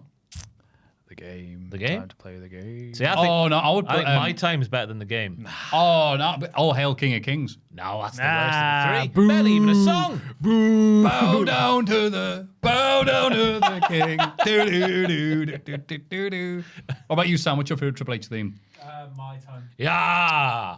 Oh, it's a shame we can't hear you. He knows. But in terms of something that was the best, The best of widely its considered the kind. best. I don't even like God tier music videos. Only one I can think of that wasn't mentioned there was the one Mark Henry had after he won the title. It was my favorite. No one else seems to bring it up in terms of like the great WWE music video hypes. It's him on the rematch. So it's him doing the World's Strongest Slam in ultra slow motion. It shows like 10 years went into this, 10 years of being here. And it shows like clips of his career as he's like very slowly bringing him down. All of this led up to this moment of suffering, of putting up through crap and all this. And it's like, I love you, Mark Henry. You're my favorite wrestler of all time, even though I've hated 9/10 of your career. So, I was thinking about the promo package for Cody versus Dustin. oh, that's a good one. Is it the Ian Abel band? I think that's. I'm ashamed of her shoes. What a song! What a promo! Thank you, Big Reed. Yeah, proper. What a song! Oh, I remember that when he goes, oh, no, dry eye in the house, mate. My shoes. I don't know what that is. I'm sure it was the Ian Abel band. It's one of those, you hear something on the wrestling, you have to Shazam it. Yes. Shamon. He's one of them. Yeah. Wow. It's a tricky question. As most people would say, the Shawn Michaels Undertaker match at WrestleMania is the best. Which one? WrestleMania match? 25. 25. Best Michaels no. WrestleMania Oh, yeah, match. so the first one, yeah. I don't like their... Oh, that's another thing then. I don't like their the rematch of next year. thought it was Didn't okay. even compare the first one. Yeah, it's nowhere near as good. I always preferred Michaels versus Angle at 21. That's my favourite Compared Michaels match. to what? Michaels Undertaker. I don't know. It's just okay, you mean that's like considered the best. I like the crowd. Right. The crowd in that one makes it for me because obviously Angle's the. Yeah. Yeah. He is still proper heel then, isn't he? Or was he going towards the wrestling machine at that time? Ooh, that's a good question. I can't remember. But the crowd are cheering him, and it makes it. Kurt's the kind of a heel because he tried to speed run Shawn Michaels' entire career. That's where you get the bit, sexy Kurt, and then attacks Sherry. So I assume so. But people are also like, yo, those are cool segments. Fantastic finish as well. Just having the ankle lock in for like 5 minutes. So good. Yeah. Selling frantically. Yeah, it is called Shoes. I walk with fire. Was here. The name of the song was not the issue we had. I still don't know what he's singing. I don't understand. I wear shoes. Also, speaking of like great music videos in WrestleMania, The Miz, WrestleMania 27, the highlight of the night. Oh, bastard, what's the song? What you on about? Sorry, I zoned out. The Miz he had the music video. You can hit me now, Yeah, there we go. but I won't stop now. Hit him here, man. And now we've got our best man on the case to sing the song. Oh, what's your favourite ECW theme? Oh, Simon Diamond. Oh, I was about to say that. Really? Okay, bastard. It's similar. It's 1 or 2, isn't it? I know. You can Throw your hands in the air. Wave my balls like you just don't care. Yeah. I mean, Awesome's obviously up there as well. Just incredible. Snap your fingers, snap your neck. That's such a good song. Here's one for you. I prefer, because they used in ECW a Kilgore version Of Walk, yeah. and it's a little bit more bouncy. Yeah. And I prefer it to Pantera's. And I know it's sacrilege. But That's an unpopular opinion. I'm putting my neck on the line. Sam's about to knife me. That's a crazy opinion. But they've put a little bit more. Yeah. Hey! What do you say? Yeah. Because that was all they would play, just that one bit on loop for his entrance, as opposed to the full song by Pantera. Do you have a favourite ECW theme? Not really. He's too young. I'm too young, too babby. So am I, really, but you know. Yeah. You're like, yes, Elijah Burke's theme. I think we've answered that question, so we'll move on. Kind of, yeah. Thank you very much, Angel. Hi, guys. Hello. In light of the past 2 rounds of releases, it is clear what TKO's position is, but also highlights a lot of issues with WWE and talent management. The release of the New Day is both a surprise and not. The only thing I can relate this is to at the most professional sports teams, the club legend, fan favourite, or cult icon won't be part of the team forever.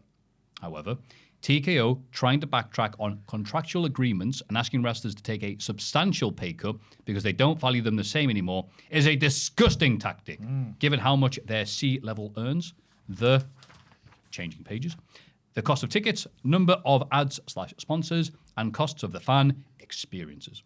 Something that is also glaring from the releases are the lack of direction and intention on wrestlers signed. JC Mateo, Tangle Lower, and Aleister Black. Why even sign them?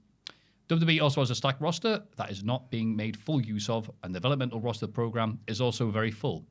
WWE also faces a problem where they don't have room on the Raw and SmackDown brands to keep the talent graduation going from NXT. And then from NIL, LFG, and Evolve to NXT. Christ! Yeah.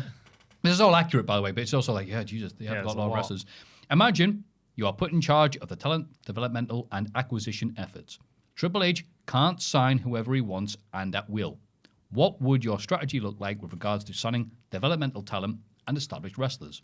What programs, procedures, and initiatives would you keep, change, and completely get rid of? And what are the bare minimum you expect from creative to warrant a new sign? This is like a question you get at a job interview. Yeah. Consider the various channels WWE has for talent identification, like indies, competitors, next in line, NXT, Evolve, LFG. TKO's tight budget management, vast amount of talent on contracts and developmental deals, and requirements to sanction a signing of a new talent. Totally legit name, Wilma Dickfit from Germany. After all that serious typing, you son of a bitch. We use some words like developmental and acquisition efforts. Wilma Dickfit. Get it up here. That's what he said. Wilma Dickfit. That's good. It is like a question you get at business school or something, like write an essay. Yeah. 2,000 So what words, would you do? explain your I answer. don't bloody know. I have no idea. Wilma Dickfit from Nottingham. I'd run it like the NHS, my players. Right.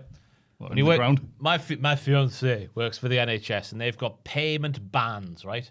So you start off a band, whatever. Oh, band B-A-N-D. B-A-N-D, Right, sorry. payment bands. Yeah. And the longer you've been there, the more you progress, you go up the bands. So imagine the wrestling card is bands.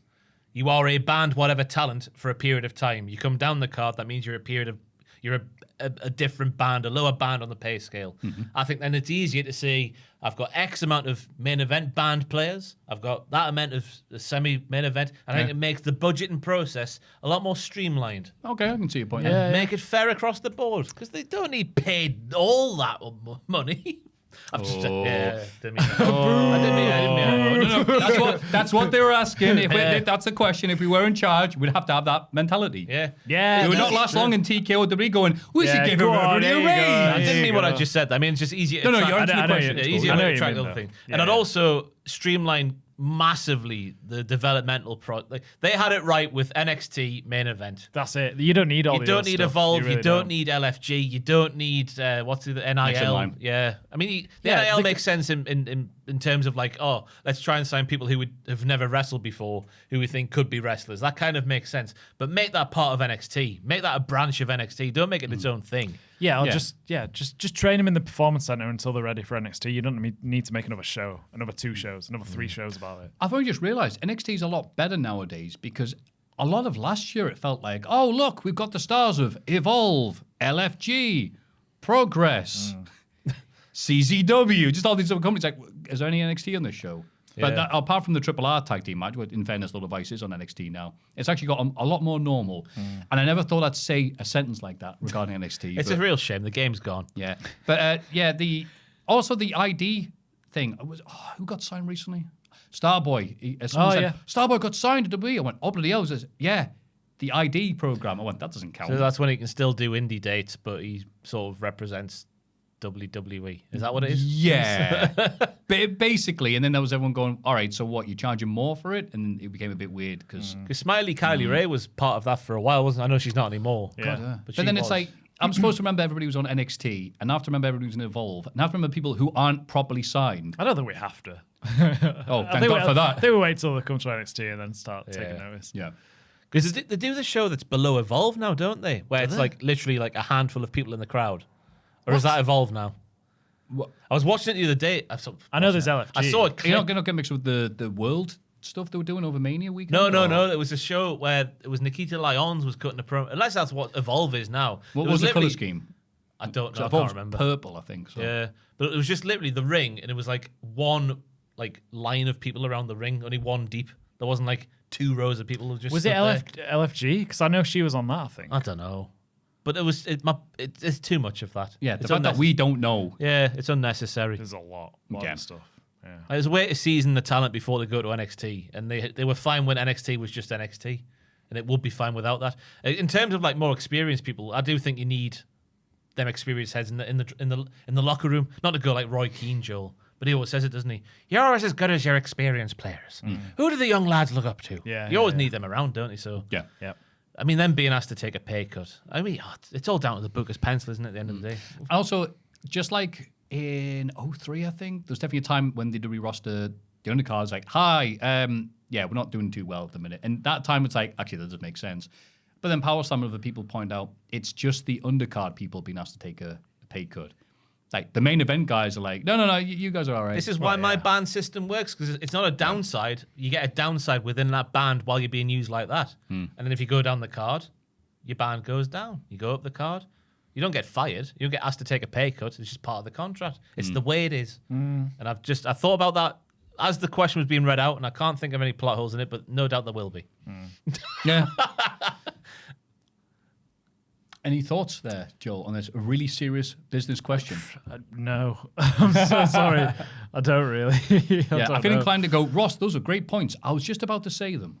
I'm sure Joel was as well. But thankfully, you've done our job for us. It's a good answer. What a good lad you are. I just don't like the way they're like, oh, we're using you at this point in this time when we sign it with a contract. And then because of our decision making, like we decide who we push and who we don't. You're down here now, so we're going to take some money away from you. Yeah. If it was a sliding scale all the time, and it's what people expect, I think it's a lot more palatable. Yeah, if they know going into it, that's what they're signing up for. And it's got to suck as well if you're a wrestler going, we want to renegotiate your contract. That's fantastic news. I've been reading about the record profits we've been having. Yeah, exactly. And then you hear the news, you're like, What?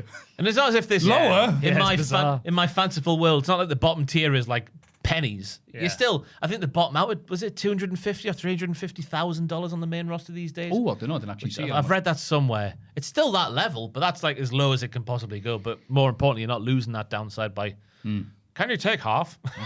Yeah. And also pay for their hotels. Yeah, definitely. It's mad pay that for that's their still flights. going on. Yeah. It's crazy that. It's really. I know it's like business. What do you expect? But seeing what TKO's doing with the UFC and how it's spreading to WWE is like, okay, I know this is a big business and things are going really bad, but how long can that last? How many more sport? I know wrestling's not a sport before, but how many more sport? Because they like to treat it like a sports team, don't they? Everyone goes to the performance center in their WWE branded gear and they train and they warm up and they go out and do. It's like a sports team. How many other sports teams around the world don't pay for that kind of stuff? Right. If you play for like Newcastle United, you get your coach paid for, your hotel room paid for, your coach back home paid for, flights around Europe. It's all Tabloid dips paid for. yeah, it's all taken care of. Absolutely. Wrestling must be, I know, because it boils down to the independent contractor argument, doesn't it? Which suits the company when it does and doesn't when it doesn't, whatever. Yeah, it seems incredibly outdated, but also it's not going to get fixed anytime Nah, soon. it's not going to Yeah. change. It's Money. actually very sad the more you think about It it. is very sad. All about money. Yes, believe it or not.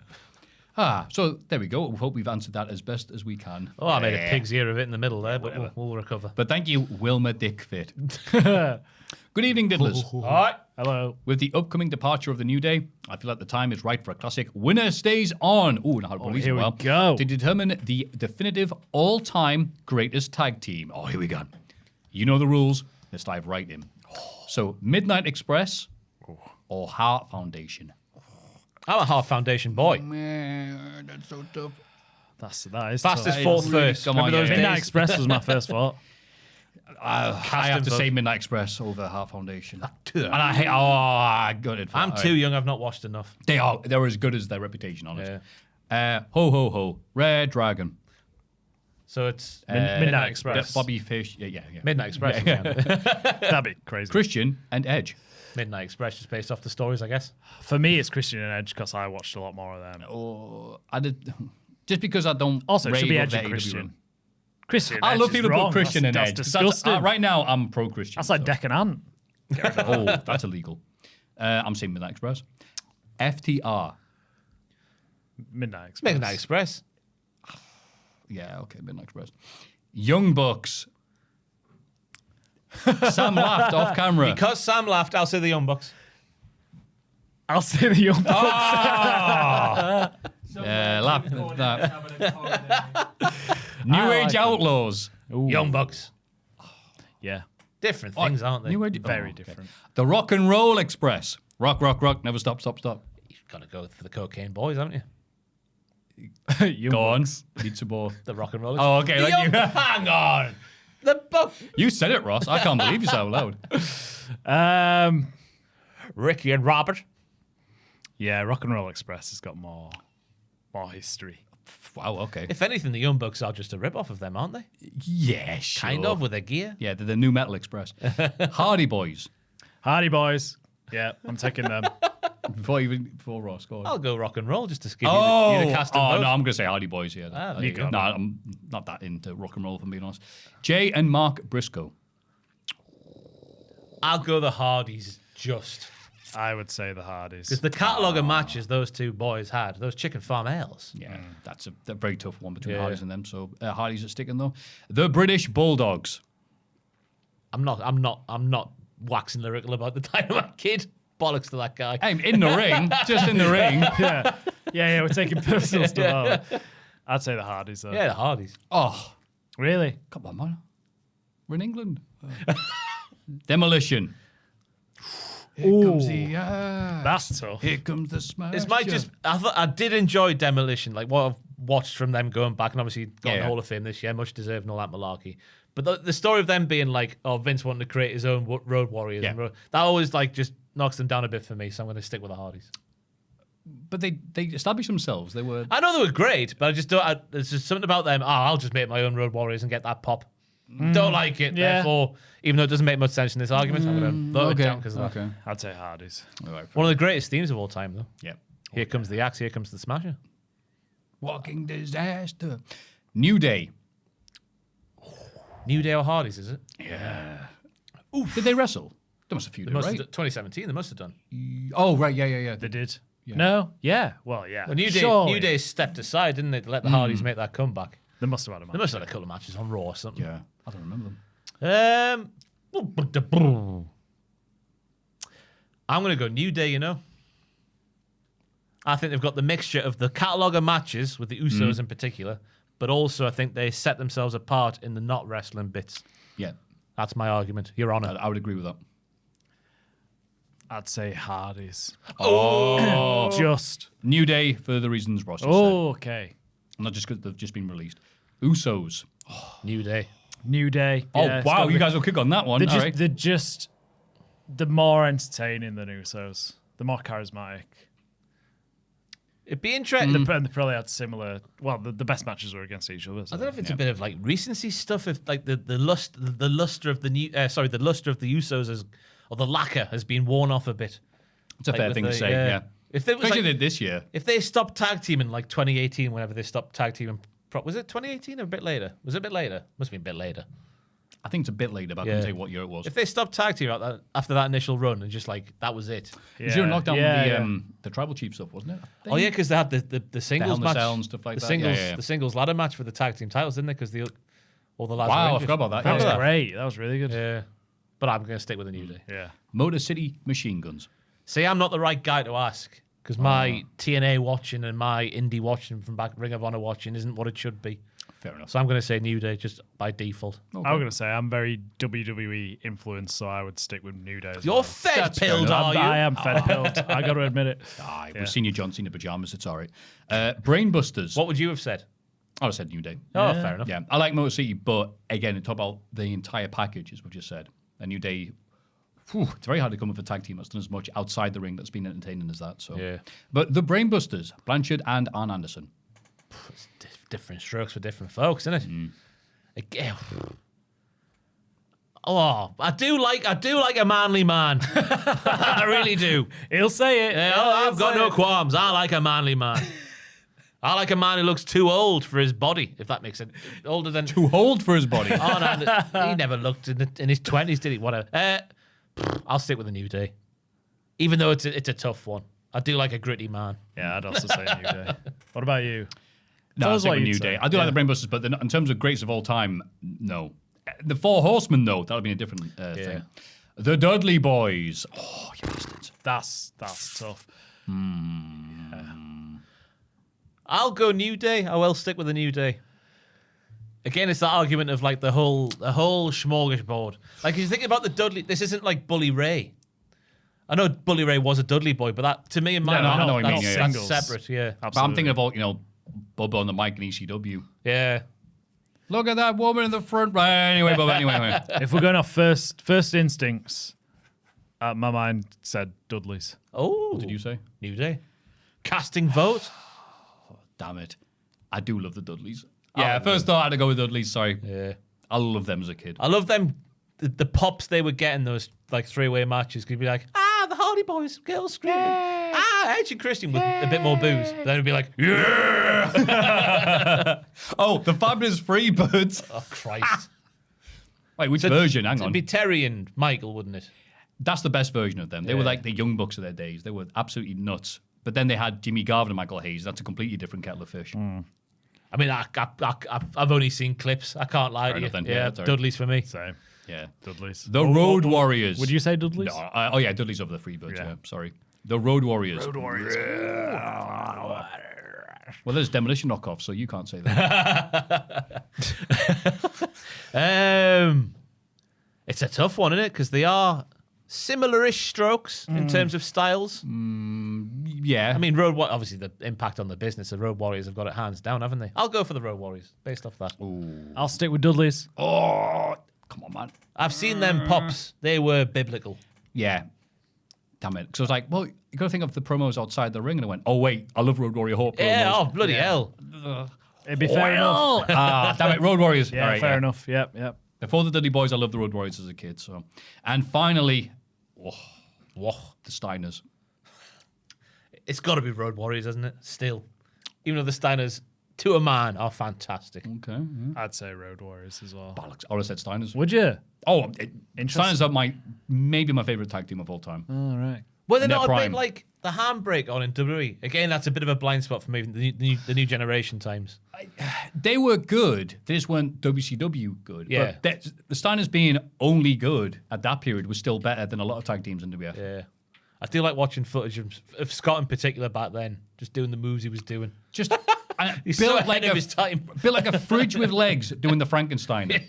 And like, I'm going to pick up Sid Vicious and do a moonsault stood up. What was the move called? With the Steiner in the middle of the ring, the pile driver thing, where Steiner screwdriver. Yeah, thank you. Yeah. Steiner screwdriver. Christ. Yeah.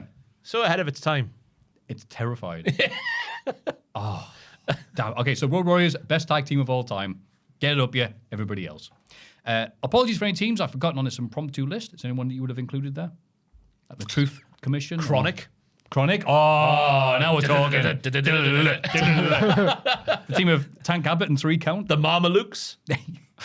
My mother's cheese sandwiches. We'll just name it WCW 2000 team. The FBI. Los Guerreros. Oh, that's actually a Ah, genuinely they good were one. good, weren't they? Yeah. The tag team of Eddie Guerrero and Tajiri. Yeah. The Bar. Regal and Tajiri. I'd have put the Bar The on Bar, there. yeah. Eugene and Regal. Yeah, of course. There'll be one. Top that would- Code Christian. There'll be an obvious one we're missing. Harlem won't there? Heat. Yeah. Oh, that's a very obvious one. Yeah. There's so many, isn't there? The Outsiders. Yeah. Anyway, no, this is a name at every tag team For match you sheer count down. Riz alone, yes. Yeah. Congrats for making it through another Marathon Mania weekend.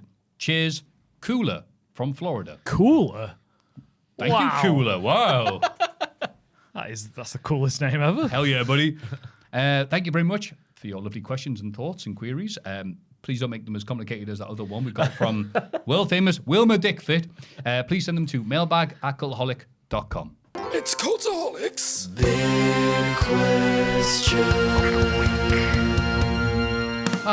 What a lovely podcast. And just time for a little bit more. The big question, which this week is, what is going to be the best match at Backlash? In brackets, yes, it is this Saturday. Whoa. Little Yachty came back to life. Why is he... I don't know if that's right or not. Trick said he was touch and go. He turns out he's all go, go, They go. touched him and he went. Oh. The card is Seth Rollins versus Bron Breakker, the man who loves doing impressions of Seth Rollins in a singles match. Trick Willie, apparently with the late, great departed Little Yachty, versus Sami Zayn for the United States Championship. No gingerbread man, though. Well, he's in the match. Io Sky versus Asuka in a I can't believe we're booking this right now match. Danhausen and to be announced versus The Miz and Kit Willie. And the main event of Roman Reigns versus Jacob Fatu for the World Heavyweight Championship. I've just thought of a great gimmick for a wrestler. Call a wrestler TBA, give them the APA theme, so that fits, and just have them fill in on cards. Yeah. I can't find a Tell you partner. what, TBA. There's only one man we Come can on turn down. to. TVA. Yeah. They would get over. Dun, dun, dun, dun, T. People would love that. Oh, that I'm a would actually genius. work. Hire me, the WWE. Anything to hear that guitar. TB. TBA. What do you reckon to it being a wrestler whose initials are TBA as the person who comes out with Danhausen? The bastard, Andrew. Oh my God, it makes sense. Well, not our Andrew. He's called Oh. Bobby Lashley now, of course. The Bobby The Black Ashley. The Black Alistair. Oh, yeah. Yeah? It's Black Alistair. Yeah. So, Ross, what do you think is going to be the best match at Backlash? I reckon it... What? No, I was just going to say, it's a good card, isn't it? It's a looking strong- at it's a the strong matches card. there, it's quite stacked. Yeah. I can't wait to see hours of adverts just to see those matches. Yeah. I might be sounding stupid here, but I'll say Roman versus Jacob because I reckon those two lads will thwack each other hard. I think it won't be like cinema. Ooh, I'm Roman Reigns and I'm going to punch and I'm going to say something badass. I reckon it'll just be them just slapping each other silly.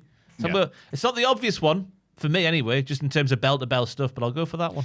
That will be great if it's Roman Reigns doing his it's main event time for me to do promos and dialogues and stuff like that. And then Jacob just goes, shut up, tongue and death grip. That's what should happen. Yeah. That was my first thought as well, was Roman really? and Fatu, yeah. I think Rollins and Breaker could be really good. It could also be quite short, depending on what direction they want to go in. Trick and Sammy would be more about the characters. Io and Asuka haven't got, it's just not enough intrigue there. Or See, I thought that was my initial ring to surely, those bell to bell maybe, but just there's nothing to sink your teeth into, I don't think. It's deeply offensive booking. And then the other one's a comedy match, so I'd say Reigns and Fatu. It's the one I'm most excited for, I think.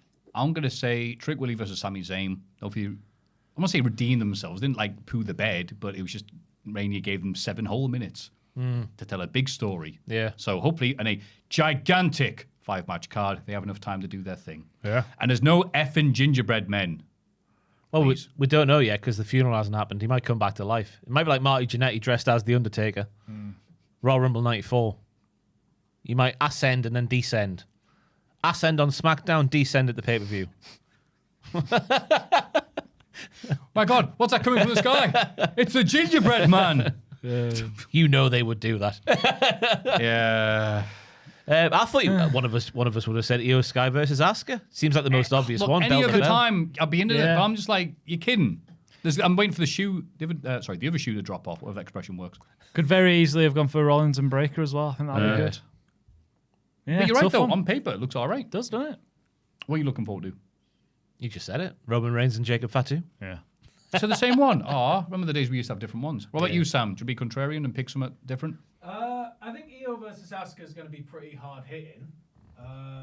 Roman versus Jacob is going to be full of now you understand family and a lot of talking. I reckon Rollins Breaker, as long as Breaker breaks Rollins into a million pieces, ties him off in a carrier bag and throws him in the river.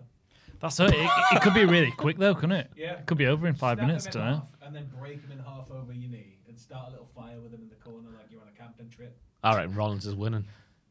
Dear. Yeah. After all that? Yeah. The carrier bag bomb. Oh my God, the jigsaw pieces have gathered themselves and pinned Somehow Braun Breaker. bounces off the top turnbuckle, carrier bag sits on Braun's chest, Well- pins him. Roman has proven at Mania, he's capable, as we all know anyway, of really high level performances. I think that, Yeah, once a year. but it's a shoe in for, on paper already, it's going to be a decent match between them. I just want Jacob to batter him and win.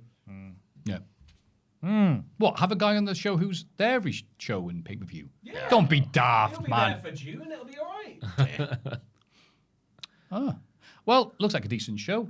Are Cultaholic doing anything for that show, Ross? They are doing a live stream with Bobby Lashley and Sam Driver, which will be live on this very YouTube channel while the show is going on. So if you see Backlash on a screen, just know that Cultaholic are live. Wow. F me ragged.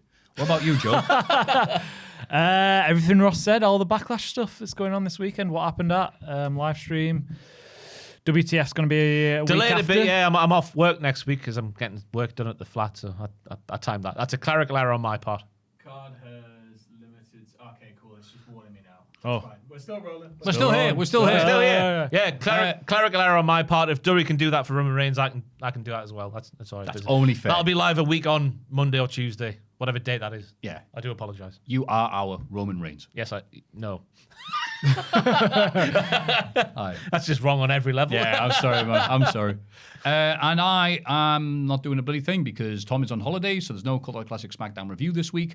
So you can watch Botchmania and be happy or miserable. I don't care. It's a free country. You can pay your taxes if you like. Sam, anything to plug? We'll have plenty of content coming in and around. There's also going to be Graded making its return to the website. So cultaholic.com throughout the show. Aidan Gibbons will be grading the show match by match. Don't miss out. Hell yeah. Bloody hell. Well, it's like the people at home don't have to watch the show. They can just follow it by watching us. Huh? Isn't that convenient? Yeah, There's too much wrestling. Well, I can't wait to tell you all next week what you missed. I will be here though. Oh, you won't be Oh, here yeah, for yeah. the entire week then? Oh, okay, cool. Full week, yeah. Well, gutted, but we'll do our best. I hope you and your flat are okay. Yeah, we've had our differences down the years. This has been Ross. This has been Joel. This has been the lovely Sam, who's been yelling in the background. Mailbag at cultaholic.com, patreon.com/cultaholic. Now we're going to point behind us. And what are we going to yell today, Ross? We're going to yell, Wilma Dickfit from Germany. 1, 2, 3. Wilma Dickfit. From Germany. From Germany. Far from Germany. Anderson. Anderson.